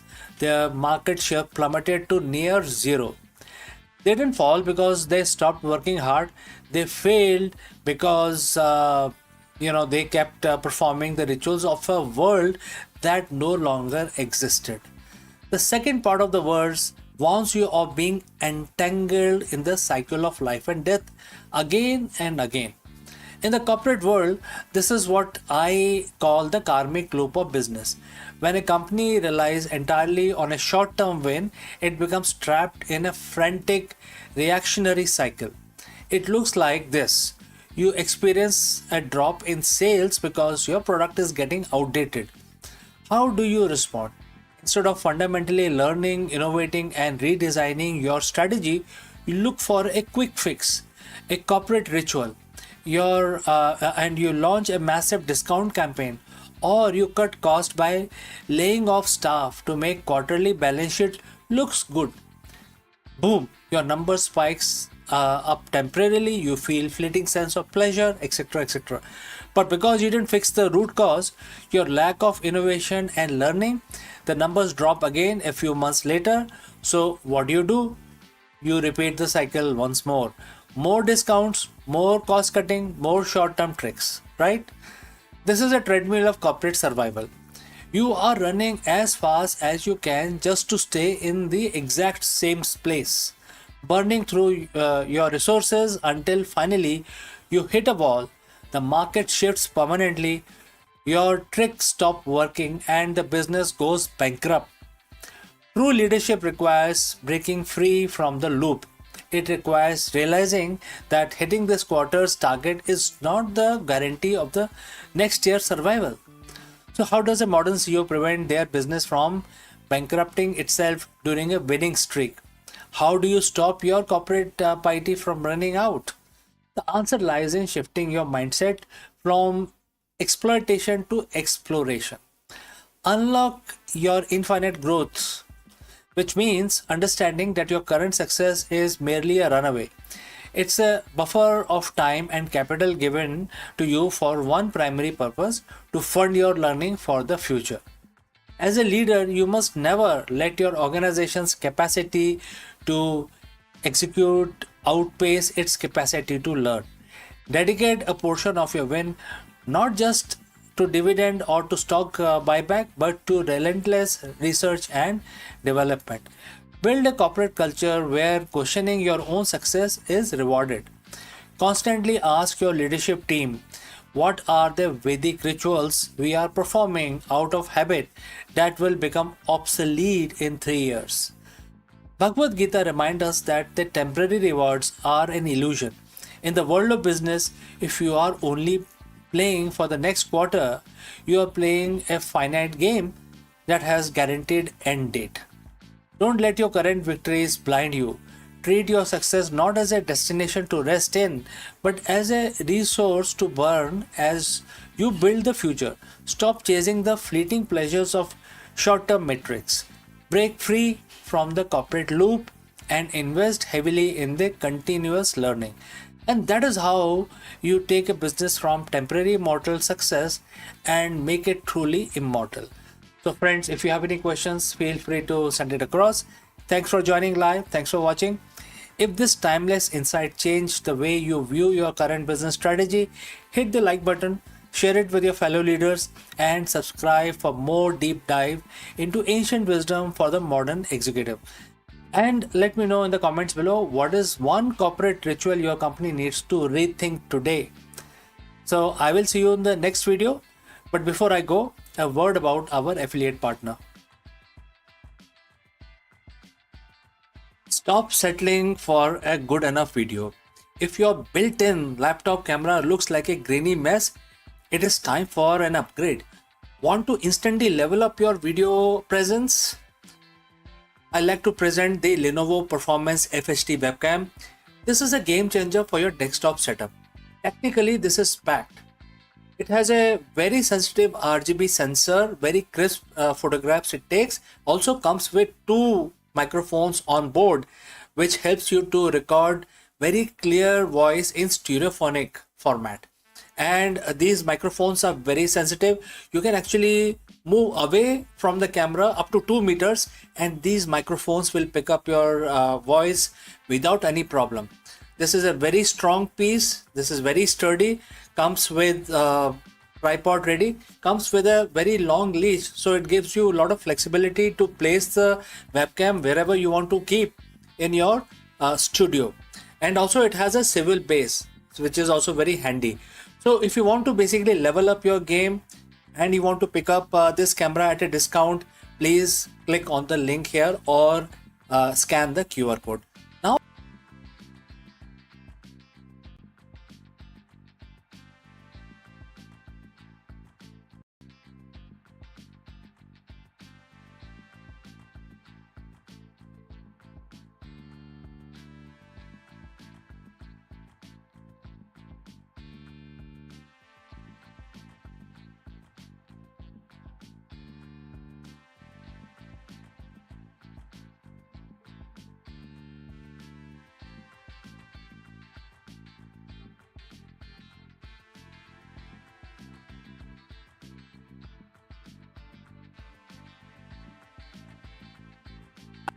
friends, India and New Zealand have officially made history.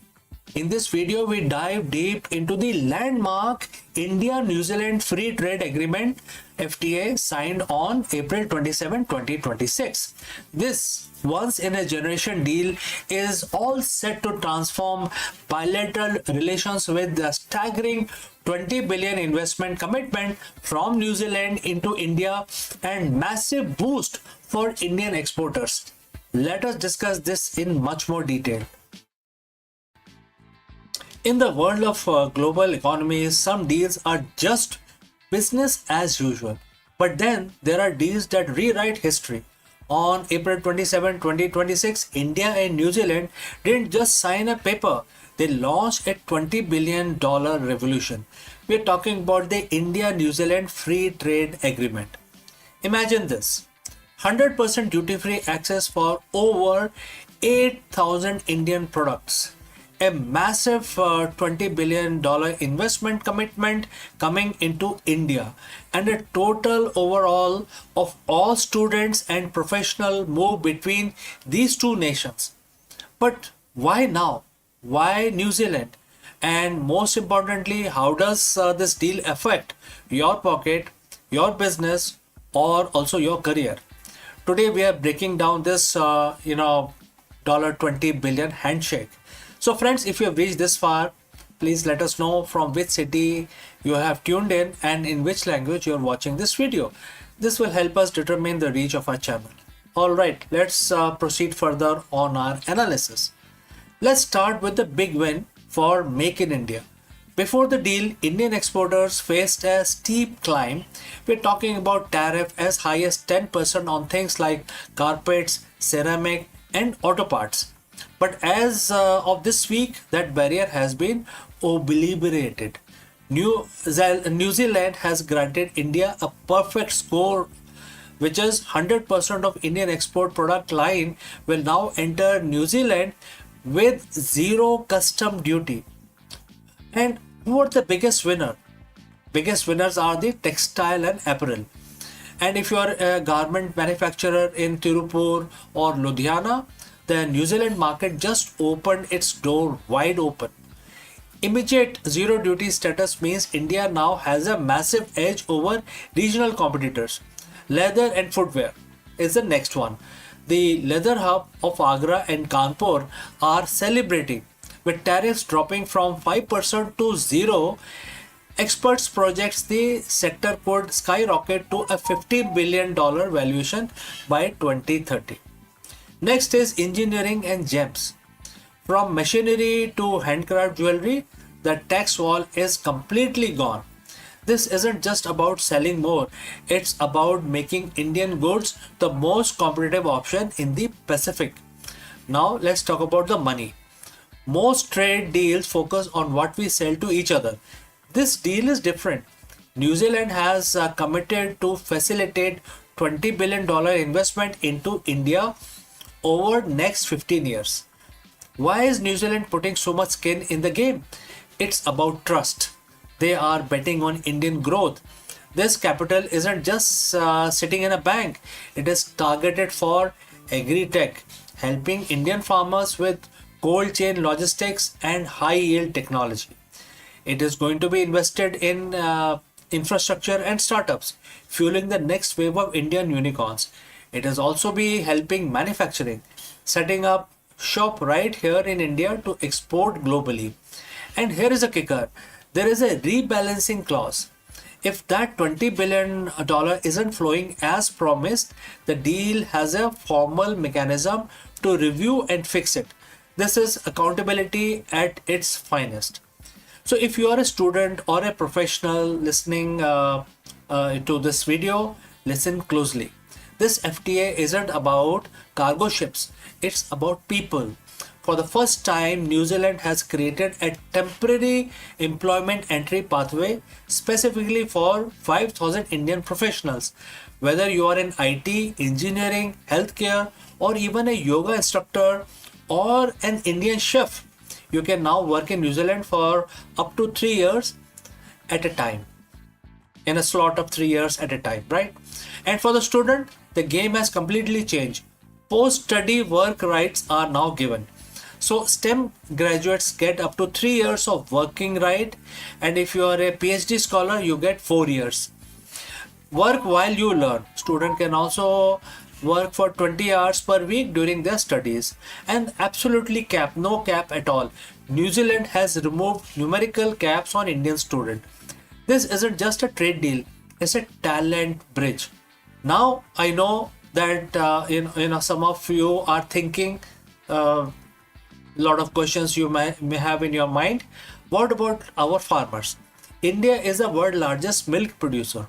Opening the door to New Zealand dairy giant would have been risky, but the Indian negotiator led by Mr. Piyush Goyal stood firm. Dairy, sugar, and sensitive agriculture items are excluded from the deal. Our local farmers are protected. Instead, we are seeing a collaboration over competition model. For things like apples, kiwi fruit, and manuka honey, India has allowed limited access through quotas. This means New Zealand can send a fixed amount of premium fruits to our markets without hurting local prices. In return, they are setting up center of excellence to help Indian farmers increase their own productivity. It's a win-win that respects the livelihood of the Indian heartland. Prime Minister Modi called this a historic milestone on the road to Viksit Bharat 2047. This is the seventh major trade deal India has signed in the last few years, and it won't be the last. With $20 billion on the table, zero duties for our exporters, and new horizons for our youth, the India-New Zealand partnership is no longer under leverage. It's a powerhouse. So, friends, what do you think? Is this deal that finally put Indian MSMEs on the global map? Let me know in the comments below. And don't forget to hit that like button if you found this breakdown helpful. And subscribe for more deep dive into the deals shaping India's future. My name is CK and I'll see you again in the next one. Before I close, a word about our affiliate partner. Stop settling for a good enough video. If your built-in laptop camera looks like a grainy mess, it is time for an upgrade. Want to instantly level up your video presence? I like to present the Lenovo Performance FHD webcam. This is a game changer for your desktop setup. Technically, this is packed. It has a very sensitive RGB sensor, very crisp photographs it takes. Also comes with two microphones on board, which helps you to record very clear voice in stereophonic format. And these microphones are very sensitive. You can actually move away from the camera up to 2 meters, and these microphones will pick up your voice without any problem. This is a very strong piece. This is very sturdy. Comes with tripod ready. Comes with a very long leash, so it gives you a lot of flexibility to place the webcam wherever you want to keep in your studio. And also it has a swivel base, which is also very handy. So if you want to basically level up your game and you want to pick up this camera at a discount, please click on the link here or scan the QR code. Now let's get back to our video.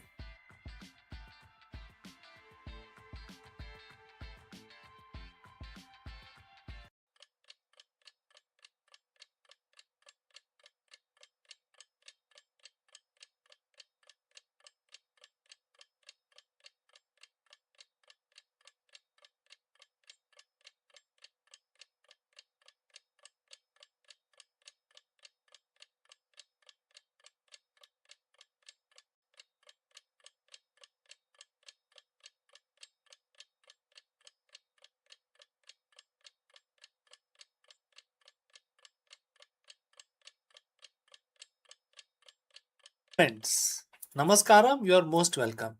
Is your decision making being hijacked by personal bias, attachment, or aversion? In the high pressure world of CEO, unchecked emotions don't just cost you your peace of mind, they cost you your bottom line also. In this video, therefore, we decode and take help from Bhagavad Gita to uncover an ancient strategy for modern business success. We explore how developing a radical self control and emotional discipline allows you to lead with clarity, attract strategic grace, and maintain objective focus even during the market volatility. Let's go. You are a CEO. You are trained to be the most rational person in the room. You have the spreadsheets, the market data, the KPIs, and the team. You have built your entire career on the premise that the data driven means objective. But let me ask you a question. When the last time you made a decision that wasn't about the numbers, but about the outcome you desperately wanted, or the failure you were terrified of? Maybe it was holding onto a failing product line because you were too attached to the idea of it. Maybe it was rejecting a merger not because it did make any sense, but because you had an aversion to the partner's personality. We think our desire, our ambitions, our craving for the win, our fear of the loss drive us forward, but often these are the exact things clouding our vision. Today we are looking at 5,000-year-old leadership principle from Bhagavad Gita as mentioned in chapter 2 verse 64. It's a strategy for the modern boardroom, and it explains why your deepest desire might actually be the anchor dragging down your bottom line. In the ancient text of Bhagavad Gita, the human mind is described as constantly oscillating between two states, rag and dvesh. So, rag stands for attachment and desires, dvesh stands for aversion or hatred. In business terms, rag is the must have deal. It is an obsession with specific Q4 target, and that makes you, going forward, ignore the market reality. Dvesh is that irrational fear or dislike. It is the refusal to fire an underperforming manager because you didn't like the conflict, or the knee jerk rejection of a new technology because it makes you uncomfortable. Why is this hurting your bottom line? Because when you are in a desire, you aren't seeing the market as it is. You are seeing the market as you want it to be. When you want a deal to close, your brain downplays the risk. You stop asking, is this sustainable, and start asking, how can I make this work? You lose your objectivity. Your decision making matrix is fundamentally compromised. You aren't operating with a sharp scalpel, you are operating with a sledgehammer. And the bottom line, it reflects the lack of clarity. Now let's look at the actual verse as mentioned in Bhagavad Gita 2.64.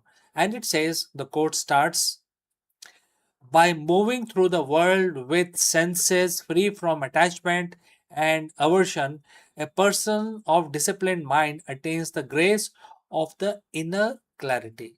And the quote close. The key word here is the prasada. It is often translated as grace or divine mercy. But in a corporate context, think of prasada as the peak clarity. When you are free from the frantic need to grasp what you want or push away what you fear, you reach a state of equilibrium.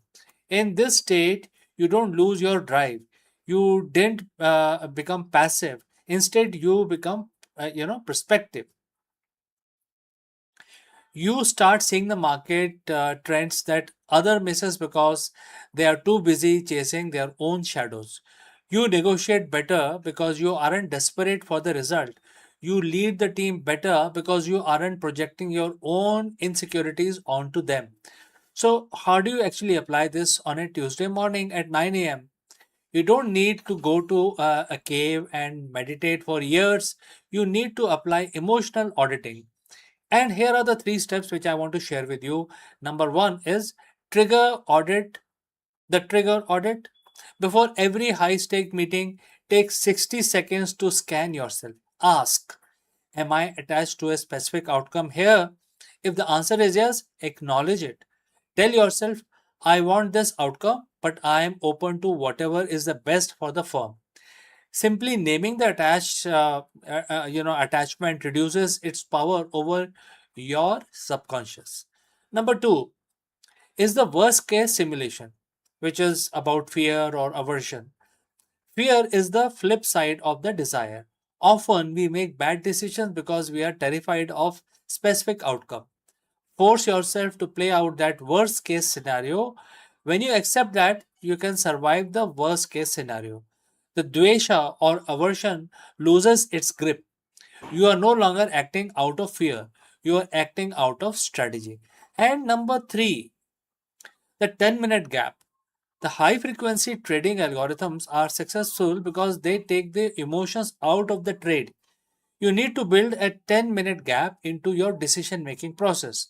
When you feel a strong desire to go on a deal, wait 10 minutes, step away, decompress. Let the initial emotional spike subside. The decision you make often after the spike is almost always more profitable than the one you make during it. We often hear that business is a game of aggression, of getting what you want, but the longest standing institutions aren't built by the people who were the most desperate to win. They are built by the people who were the most capable of seeing the truth. Desires are not your enemy, but they are dangerous guide. Use them as fuel, but never let them sit in the driver's seat. When you strip away the frantic grasping for results and fearful avoidance of the risk, you are left with something much more powerful, a CEO who claims clear and unshakable and is also calm. This isn't just enlightenment, that is a massive competitive advantage. That is how you protect your bottom line and, more importantly, how you secure your legacy. Master your desires and you master the market. So, friends, thanks for watching. If this perspective shifted the way you look at your next big decision, hit the subscribe button and let me know in the comment what is one attachment you are ready to let go this week. If you have any questions, please do not hesitate to send it across in the comment section below, and I will see you in the next video, my friends. Bye for now.